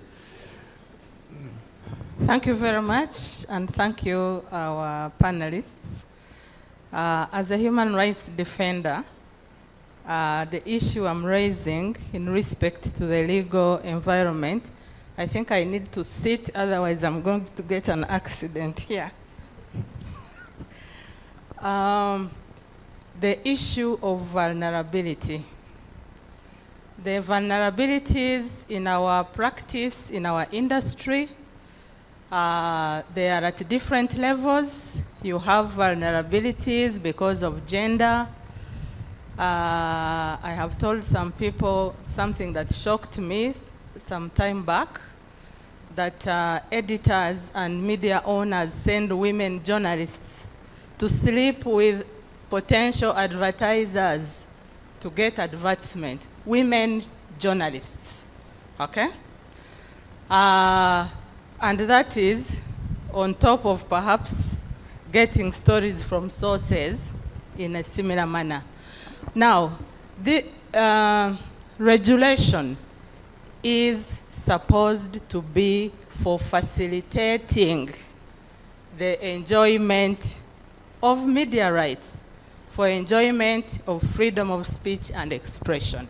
So, what can we do to have a law that takes into consideration the vulnerabilities? Think about freelance journalists in our environment. Think about journalists who work up country.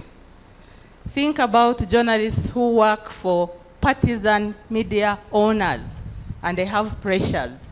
So how can we ensure that, I mean, if I pay you money to run a story, I will not trust you, right, because I know the next story will be can be about me if you get a higher bidder. So the vulnerabilities in the industry need to be addressed. Yeah. Because the issue of gender, for instance, is taken care of under some other laws. But if I asked Dr. Abdul Salam here, the guidelines that you have for registering, you said it was not registering, for authorizing, do they, for instance, say you must have a balance of gender in your newsroom or whatever, something like that? It is not in your UCC law, it is elsewhere in another law. So do we have the, what is it called, cross-referencing, something like that? Right. How do we address vulnerabilities in the industry? Thank you. Those people who go to sleep with people for advertising, they are forced to what they go for themselves, because they are told to go and sleep with advertisers so that the media house can get revenue. But even you can and say no. You say no and eat what? I don't want to be insensitive, so I'm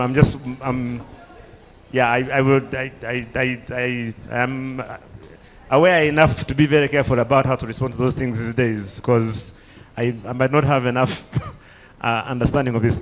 Very briefly from each of you, the things that have been raised. We only have, I think, 4.5 minutes before we have to wrap up the session, so no pressure. Thank you, Ben, and colleagues, for the questions and the comments. I'll begin with my colleague Rose's last one on gender and vulnerabilities.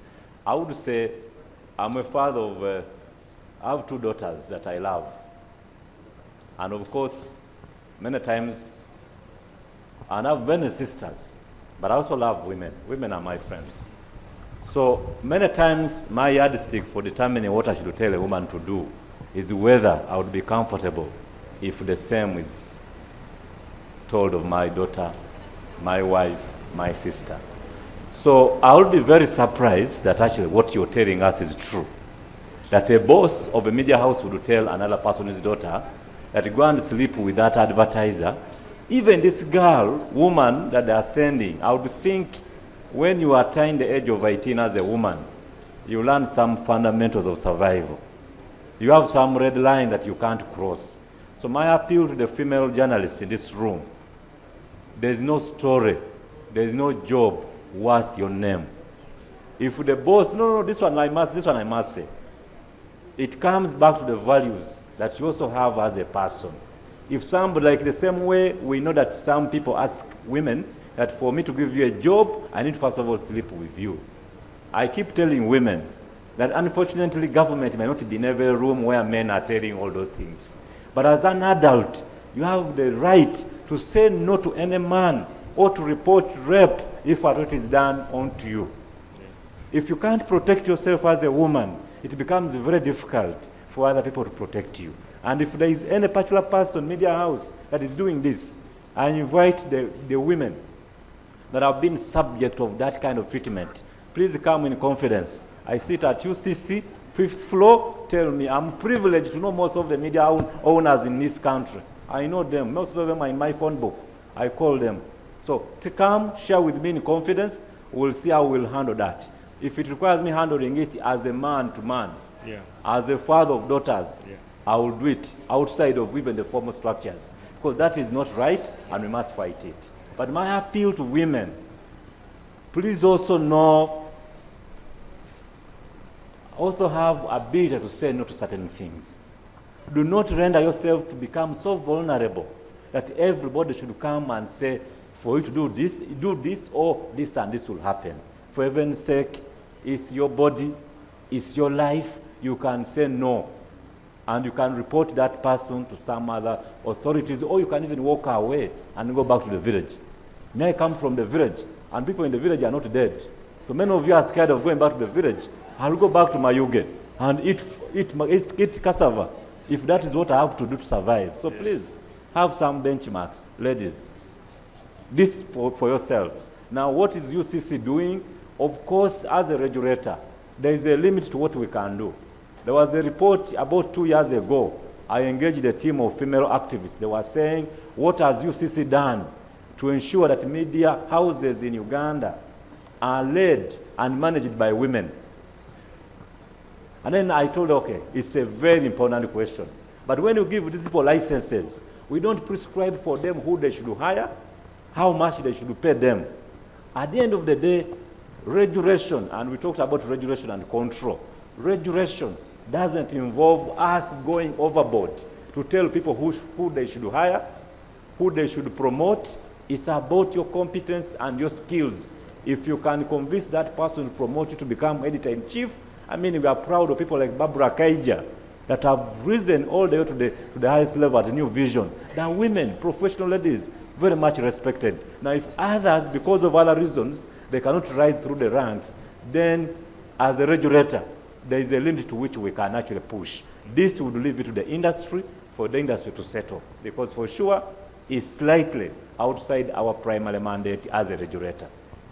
But of course, to the media owners, whenever you can, pull that woman, that girl, and promote her, please do so, because we all know that women are the foundation of society and the country.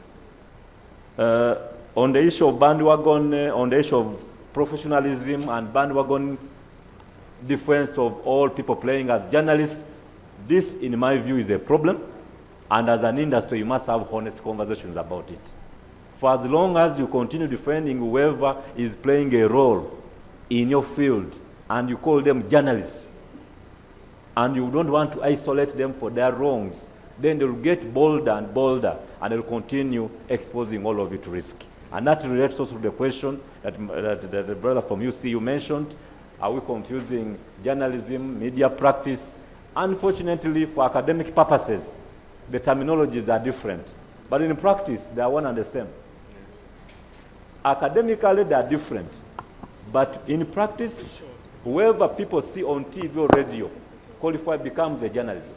And that's why I've seen some countries saying that a person shall be recognized as a journalist by what? By their conduct, by their work, irrespective of their qualification. So if you work for a TV, you're a news anchor, you are already a journalist by virtue of what you're doing. Yeah. And we subject to the same rules as other people. As UCC, we don't insist on qualifications for everybody.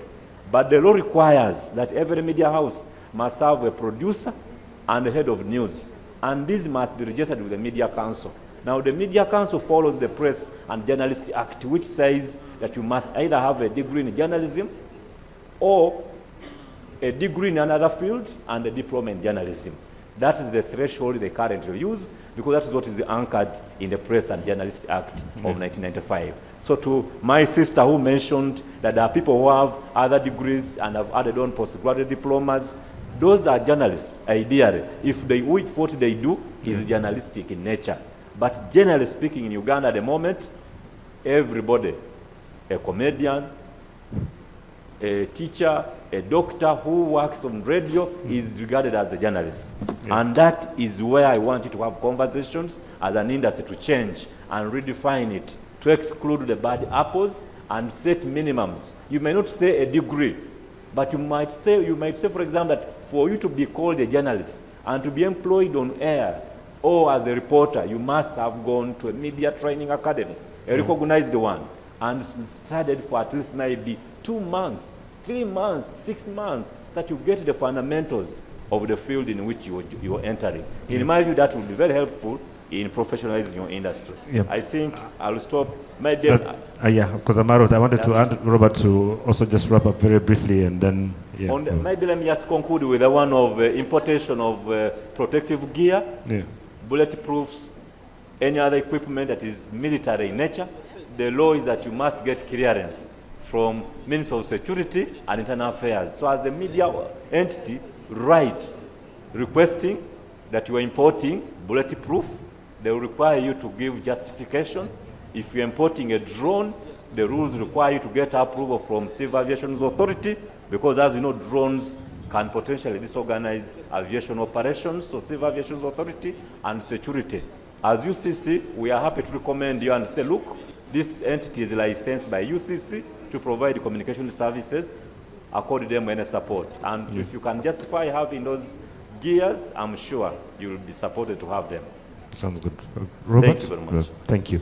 Yeah, thank you very much. I think I will dwell so much on roses.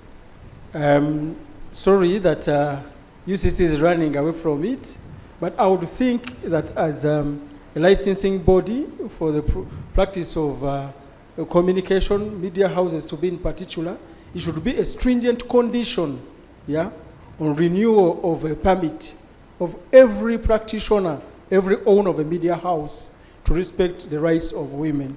And there should be a desk, if anything, yeah, that women can come to, the female practitioners, in confidence, and these issues can be handled. Because many run to nowhere, because they fear being embarrassed. They run to reporting to people who won't help. But if this is already entrenched gets entrenched within the UCC systems, I'm sure many will come to you and report. Finally, about media and journalism, the interchange is about how we say a violation and abuse. They are legally different, but we use them interchangeably. But the media refers to all those platforms that are used to communicate. Media platforms. But then journalism is just about the professional application of journalism. I think we can draw a line and shouldn't be a threat to our trade. But in a nutshell, Ben, I think we need to work a lot of talk. Yeah? The UCC here present should listen more, yeah, to the end users of these services than going to impose, you know, and there will be a lot of compliance if it comes from engagement of the practitioners in here. They all comply, and you literally will have no people to try. Thank you very much. Thank you very much, and a big thank you to our panel. A big thank you to Robert and to Abdul Salam Mwaiswa. I'll allow them to step down as we do our next panel. So we have two more sessions to go. With your permission, I wanted to ask that you allow me to switch them, if that's okay, because the conversation around mental health and the workplace is one that I think we can be able to lead into our evening, even as we wrap up, so we can actually continue the conversation from there, if that's okay. And then, so we can have the one about beyond the ballot and strengthening women in and youth voices in the elections. There's something I wanted to say. I was scared it was going to be very insensitive, so I don't have many filters. So don't judge me if okay, but I'm going to say it anyway. I once worked in a newsroom where at some point I think all the female reporters had children with politicians. No, true story.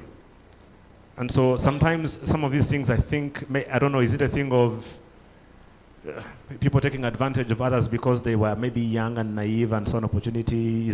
How do you... I stopped, Rachel, I stopped. Okay, I see, I was just, I didn't know how to approach that, so I will shut up.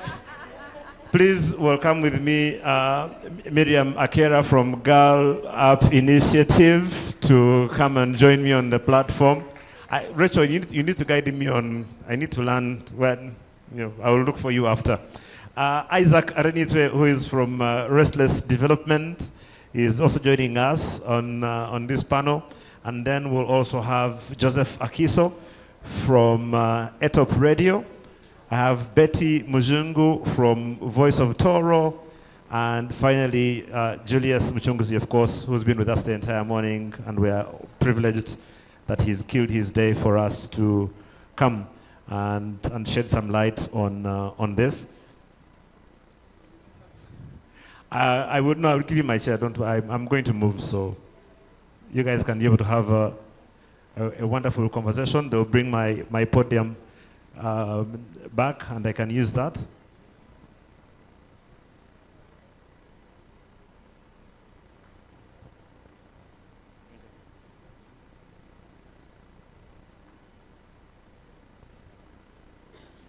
Right.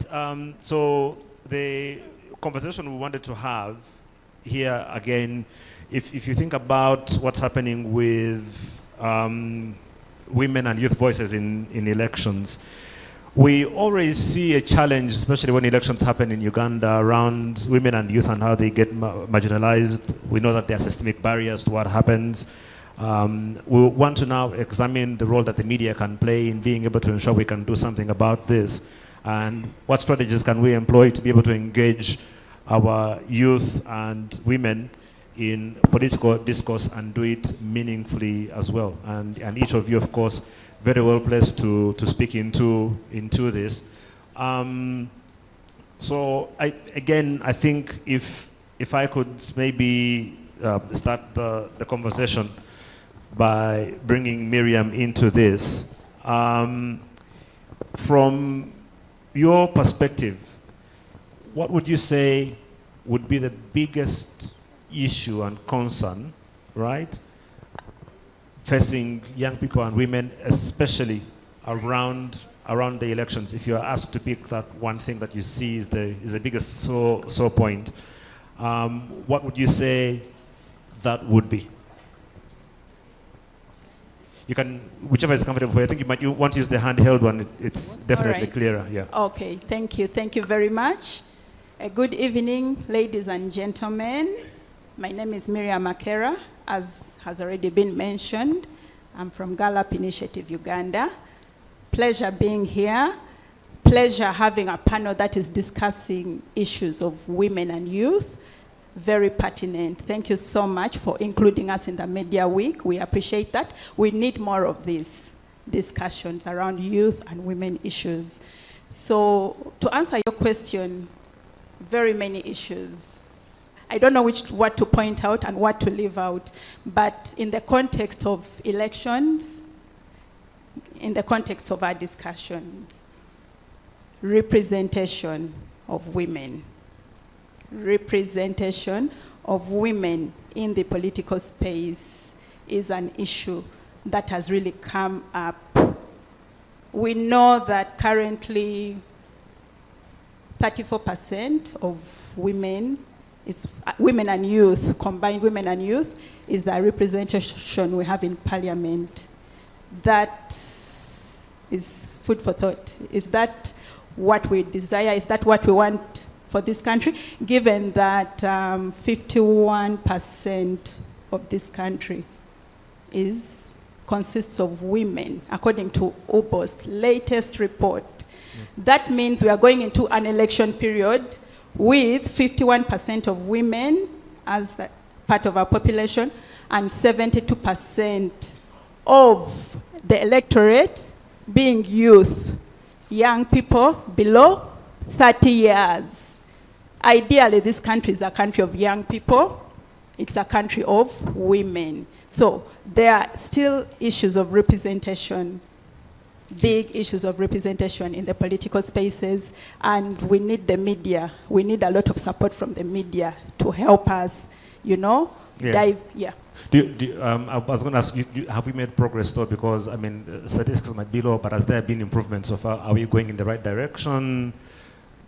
you know. Yeah, absolutely. Thankfully, we are making some progress, but we are not yet there.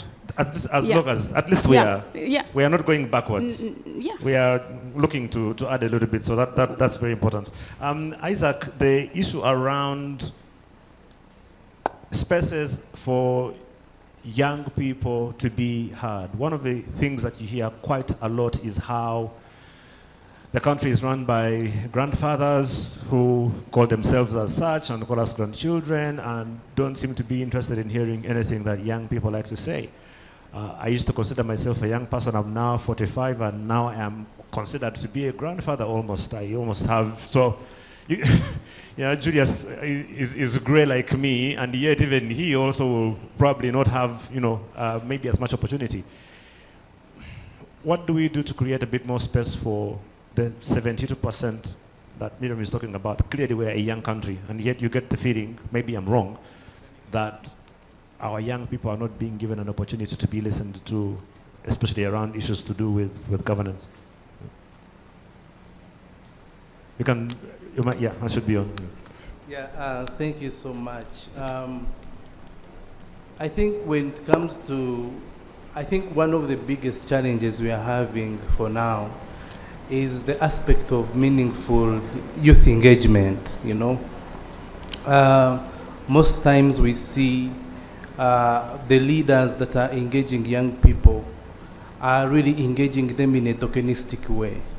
Yeah, so as we look for elections, for example, pre-elections, leaders are just thinking about, what would the young people want us to do?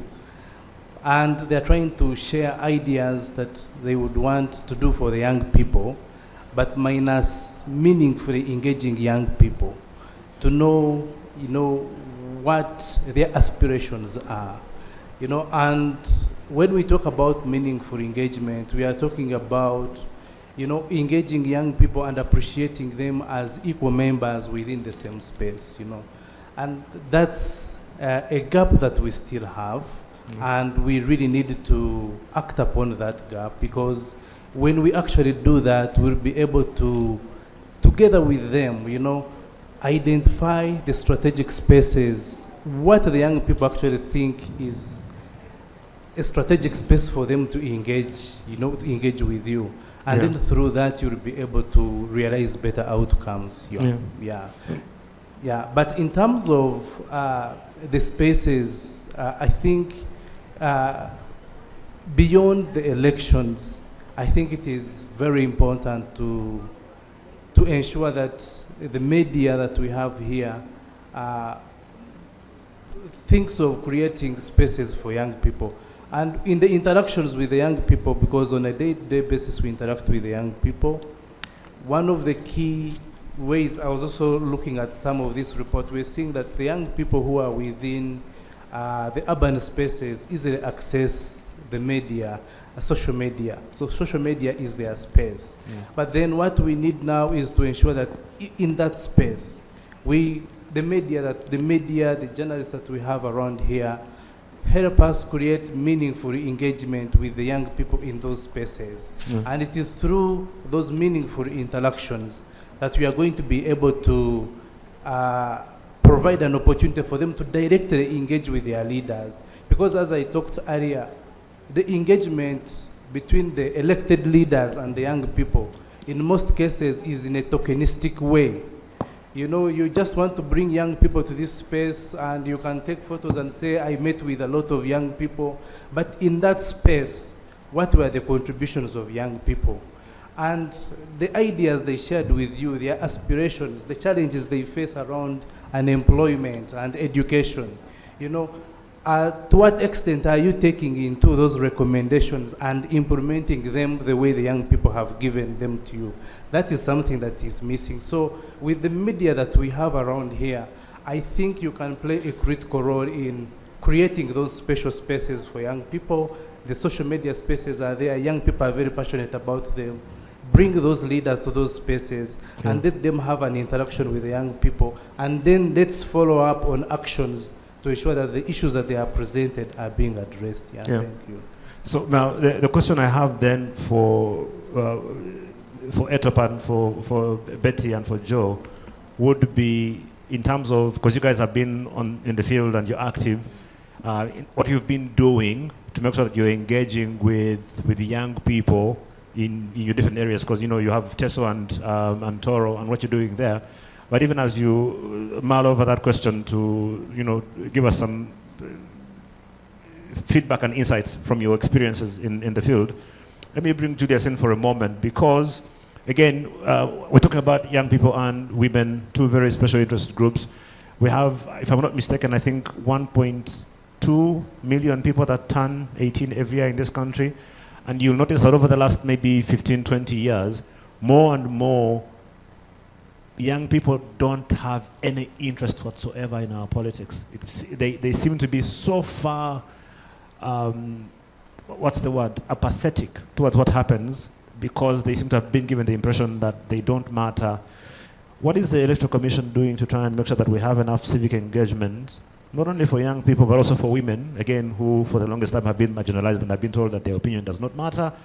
You vote what your husband tells you. These are stories we hear every election cycle.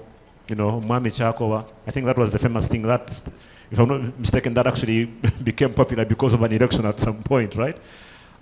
What's the Electoral Commission doing to try and make sure that we have enough engagement actually with our young people and women to be actively involved in the electoral process in Uganda?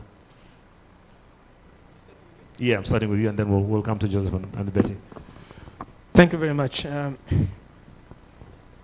First of all, there is a book called The Constitution, which we encourage all of us to read. And Rosemary Kemijisha there from the Uganda Human Rights Commission, they do a good job. We need to do more to get Ugandans understand and read the Constitution, because it is the basis upon which a number of the things that we are doing, including inclusion and participation of all groups, but in particular, youth and women. The framers of the 1995 Constitution were aware of our history, and they knew that there has been marginalization of various categories of people. And they created affirmative action provisions for women, for youth, for persons with disability, for now the elderly, but now we're talking about women and youth. And Article 1 of the Constitution says that all power belongs to the people of Uganda, and then subsection 4 speaks to that the people will choose the leaders through a fair and free, credible election, and Article 59 speaks to the right to vote for anybody who is above 18 and is a citizen of Uganda. The Electoral Commission, first the Constitution provides for those various affirmative action spaces within which youth and women should participate. The media has a role, the journalists have a role of educating and informing and mobilizing young people and women to actually understand and appreciate those spaces that are available and participate in them. And for the Electoral Commission, our job is to conduct elections. And we conduct elections at all levels. There are levels of the Youth Council, youth leadership, from the local level to the national level. There are women leadership levels from the village to the national level. But the media has deliberately, I hope not deliberately though, decided that when it is an electoral period, to reduce the narrative of what is at stake or what is on the table to a member of parliament, maybe LC5 chairperson, and then the one who sit at plot 1. And we don't pay sufficient attention to educating the citizens about these other levels of representation and these other levels of governance. Because at the end of the day, the people that change or make differences in the lives of the people are at the local government, at the sub-county. The budgets from central government go to local governments.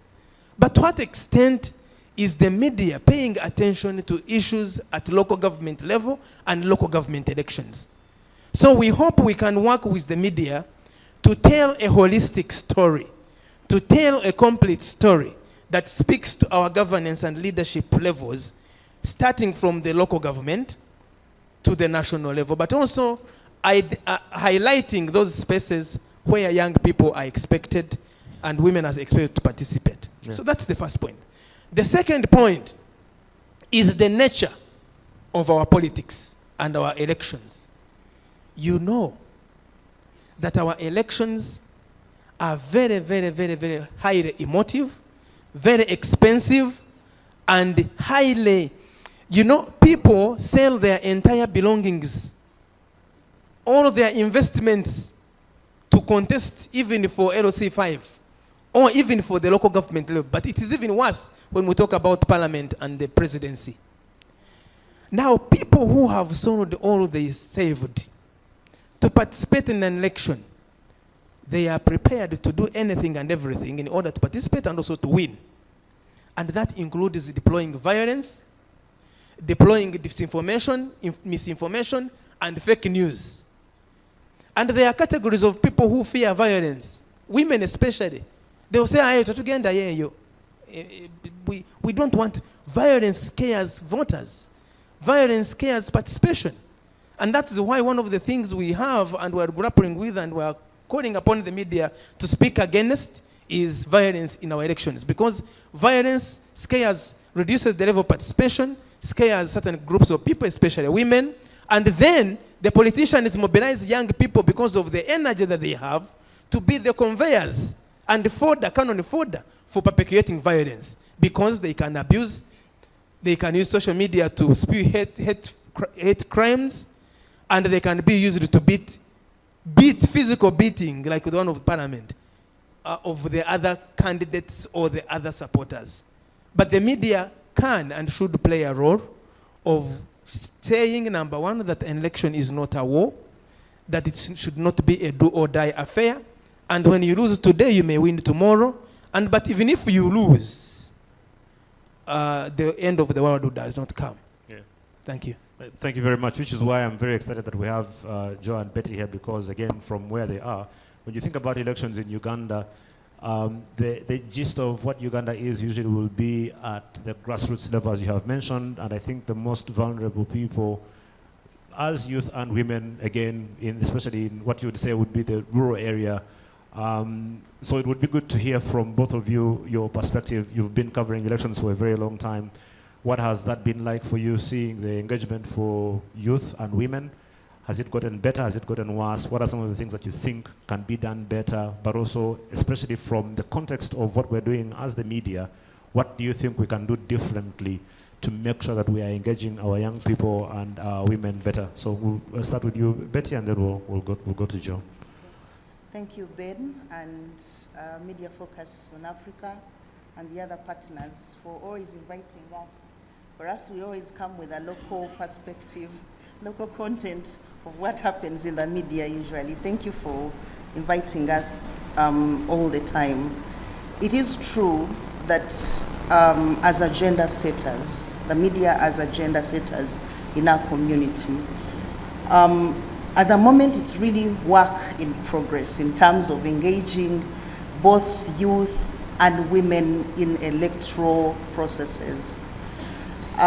Before I even say what we are trying to do as the media and what all the other journalists can do in their spaces, there's a time when and I'll say this because Mr. Julius is here, there's a time when we questioned why the Electoral Commission, usually if you look at their educational, information and education materials, you realize that there are more men speaking. If there are pictures that are drawn, usually it is the men on the podiums speaking at a rally. they've not been able to completely think about the women in terms of those small communications. They really matter.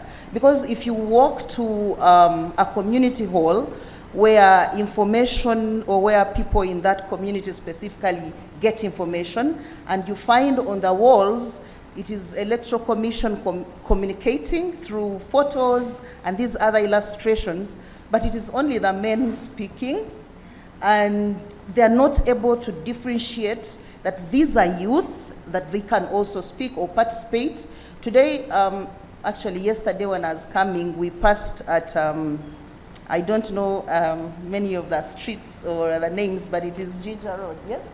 You said it's Ginger Road, where former Electoral Commission used to be. If you look at the messages that are open there on the walls, it is a man casting a ballot. This is the man. And in that same picture, there's no woman on the side probably also casting a ballot. So Electoral Commission really does have a lot to play in terms of communication, even when the media has as well a lot of work to do in terms of mobilizing women. Like Mr. Julius said, there are spaces that where are free. I mean, from LC1, there are councils from LC1, from the village level. They have budgets. Okay, at LC1 they may not have a lot of budgets, but there is LC2, there are sub-counties, there are divisions, there are districts, there are representatives in those councils, and those are spaces where service delivery begins in terms of planning. But how much do we as the media consider looking into those spaces? How are women being represented in these community meetings? We've been to community meetings where women, I mean, the whole meeting, the men are speaking, the women are there for purposes of being there, because usually we don't want, governments don't want to have meetings where there are no women. So the women will come into the meetings for purposes of numbers, and then the men will speak and decide on what happens. And it's not because the women have been stopped to speak, but because, I normally want to say that because the level of not being considerate on what the women have to say is just high. But as the media, there's a lot that we can do. For example, at my workplace at Voice of Toro, we have a specific gender desk that is very intentional about women, youth, and people with disabilities. And I know when I say gender, I'll say even men, yes. But we are saying men already have a lot of space. They already have a lot of spaces where they speak. So we are intentional that women are gathered in community meetings, have their voices heard specifically on issues that concern them, on public service delivery, on what they want. We go into elections where if you asked women, even in my own community, if you asked women what they expect out of a leadership or their leader, it is not a lot. It is not a lot that they expect, because probably they were not part even, they did not get a chance to participate. Even us, the journalists, are not holding the leaders that accountable in terms of what they are doing specifically to address issues or needs of women and the youth. So as journalists, I think that we need to be more intentional on how we program specifically, on how much topics or issues that we address that concern women and the youth. There are panels that sit, there are radio programs, TV shows, where it's only the men on the show, and it's business as usual. They are men and they have no problem with not having women on the panel. They are not having a problem with having youth represented. So I think that as a media, we just need to be more intentional on how much content or how much we support the women to be heard specifically. Thank you very much. In Julius's defense, I should point out that those things that you said, the Electoral Commission, was before he came. So he's already planned to fix everything. In fact, all the new communication material you see from the Electoral Commission will be completely balanced. So Yeah, go ahead, Joe. But I'm sure even if you hadn't thought about it, again, Craig, it's one of those things that you don't pay attention to until it's raised and you're thinking, oh, actually, that's a very good point. So at bare minimum, he has taken note, so he cannot have any excuses after this. Thank you very much. The election period is usually a very fertile period for any media house. If you've made losses across the 4 years, you're expected to make huge revenue or returns in order to cover, the previous 4 years that you'd have lost. So just like the previous conversations, this becomes a challenge to media houses in terms of invitations.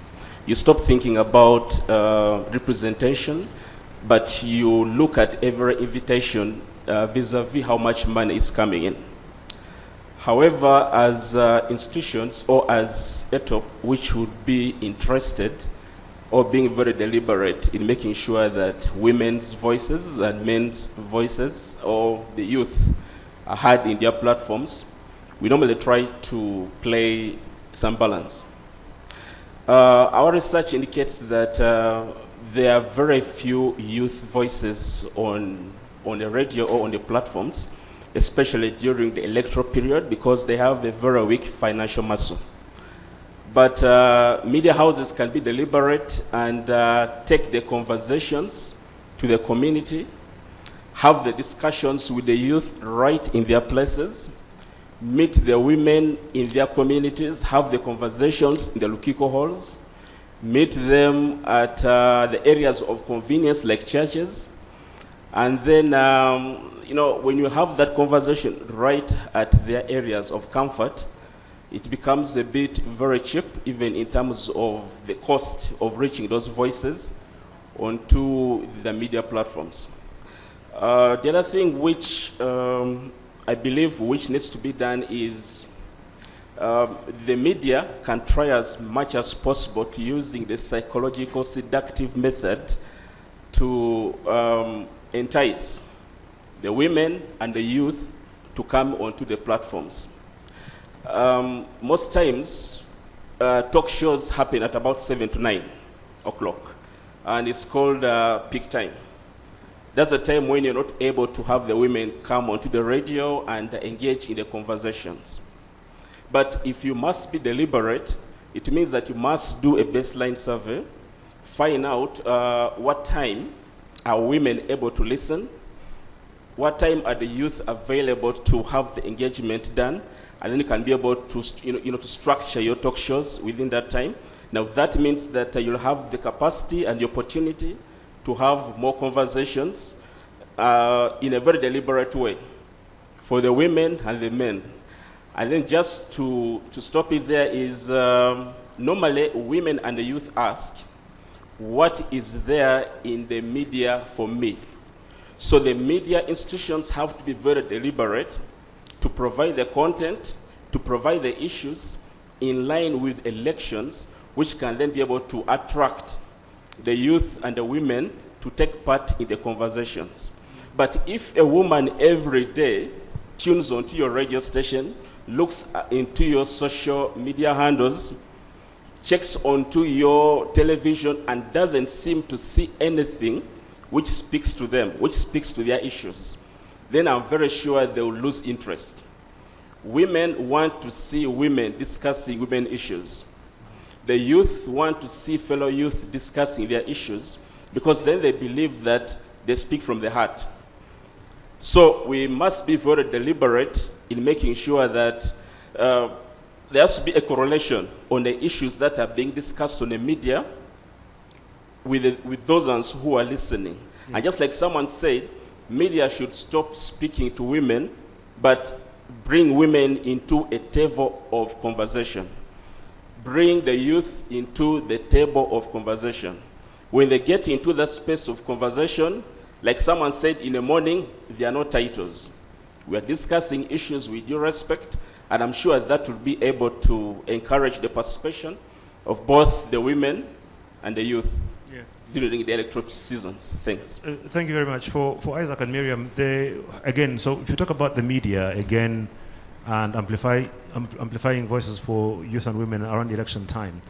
Do you think maybe there is need and room for media to begin to interrogate what the different players in the electoral process are doing deliberately for women and youth? Because again, a lot of our elections don't focus too much on issues. We have problems around that. Do you think maybe if the media did that and began to say, look, Isaac is running for MP, we haven't had him say anything about what he's going to do for women or youth, do you think that that would make a difference in terms of where, you know, women and youth are given an opportunity to then be heard for the both of you? Thank you again. Thank you. Absolutely. The need is there. However, the media, I believe, needs to be capacitated, needs to be helped, needs to be supported to appreciate these issues even before they begin to interrogate them. You know, we need to help them appreciate issues of gender and issues of youth so that they have that eye and that angle in their work. So when they come with that eye and that angle, then they're able to better interrogate, like the word you use is interrogate. They are better to, you know, track and interrogate and see and report well on what is going on. So we need one to ensure that they understand the issues even before they are doing already what they are meant to do to help deal with those issues. We also need to have youth and female representation in terms of the journalists, those participating and doing the work, you know. Are there some young people out there talking and speaking about these issues from the journalistic areas and field? And it's even easier for them to speak to their fellow young people. If there's a youth journalist out there, they can relate better, you know. Is there a woman, a female journalist that can relate with the issues of women? Yes, I think that would help. That would help, but very important that this eye and angle is really taken into account by men, women, youth, whatsoever journalist you are, that you interrogate. Yes. Yeah, thank you so much. I think youth have issues and they want to see these issues being addressed and discussed by their leaders. And the media plays a real critical role in like really providing an opportunity for these issues to be heard and seen. So, like what I can say, in the previous elections, I think the young people mobilized themselves. They developed what they called the National Youth Manifesto.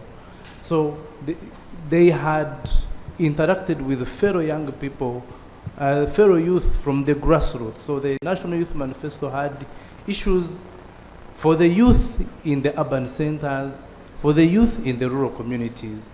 Now, the major challenge that was there was around how do we ensure that the leaders have information on the real issues, on the real priorities of the young people.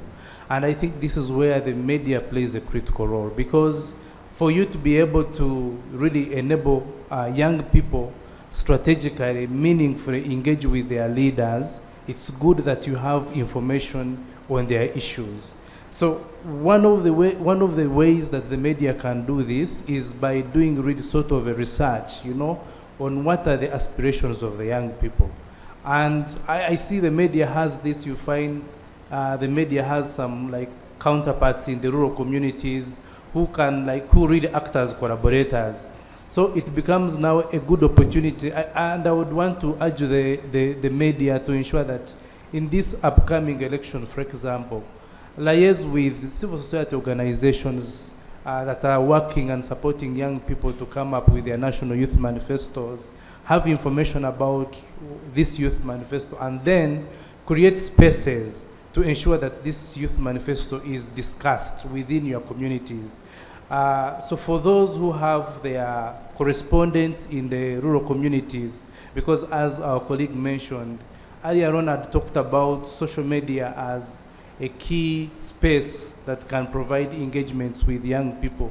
But then in the rural communities, we have challenges with this, with internet, of course, access to internet, the quality of the phones that the young people in the rural communities have.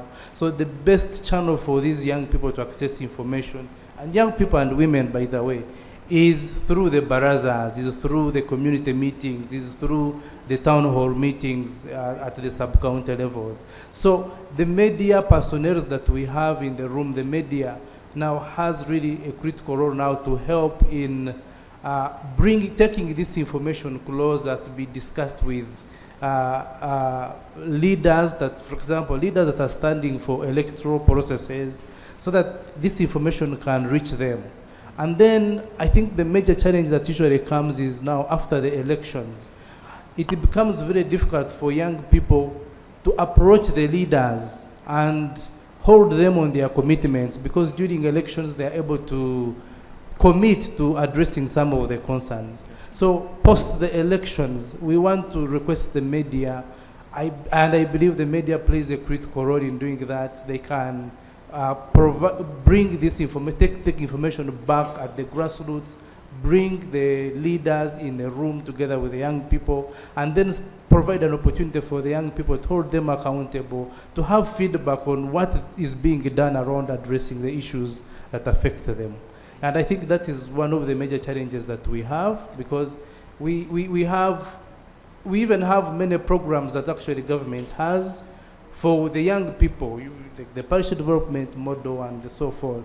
But at the development stage, and I'm saying that because I've been encouraging young people to participate in the parish development model in their community. They're asking me, how are we being, we are not being consulted on some of these key issues.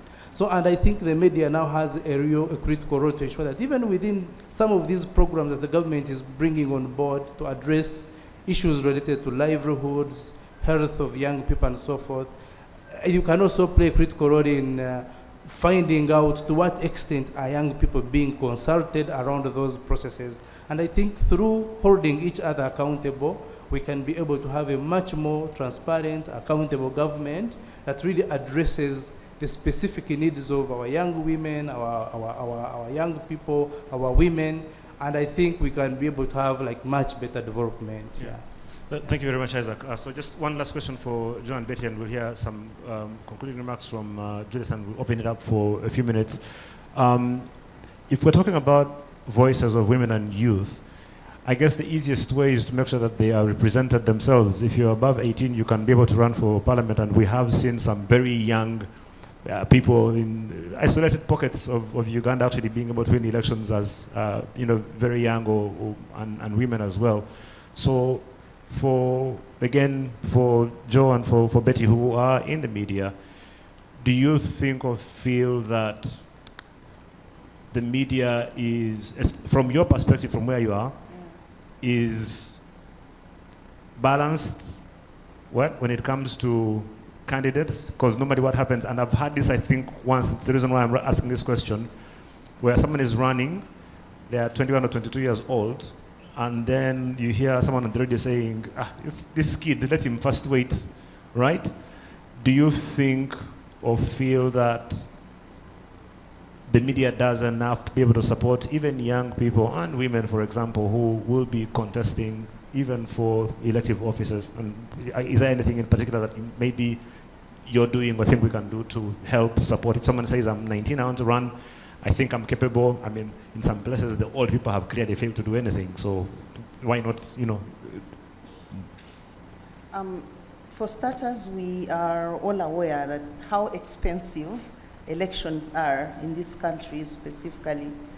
And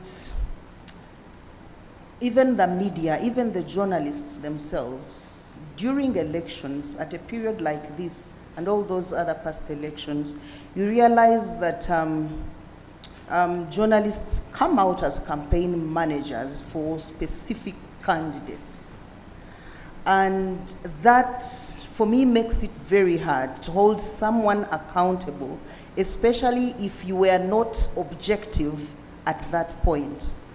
And for the young people, the youth, the women that, like you say, at 18 or 19, they want to stand, usually if you try to look through very closely in Uganda, for those that come out as parliamentarians or other leaders, they are very supported financially. They are very muscled financially. But for the youth at 19, for example, where I come from, not many of them have even any form of employment, like we know.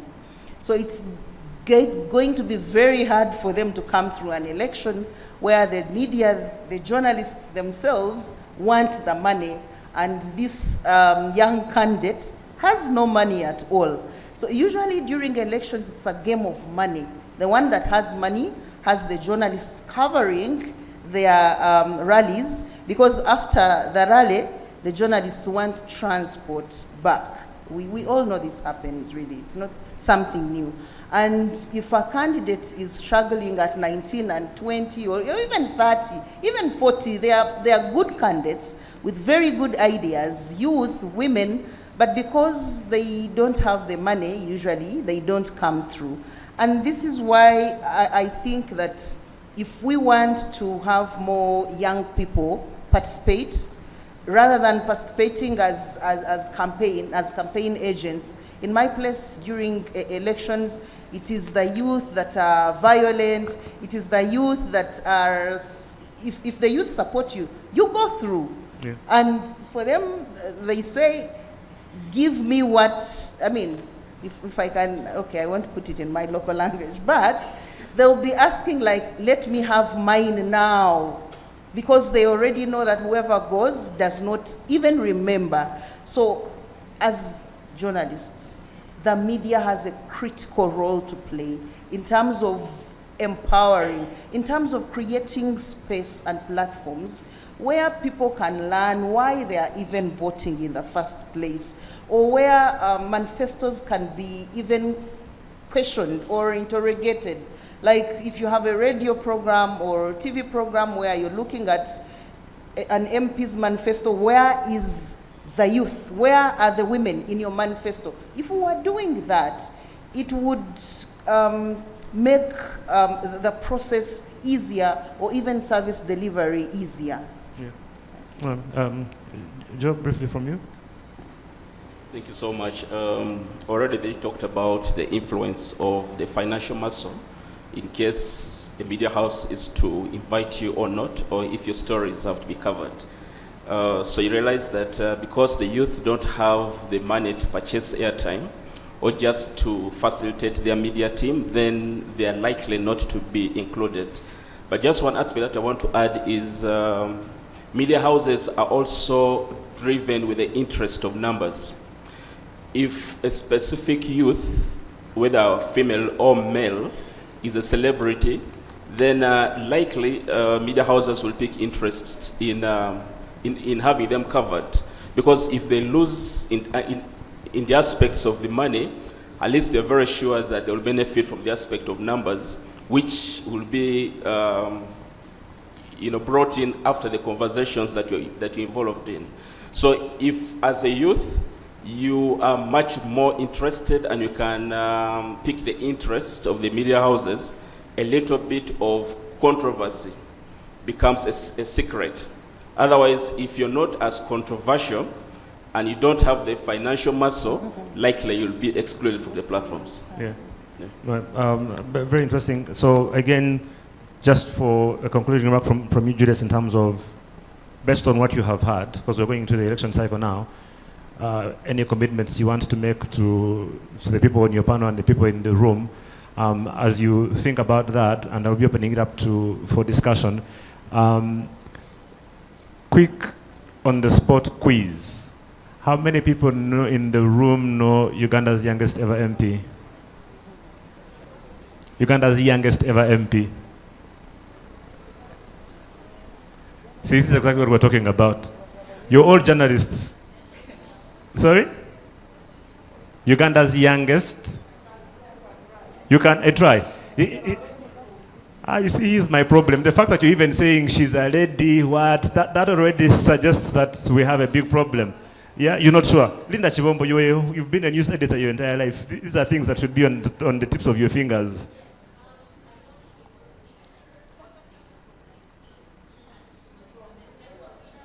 See, you're actually talking about two different people. So you're talking about Linda is right. The youngest ever was 19 in the 20. Yeah. You see. But what's her name? Idris, please, you stop setting your own question.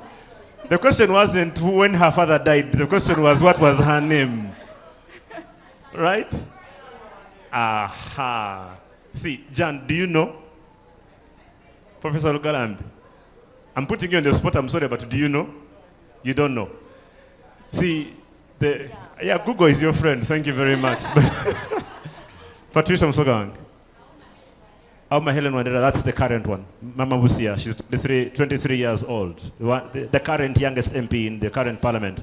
But the youngest ever was from before. She was 19 years old when she became MP. And the fact that you don't know both of them should tell you everything you need to know about why we are having this conversation. So I'll allow Mr. Mchunguzi to do a quick wrap up in terms of what you've heard, what you think needs to happen, and then we'll take some quick feedback before we do our last session, which is a very, very powerful one about fostering a safer mental health workplace for the media.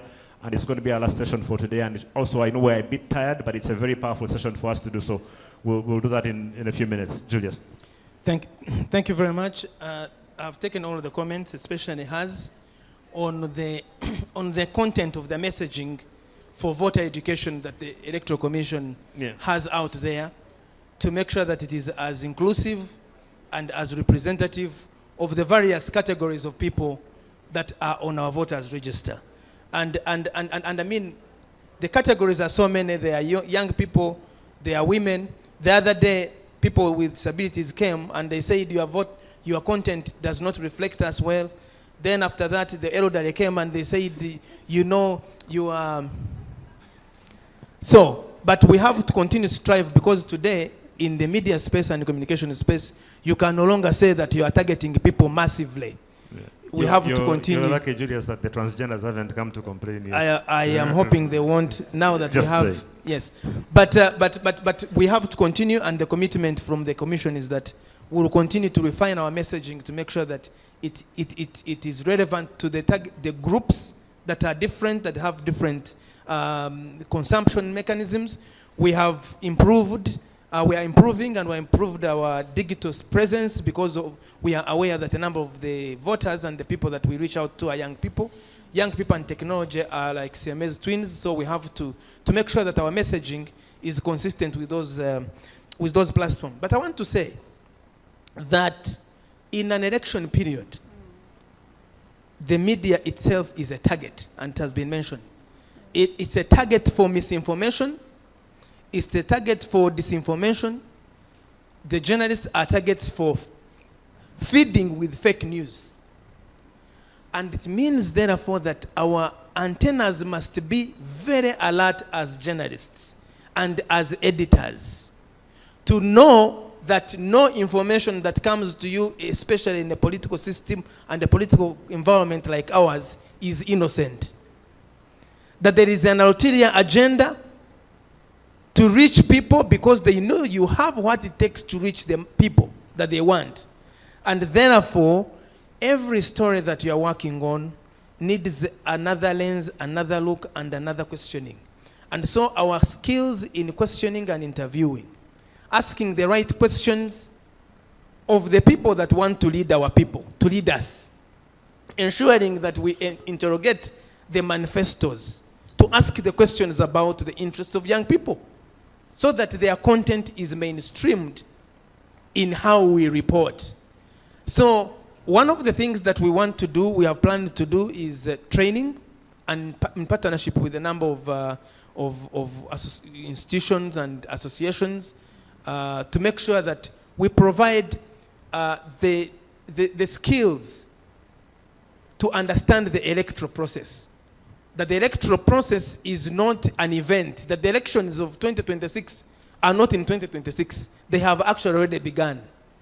That in January, when the voters register is updated, if the public, if the people do not participate at that stage, the election is already lost. Because if you don't have the right people in the voters register, the dead are removed, the foreigners are not there, those who moved are not on the register. If the media does not pay attention and raise these stages of the electoral process as important as the end of the voting, that we will have failed in our duty to inform and educate our citizens, to make informed choices across the competitive political environment that we work in. And I'm very happy, as I conclude, that groups like Media Challenge Initiative have introduced something here called solutions journalism. That we need to ask and question ourselves about the purpose of journalism. Some of the models upon which our training in journalism have been based for centuries, no longer work. That only a story is when a man bites a dog.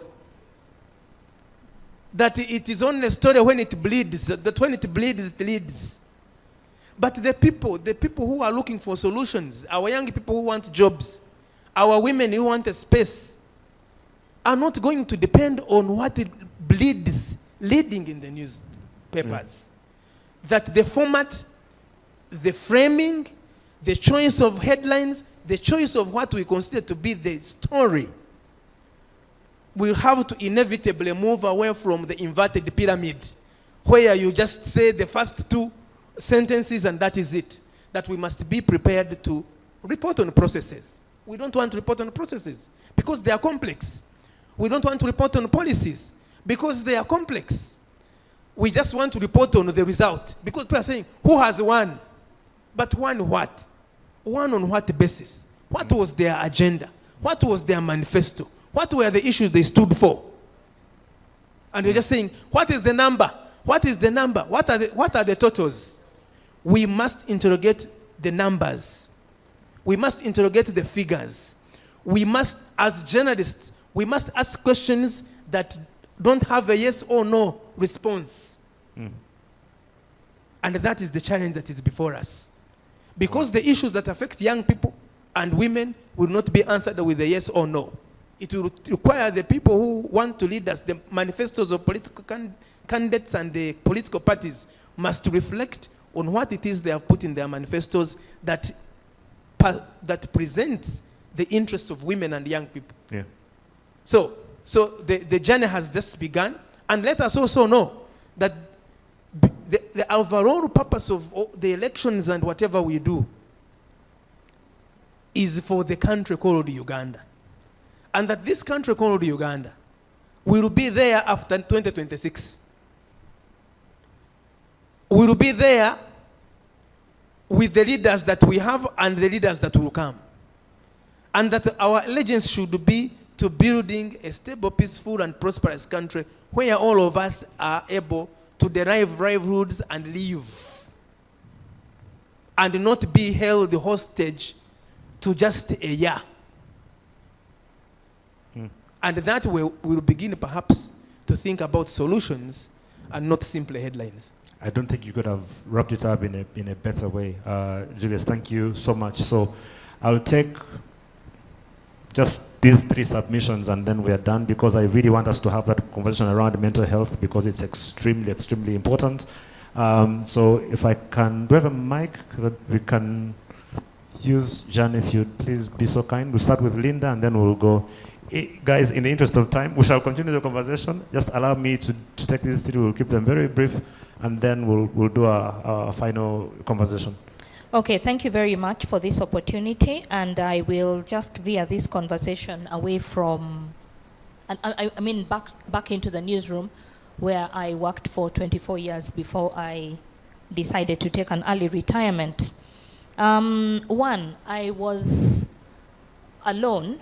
I was at NTV, and I was alone as a female among, I think there were 6 male editors. That was the first thing. I cannot say that I fought hard to keep my head above water, but I'm not going to tell you what the inside workings were, but it was not easy.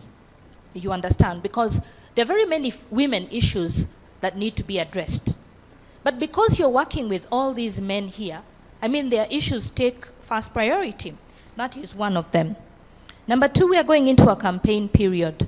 And I think we are already, the fact that it's already November right now, I can tell you that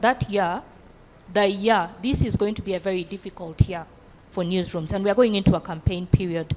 And because I have worked on a number of elections, 4 in number actually, and 2 at NTV, I know that the campaign period takes maybe about a month or something like that.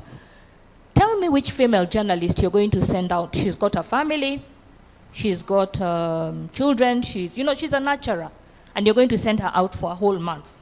Yeah, that doesn't happen. I was at NTV for 10 years, and in 10 years, I saw women up and leave because they had children, because they had gotten married, because, there's a lot. So what happens is then bringing women to replace them gets very difficult. When I was leaving, I asked my editor, Mr. Daniel Kalinachi, and I said to him, Daniel, I would like a female to come and replace me. And he said, go out and look for this female. Go out and see which people you can talk to. And I'll tell you truthfully, one told me, if they're not paying me a certain amount of money, which was about 6 million shillings, take home, I will not come. That was one. Of course, she was trying to make it difficult for me. But number two, another one said, I have a young family, I cannot come to the newsroom. So even within the newsroom, it's becoming very difficult, the conditions. And I have spoken, I think, to ACME about this before in an interview, that for females in the newsroom, it just gets very difficult. But very briefly, I'm just going to talk about a situation that we faced at NTV, and I think it was going on in very, very many places of the world, that there was a situation that was called manels. So instead of having panels, which are balanced, you have male and female, then you were having only manels. And of course, we would want a broadening of divergent views, but it was very difficult to get women at that time. I remember somebody asking me specifically when I called her, because I was a producer, and she said, who's going to be the other person that on the whatever? And I mentioned the name. She's like, I'm not going to come. But then also when we did our research and we were asking why women, why we're having manels, one of the things that we would get was, one, at the time that you want to call me, that is 9 p.m., I have to be at home with my family because my husband is going to be there, and, food and blah, blah, and that's the time we have supper. Two, someone even tells you, that means I have to go to the salon, I have to do my nails, I have to have a new dress, I have this and this and this. So you understand, then we had to sit down and go back to the drawing board to ask ourselves, how do we solve this problem? Of course, I'm not going to give you the solutions that we found, but I'm just telling you that even within the media houses, within the newsrooms, there is a problem. And I'm sure I am speaking for many media houses. I don't think you could have put it any better, Linda. It's good to have that perspective from the newsroom itself. So, Jan, just the two gentlemen at the back, and then I want us to really do this conversation on mental health. So, again, like I said, this is just a provocation of you to get going. So, thanks a lot. I'll ask that you really... Sure. Yeah, thank you. Thank you, Ben. My name is David Mugara. I work for the Netherlands Institute for Multi-Party Democracy. I just want to put a comment on two things. One is the big question. Currently, there is, I have to say, a drop in voter turnout for the past elections. And one of the key categories of those who are dropping out are young people and women. And for me, the biggest reflection in the room and where the media can come in is why are people getting so disillusioned and disengaged in the governance processes? And you talked about apathy. It's actually getting deeper and deeper because there is a broken promise. The social contract that was made has been broken. Leaders commit to give service delivery, to represent, to keep in contact. You're talking about local governments. Actually, local governments, about 75% of the citizens that have been interviewed about a year ago clearly said they have not been in contact with their local leaders, that is district local governments and lower local governments. About 78% of them have also don't believe that they have been effectively represented.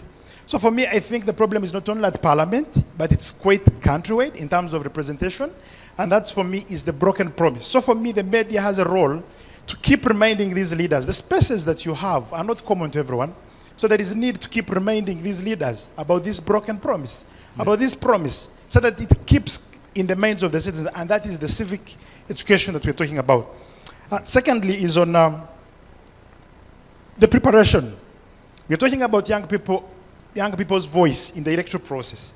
The voice can be active participation, or it can be through informal and indirect participation. So for me, you've talked about the monetary, which is okay, but there is another one that is very key in terms of preparation. We have people that you expect to jump from nowhere into leadership. And you don't expect real quality, even in terms of competition. Many institutions have come up, including political parties, that are making leadership academies. UPC has started a school, NUP has started an academy, other institutions are also doing academies. The question is, what are they really impacting in these young people? We may be at a risk where these young people are being used as instruments. There is indoctrination maybe in these institutions.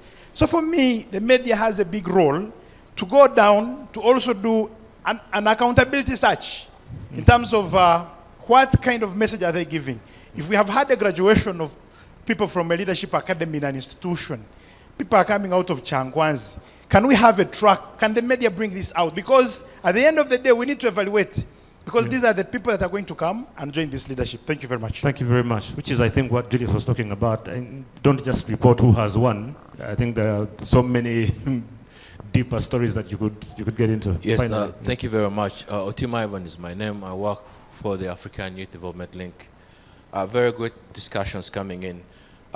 My aspect on the reflection on the discussion and the panelists is on the points that are being raised. And I would like to ask Madam Betty and Joseph, how often do the newsroom take on evaluative approaches to the content? Because when you open your TV and then you look through the content that is coming in, the question that comes through is whether people are really getting attached to this content. But also something that comes through is that if we know the numbers and what the numbers are like, for example, right now we know we're a youthful country, and the numbers are that young people don't like content in the newsroom or probably in a panel-like discussion. How innovative do the newsroom take approaches to get some content to them? In the perspective, like, for example, in this election, we are likely to get a high number, I don't know, Mr. Julius, you can clarify this, a high number of young people voting for their very first time voters. So right now, as Julius has noted, we're interested in the numbers at the end stream. What are the upstream mechanisms for us to have appropriated, targeted messaging to get these young people to turn into the actual numbers, but also then turn them into, the real voices of accountability. Yeah. But also for me, I'll ask Mr. Julius then the question as I wind up. How do we enable elections be a yardstick for accountability? Right now, if you run a survey, in this room probably, you'll be surprised that many of the people are not interested in probably going for the next poll. Because why? Elections have ceased to be the mechanism for accountability. Yeah. And that is a very high risk for us in a democracy that we thrive for, because right now, if we want young people to understand how important elections are, then the aspect of accountability has to come into place. So how do we make that nexus between elections and accountability work? Thank you. Thank you very much. In interest of time, I'll allow only Julius to respond, and even he will have only 30 seconds to do that so that we can do our next panel. As he does that, I wanted to ask a question. How many people in the room know your MP? Do you know your MP? If you know your MP, then you voted for, please put up your hand. Okay. Just half the room. No, it's shocking to you, Linda. I voted for my MP, I don't remember who it is. Yeah, I did. I just don't remember who I voted for. That's the honest truth. I don't remember. So, sorry? It's possible. But perhaps the big question you should have asked if those who know their LOC1 chairpersons. Because you may know your MP, but does your MP know you? And that is, does your MP know you? But your LOC1 person should know you, because they are the closest to you, to us. So many points have been raised, and elections as mechanism for accountability, and incidentally for the Electoral Commission, really, our job and the provisions and the mandate stops at making sure that the processes are transparent, they are fair, and that people are able to make decisions through the ballot. The question of accountability now lies on many other institutions, including the media. Because for us, really, we will not go to say, you promised this last time, Mr. President or Mr. MP, why are you coming again to be nominated? That will not be our question. That is a question that must be asked by the citizens, or where the citizens will express themselves through the ballot and demonstrate that they are either happy or they are unhappy. But it goes back to the role of the media, that the media should not drop that ball. The media should not drop the ball after the elections. And often we do that. And we forget, and we wait for 2031.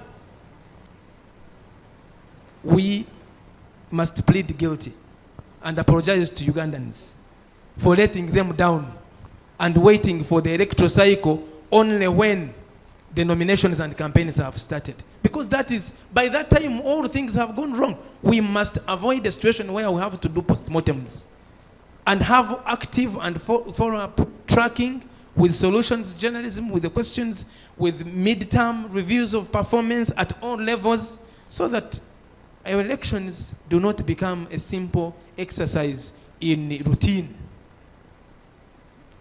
And that way, perhaps we'll be able to address the question of apathy, the disillusionment of people, the disinterest in the electoral processes, so that people see that elections actually mean. But that would not be the Electoral Commission. The referee of the game of Arsenal and Man U cannot, there are questions they don't ask. They will not ask why you have not brought this player or that player. We will deal with the players that come in the football pitch. But we must also tell the people who sit in Chirasha, the spectators, to behave. All of us must play by the rules to ensure that we have a clean process, and hopefully through that process we'll have leaders that will live by their commitments, and that they will not be like this man, the picture that I saw of a hyena that was campaigning amongst sheep. And he says, once you vote me, I will become a vegetarian. And we have a lot of politics along those lines. But the commitment of the Electoral Commission, one is that we treat and take young people as very key partners, and we've been very consistent in working and engaging a number of institutions and organizations, youth-led organizations, universities, schools, to make sure that we try as much as possible to get the message of the elections, the purpose of elections, and how they should participate, because inclusiveness and participation and competition are the hallmarks of a good electoral process. Thank you very much, and a big thank you to our panel. I'll allow them to exit. Please give them a big hand clap. Two quick things. Number one, we have failed to keep time today, and it's entirely my fault. I'm supposed to be the one managing the time, and I have done horribly today. So please blame me. It's also because our conversations have been very, very rich, and it was difficult to just try and curtail them, so bear with me. The second thing is that where we are now, even if you try to leave, you're going to spend another 2.5 hours in traffic. So make yourself comfortable, okay? And don't be in a rush to go anywhere, because even if you try to leave, you're going to just be going out into traffic jam. So just relax and enjoy yourself. and allow us to spend time in each other's company, which is why I want us to just stand so we can get some fresh air. I want us to do a very quick exercise before we talk about mental wellness quickly, and then we will launch the National Journalism Awards as our climax for today. I'm going to ask someone to play a song. I want you to do something for me. I want you to find one person, and I want you to tell them two things. One of them is something that you have struggled with and how you have dealt with it. You can feel free to go, please, as deep as you want or as shallow as you want. To make it easy for you, let's keep it to the work environment. So one thing you have struggled with mentally, right, in terms of your mental health at work and how you have dealt with it. So the word of Dr. Garam is going to Linda. I think she refused to host him, so he's going to complain. The second thing is, I want you to tell that person one thing that you are grateful for. So, one, what are you grateful for? And two, what have you struggled with in the workplace? And how did you overcome it? Right? 30 seconds, let's share, and then we'll do a session.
All right, please, these are not supposed to be counseling sessions. You can book each other's time for that, right? This was just supposed to be an icebreaker to make sure that we are still awake. So if I can kindly ask that we now then take our seats again, and we'll talk a little bit about fostering a safer mental health workplace, especially for the media. But no one is listening to me now.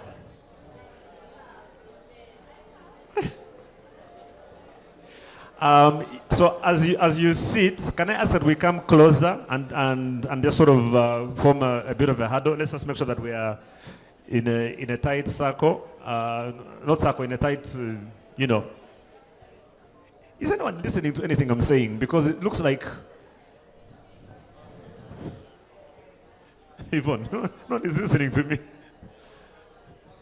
All right, let me ask you to take our seats. Please, let's sit as much as we can in the center and occupy all the seats there.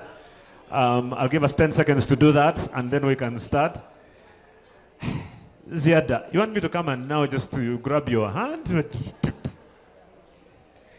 Right? Can we try and occupy the middle seats as much as we can? And allow me to welcome to the stage from Strong Minds Uganda, Ronald Sazi, to help us talk about fostering a safer mental health workplace for the media. And also you're welcome, from the African Center for Women in Journalism, Mrs. Vivian Serwanja, who is coming as well. So we can have a very quick but hopefully meaningful conversation around this issue. I see people who are still standing, but you guys, we said we move. I need my cameras to capture, meaningful pictures. The reason that I asked that you do that small exercise where you talk about, something is that one of the problems we have as, I think, human beings a little bit maybe, but more especially as Ugandans, is that we don't like to talk about our problems. I learned many years ago that talking about your problems actually helps a lot. And so these days I very openly and publicly talk about all of my problems, and I get a lot of inboxes from people who are telling me that, you know, hey, what you shared, I was in the same thing, I didn't know it was helpful. And so it's really important for us to be able to talk about how to foster good mental health in the workplace. 1 in 3 people in Uganda has a mental health problem, which means statistically a third of you in this room, Rose, that means if I look on there, I can say Miriam, I can say Rose, I can say Joe, you guys have mental health problems. Statistically, because it says a third of the people anywhere have. How do we deal with that, especially for the media? I'll start with you, Ronald. If you look at what happens in the media space, especially, on average, I think in the media is where there are no working hours. 5 in the morning, you're in the field. 10 p.m., you're still fighting and getting a story done. You probably don't go and live for 6 years in a row. Let's start from there. That has to be a problem, right? Yeah, I believe it's a big one. Good evening, my name is Ronald. I work as a mental health coach with Strong Minds Uganda. I'm a clinical psychologist. We are already late. On Monday, I was doing a training and I came in late, like at this time, and one of the people in the audience said, I am already depressed. You're coming at this time. We are already tired. I'm already depressed. I have a child home. So what are we going to be doing? I hope this can be as short as possible so that we do not again get people depressed in the room. Anyway, yeah, mental health in the media, as he is saying, I believe it's a very big problem. If you are working with no rest, and then you're not taking leave, but also for me, thinking about what you guys are doing. For us, when we see a dangerous scene, we run away from it. And for you guys that are rushing towards it, to me that is already traumatizing. And thinking about the secondary trauma that you can take from such a scenario, and also from all the stories that you are listening to, you capture very hard stories from people. That is also enough to traumatize and also to depress you. So it is very important that we have such a discussion on how you are able to stay mentally healthy while working in such a challenging work environment. And there are really factors that lead to that, but also there is something we can do to make sure that all of us, though the dynamics of our work is very, very challenging, but we can keep mentally healthy, and it's possible. And that's the reason for the discussion today. That's very encouraging, yeah. Vivian, if we talk about mental health, one of the things, again, I think Linda touched on it, the challenges she has to deal with, especially from your perspective for women. What are some of the big things that affect, especially women's mental health, in not just newsroom, but generally in media, from what you've seen, from what your members are telling you? Okay. Thank you, Ben. Good evening, friends. Again, my name is Vivian from the African Center for Women in Journalism. I'll take us back to the newsroom, first of all. Generally, as journalists, and specifically as female journalists, you get in there, and while you go about your work, I'm trying to compound everything. While you go about your work, you'll face trauma, you'll cover pain, you'll cover blood, you'll cover assault, accidents, and all these sorts of things. And now imagine all that pain onto a lady, now in the female, perspective. All the anxiety, all the depression, the burnout, everything will weigh down on you.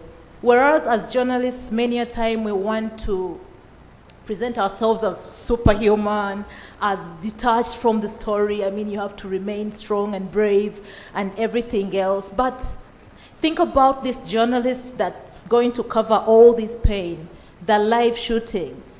This lady, we saw a story in one of those riots of a female journalist carrying this dying baby that had been shot at.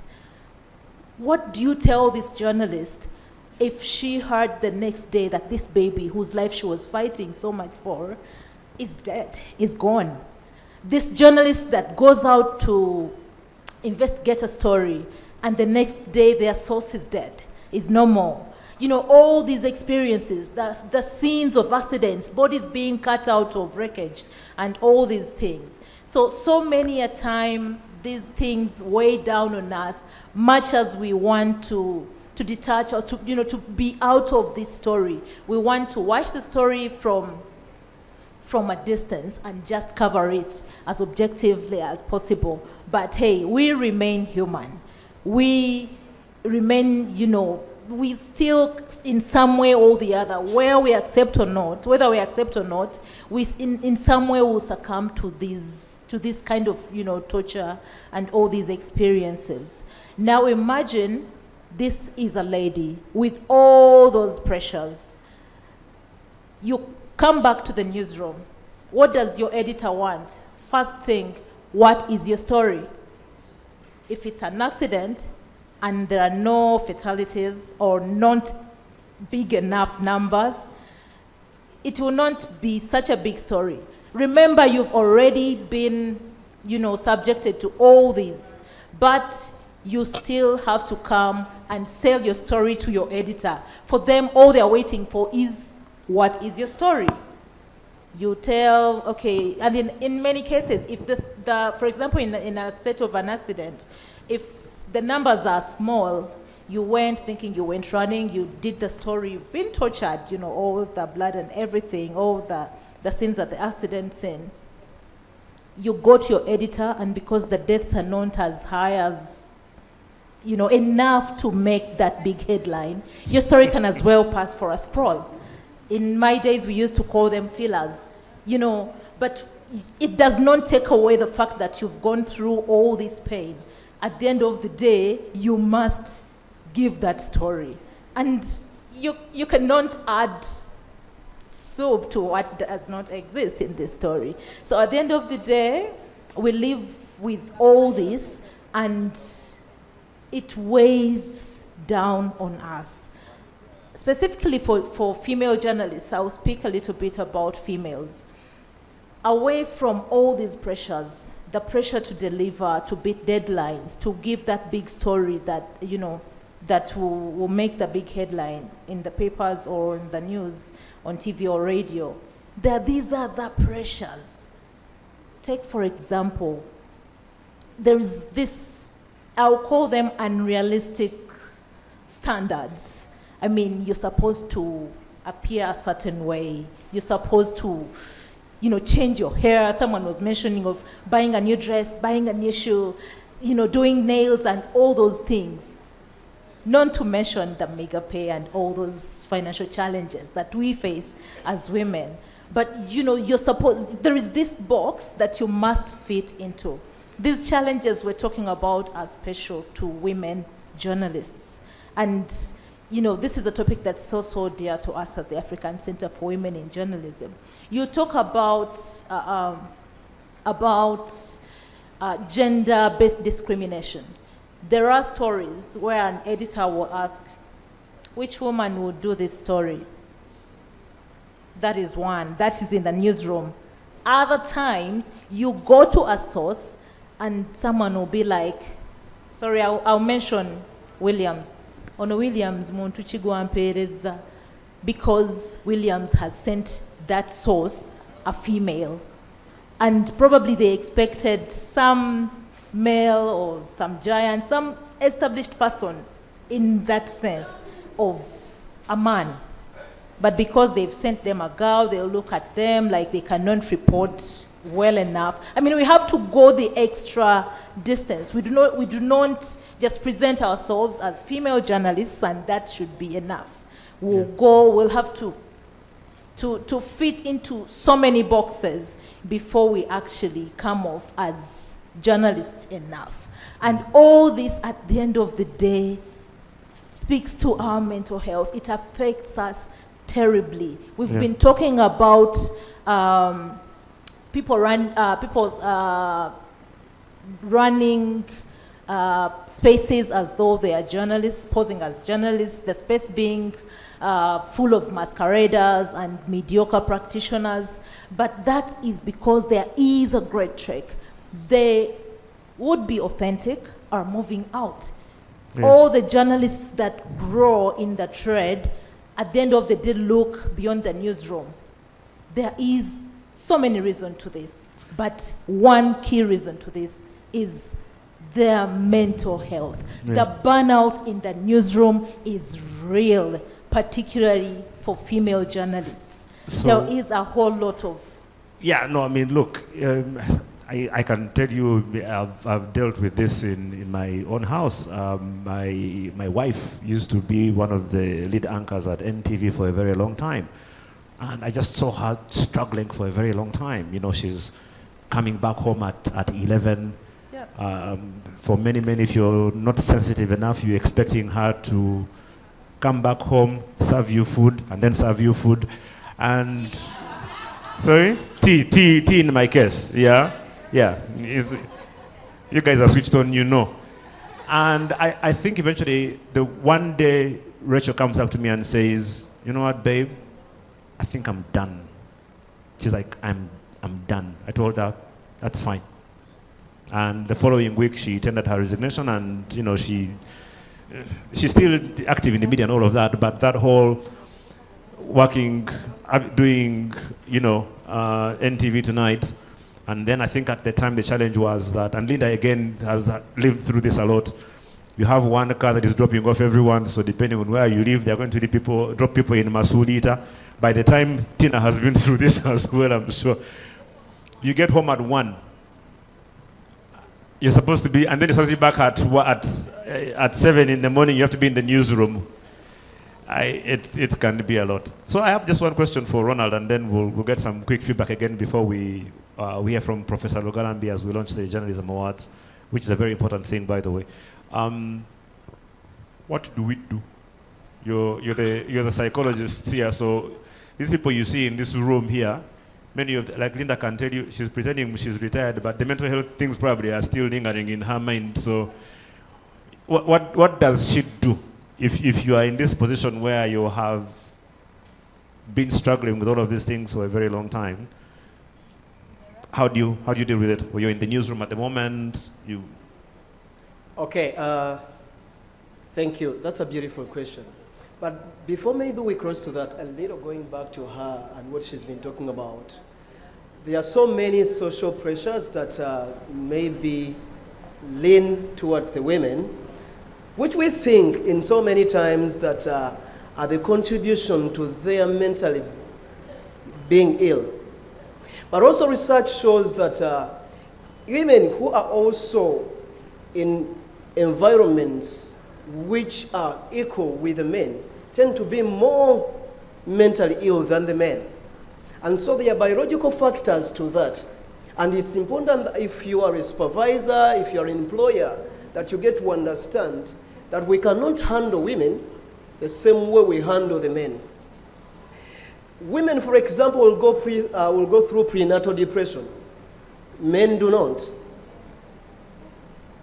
And prenatals, they experience that probably as they go through their menstruation periods and also when they get pregnant.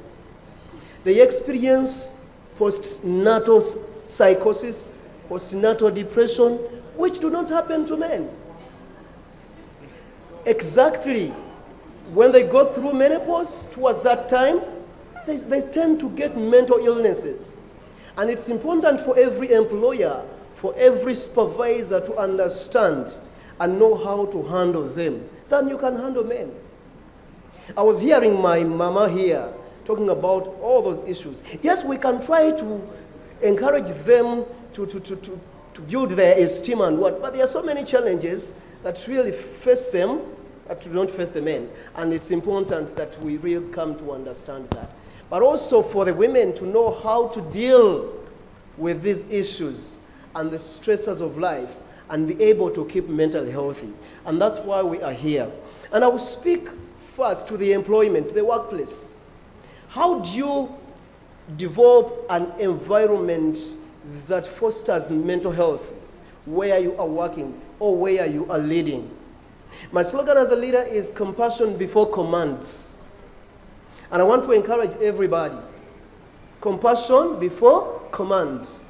How many of us ask for leave when you are physically sick? You have a malaria and it will be granted. Just give me a hand. Where you work, you have malaria which is severe and you're granted leave, sick leave. And so give me a hand if you've ever asked for leave when you have so many disturbing thoughts. And then you're going to your supervisor like, today I feel I'm so burdened in my mind and I want leave. I want a day off. Wait, in which world do you do that even? Sure. Even you feel like, no. You see, and that's where we need to come if we are going to combat this pandemic. That's where we need to come. Promoting mental health at the workplace. It's increasing. We are having high numbers of depression in Uganda. We are ranked number 6 in Africa with people that are depressed. 14 million people in Uganda are depressed. And so here we are. We are just brushing them off. We need to come to that. So what do we have to do? Number one, at the workplace, we need to promote a culture of psychological safety. And that's where, as employees and as employers, we are working towards open communication. Everyone is able to communicate openly without fear that they will be held accountable or responsible for what they said. And that's where we need to start from. Before we get there, we are not going to be able to really combat this. But we are working in fear. We are at our workplaces. You want to express yourself, but you're fearing what's going to come out of this. You're fearing of the feedback that is going to come out of what you have said. So at our workplaces, we need to start from there, developing or promoting an environment of psychological safety. And number two, we need to provide essential benefits. Essential benefits. You'll find that we have insurance benefits that do not cover mental health. At some point. So we need to get there. And then also, we need to enforce inclusive policies. When we're talking about health, does that also call for mental health? Or when somebody says sick, we are only thinking about somebody who has a malaria, somebody who has a physical illness. And we are forgetting that mental illnesses are also sicknesses.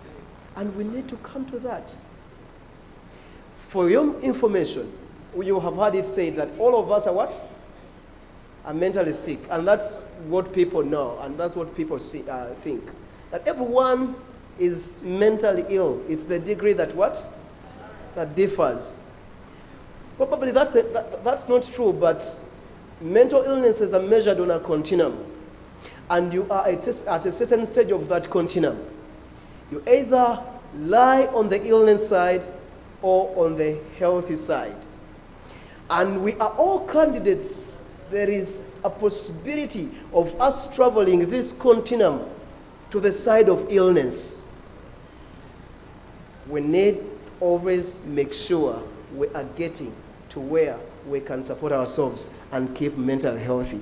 Number three, promote active participation in your workplaces. And so that's for the workplace.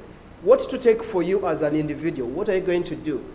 Number one, make sure you better your social life. Connections are very, very important to deal with mental health or to promote mental health. Sleep is very important. Yeah, have enough sleep. Exercise regularly. You need to get to that. And I don't know how we can emphasize that, but exercise works miracles when it comes to mental health and even physical illnesses. So it's very, very important. And then you want to make self-care.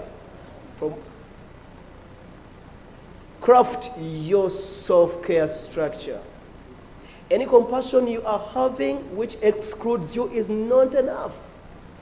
We are being compassionate at work and the stories we are capturing, but any compassion that excludes you is not enough compassion. You need to include yourself. Make sure you are caring for yourself. Thank you. Wow, thanks, Ronald. So I see just two small problems, especially for journalists. The first one is, you got that, eh? You talked social life, you guys in the field 24/7. Sleep, so I know, right?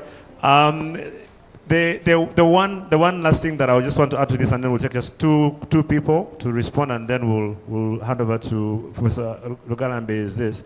I think in my perspective, what I've seen, the biggest challenge, especially affecting mental health for journalists, at least from where I sit, is this. Everyone knows you. Many times you're popular and famous, and yet you're broke. Everywhere you go, people know you. Instantly walk into "Hi, Ben, yay!" You know, eh? And then you're thinking, man, where am I getting fuel for next week? I think for me that has always been the biggest source of mental health issues, and I think Molonji agrees with me. Yeah, I'm like that. Eh? So I don't know why people ever want to be famous. It's just Ronald, Vivian. I wish we had time to continue this, and I know we need to. There needs to be ways to be able to expand this conversation in a big way. But for now, if there are two people that need to say something, and even that must be 30 seconds, I will allow those.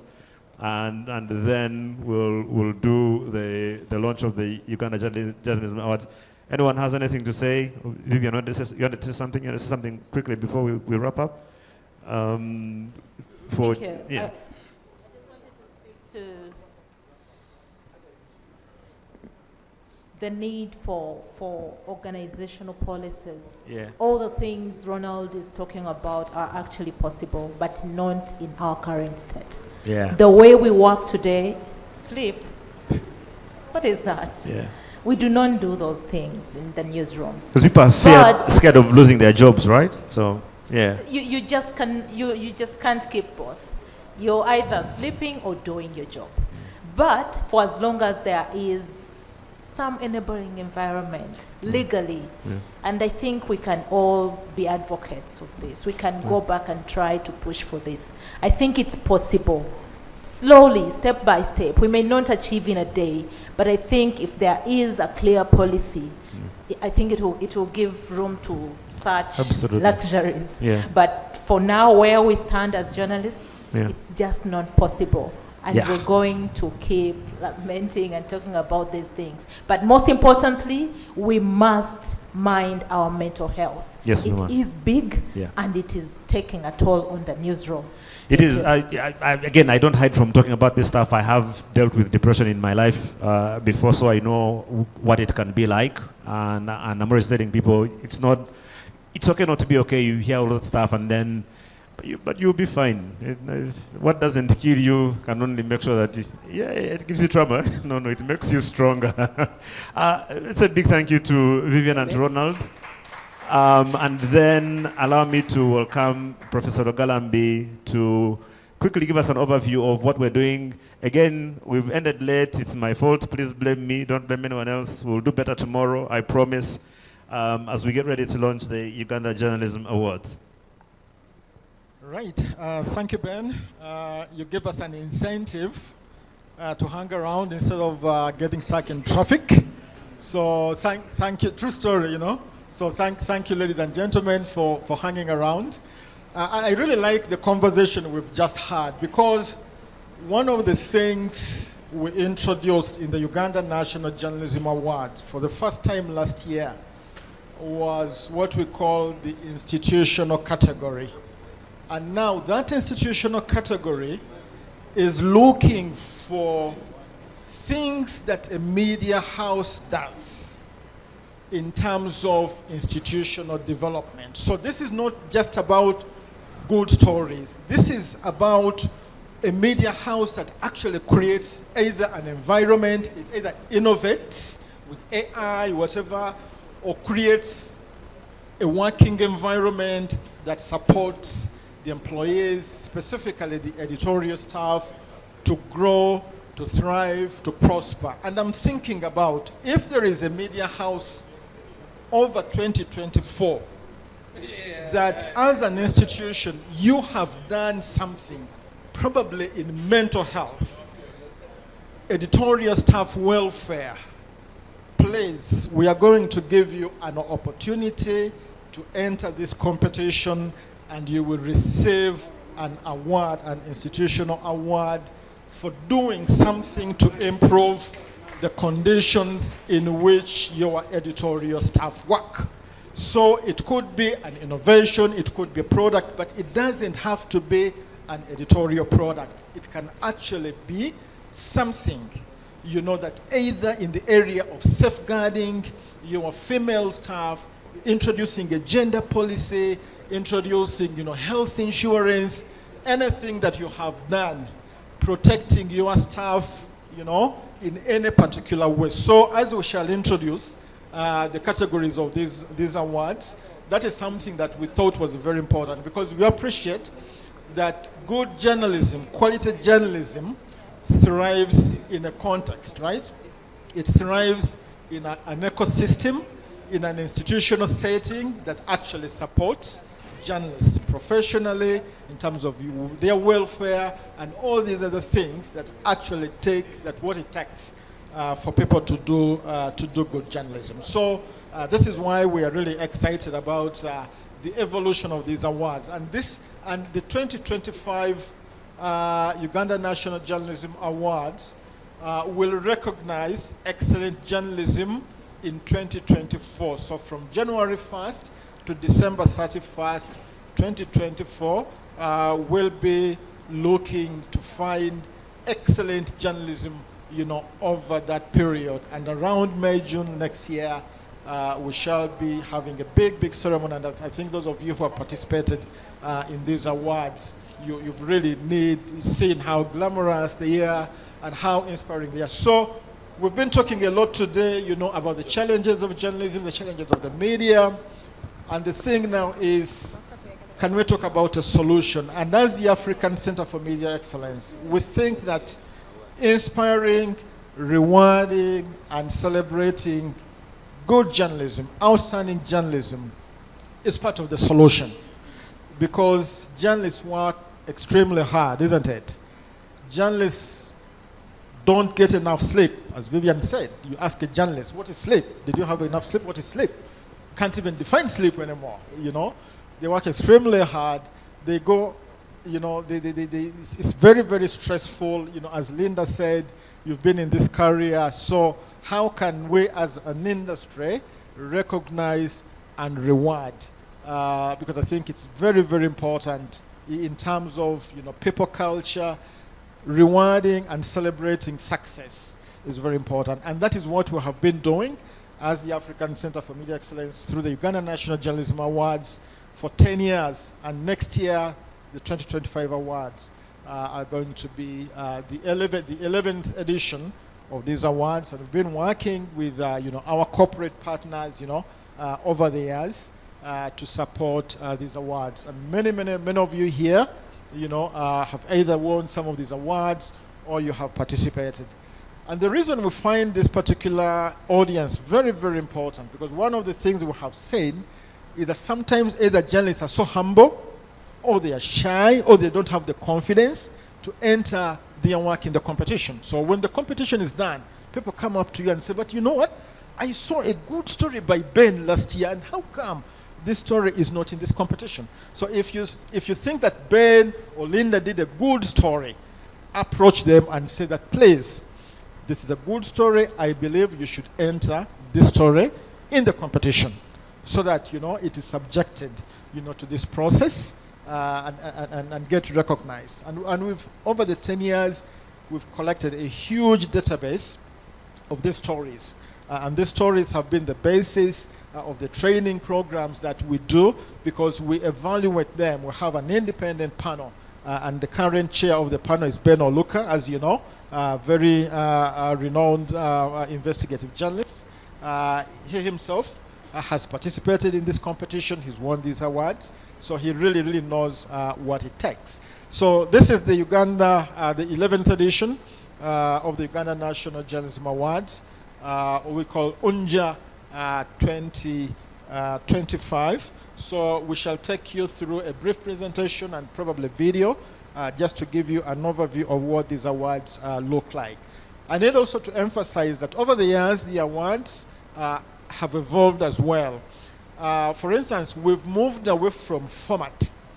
In other words, a couple of years ago, you could be awarded. We have categories on radio, on television, on online. We could have awards on investigative journalism, explanatory journalism, and all these different journalistic formats. But over the years, we got feedback, and we said that, people do not consume radio. People do not consume television. People consume the content of radio, the content of television, the content of digital, the content of whatever you have on your platform. So what we are saying is that we shall focus, because we're talking about public accountability, this competition will focus on the content of the public affairs that the journalists cover. And so you are free to enter this competition, in a specific subject category, in whatever journalistic format, such that if it is a hard news story, an investigative story, it is going to compete, because at the end of the day, how compelling a story is, if you reported it investigatively or whatever, it is how compelling, the presentation of your story is in whatever format, in the subject that you have selected, that will win you an award. That is what we are going to be looking for. So there are two categories. There is the institutional category, as I said, where you can enter this competition as a media house. And there is a very specific, clear, rigorous criteria that you will have to make your case and say that for us, as NBS, as NTV, as New Vision, as Big Media, we have done something as an institution, right, to improve or to innovate a product, or in terms of organizational development, anything, that builds your media house as an institution. And then we've also got topical categories, which are based on subject matter. So as you'll say, we've got health, we've got agriculture, and very specifically, again, in responding to public needs. We're looking at also this competition as a way of showcasing and spotlighting and drawing attention to critical subjects.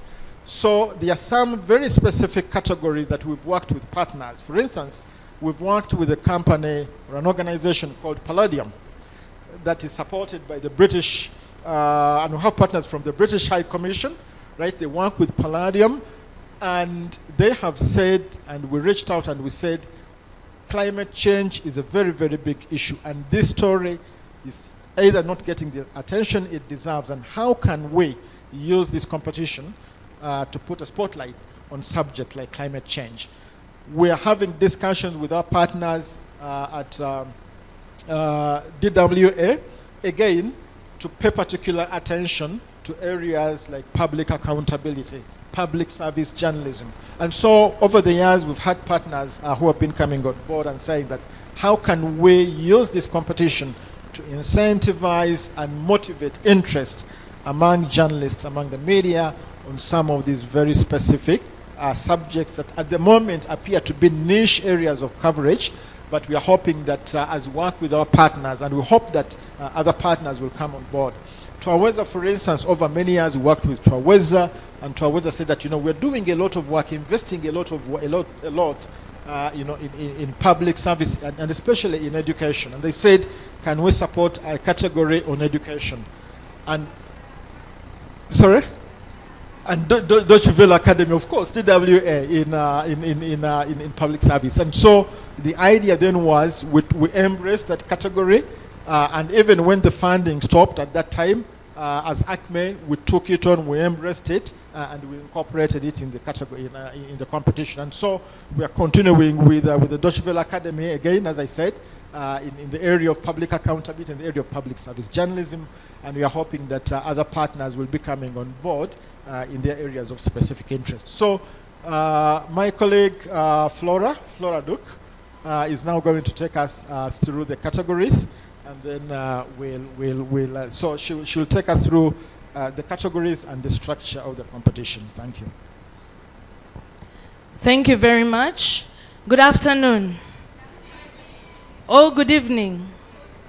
You all look dull. We are talking about winning here.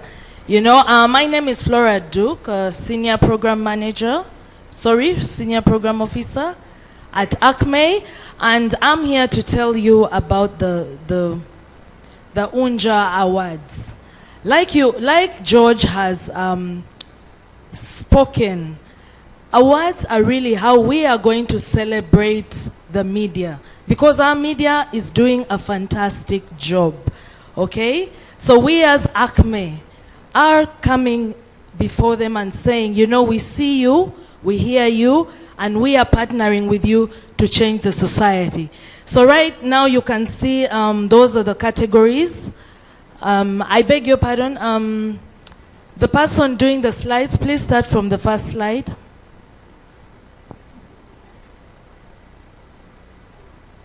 Okay, so as you can see, those are happy winners of the awards last year. And so basically, like we've already said, these awards are organized annually, and this is now the 11th year. And they're basically celebrating the fantastic work that our media are doing in the different spaces. That is another amazing winner. And you may ask, what are awards about? In your life, you will fail many times, but that day you win something. You will know that you're appreciated, you're seen, you're motivated to pursue the highest professional standards.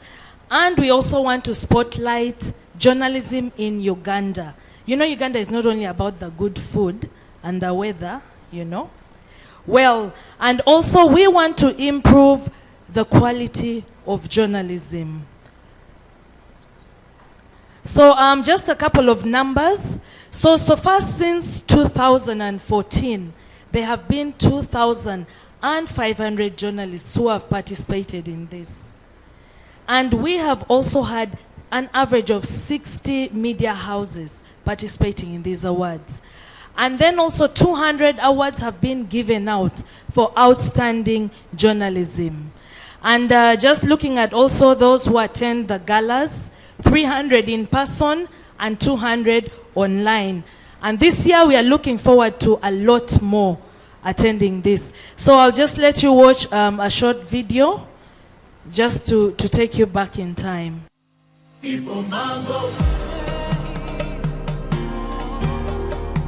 Journalism awards are the only way you can appreciate and repay a journalist.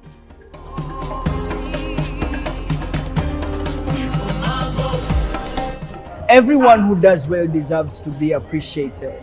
It's a beautiful feeling being recognized in a public for the first time. The ACME Awards have really pushed us to do better. These awards, ladies and gentlemen, are an encouragement, an appreciation for all of us who wake up to dare to go where many of you fear. It's an appreciation and celebration of journalists who go to the front line and cover stories. I would like to extend my heartfelt congratulations to all the nominees tonight. Your work inspires us, and we are grateful for your dedication. We celebrate you because you were confident and brave enough to put your work out there for scrutiny, and that alone demonstrates your faith in your abilities as a journalist. Over the last 10 years, we've seen young reporters coming to the pulpit. And I was just there celebrating, hearing new names that were walking to the podium. It means that journalism is still alive in this country. I think more than ever, we need proper journalism.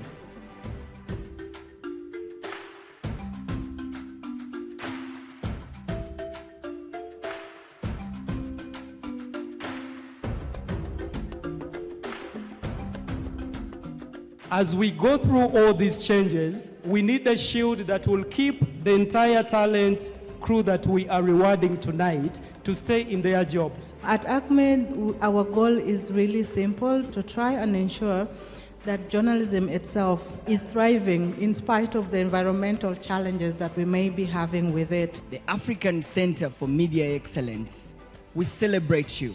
Thank you so much for celebrating us every single year. When I see radio journalism being awarded, I think it tells through the efforts that we as radio journalists put into this industry.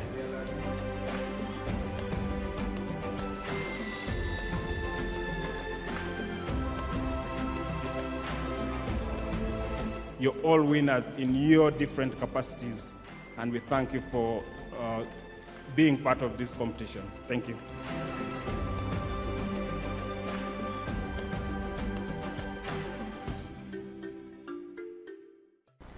Can I have the slide after the video?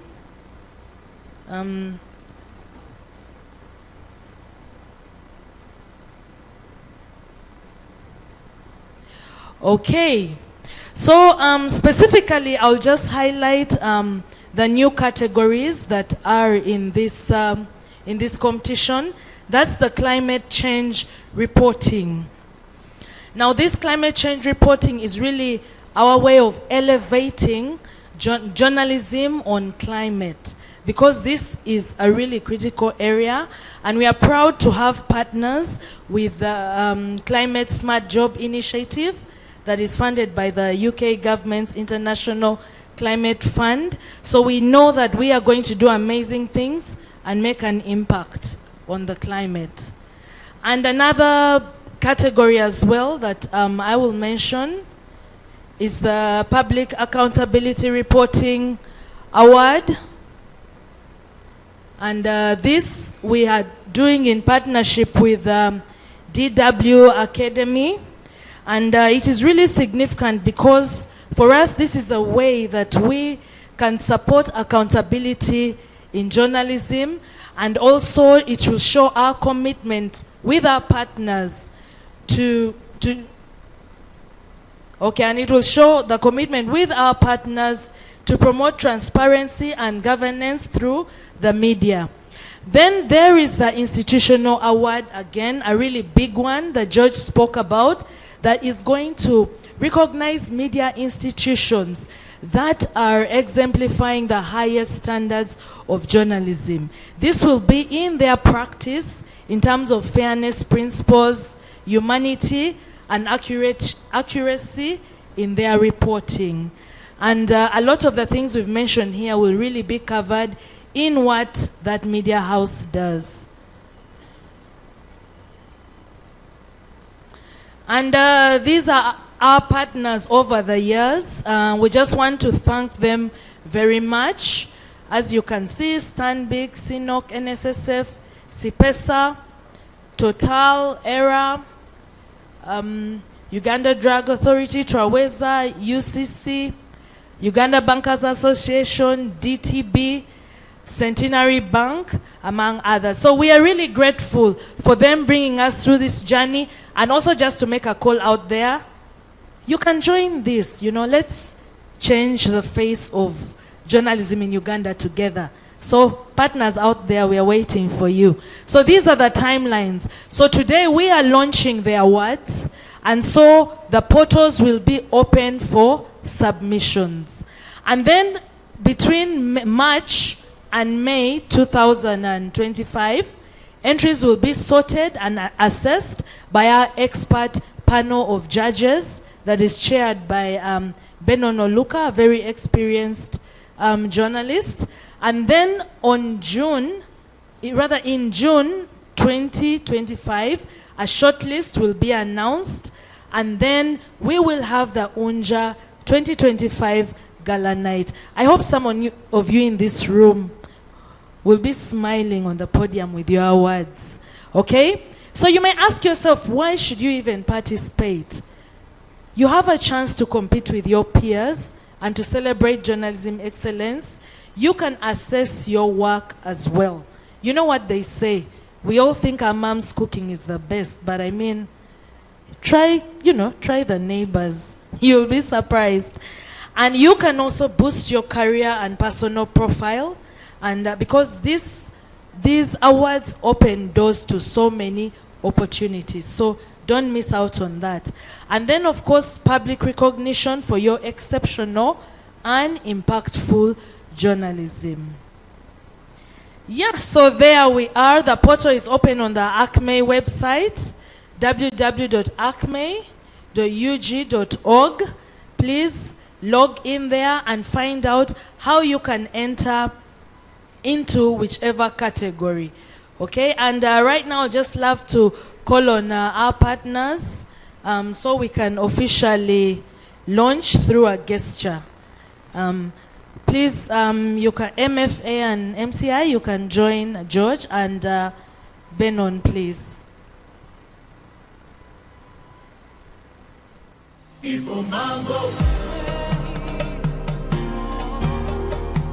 Journalism awards are the only way you can appreciate and repay journalists.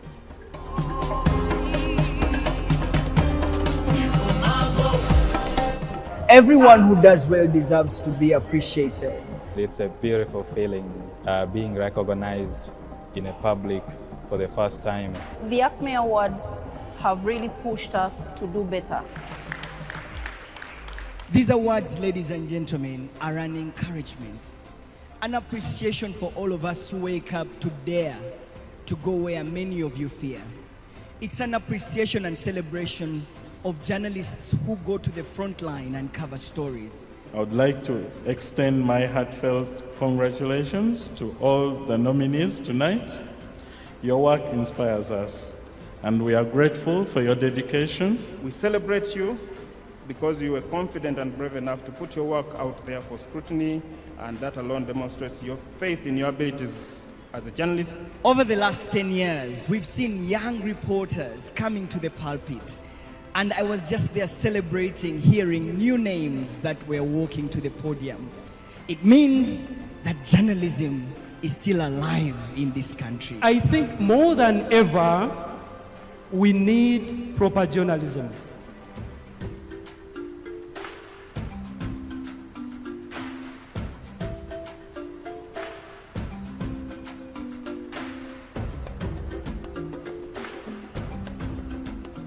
As we go through all these changes, we need a shield that will keep the entire talent crew that we are rewarding tonight to stay in their jobs. At ACME, our goal is really simple, to try and ensure that journalism itself is thriving in spite of the environmental challenges that we may be having with it. The African Center for Media Excellence, we celebrate you. Thank you so much for celebrating us every single year. When I see radio journalism being awarded, I think it tells to the efforts that we as radio journalists put into this industry.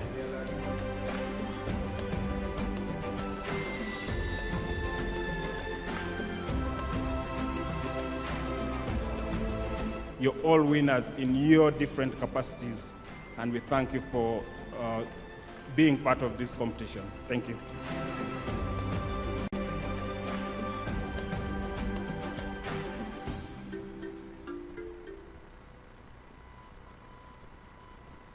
I'm just surprised. These ads have been going on 11 years, and I've never hosted them or won an award. There's something that we need to, there's something we need to fix. There's something that's not right.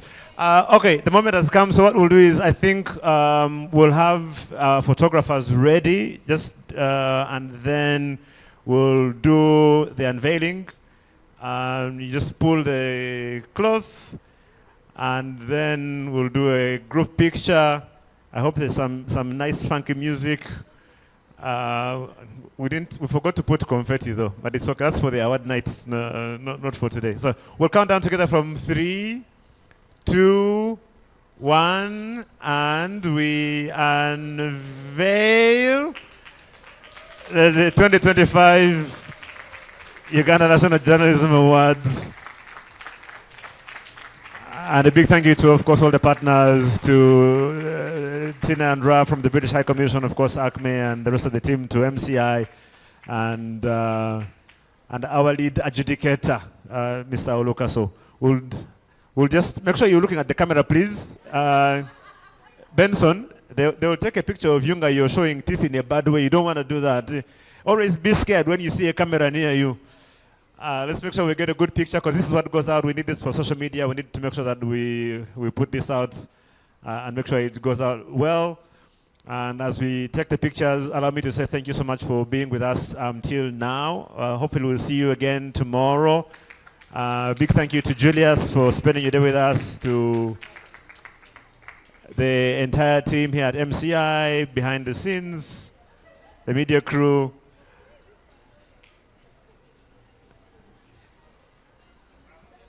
Thank you guys so much, Human Rights Commission, and everybody who has been with us.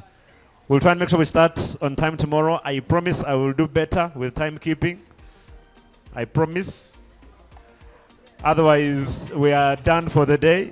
Don't be in a rush to go anywhere. I wasn't joking. There is still heavy traffic jam outside, so if you can stick around and have a nice cup of coffee, please do that, and interact with each other. But otherwise, we're done for today, so we'll see you tomorrow.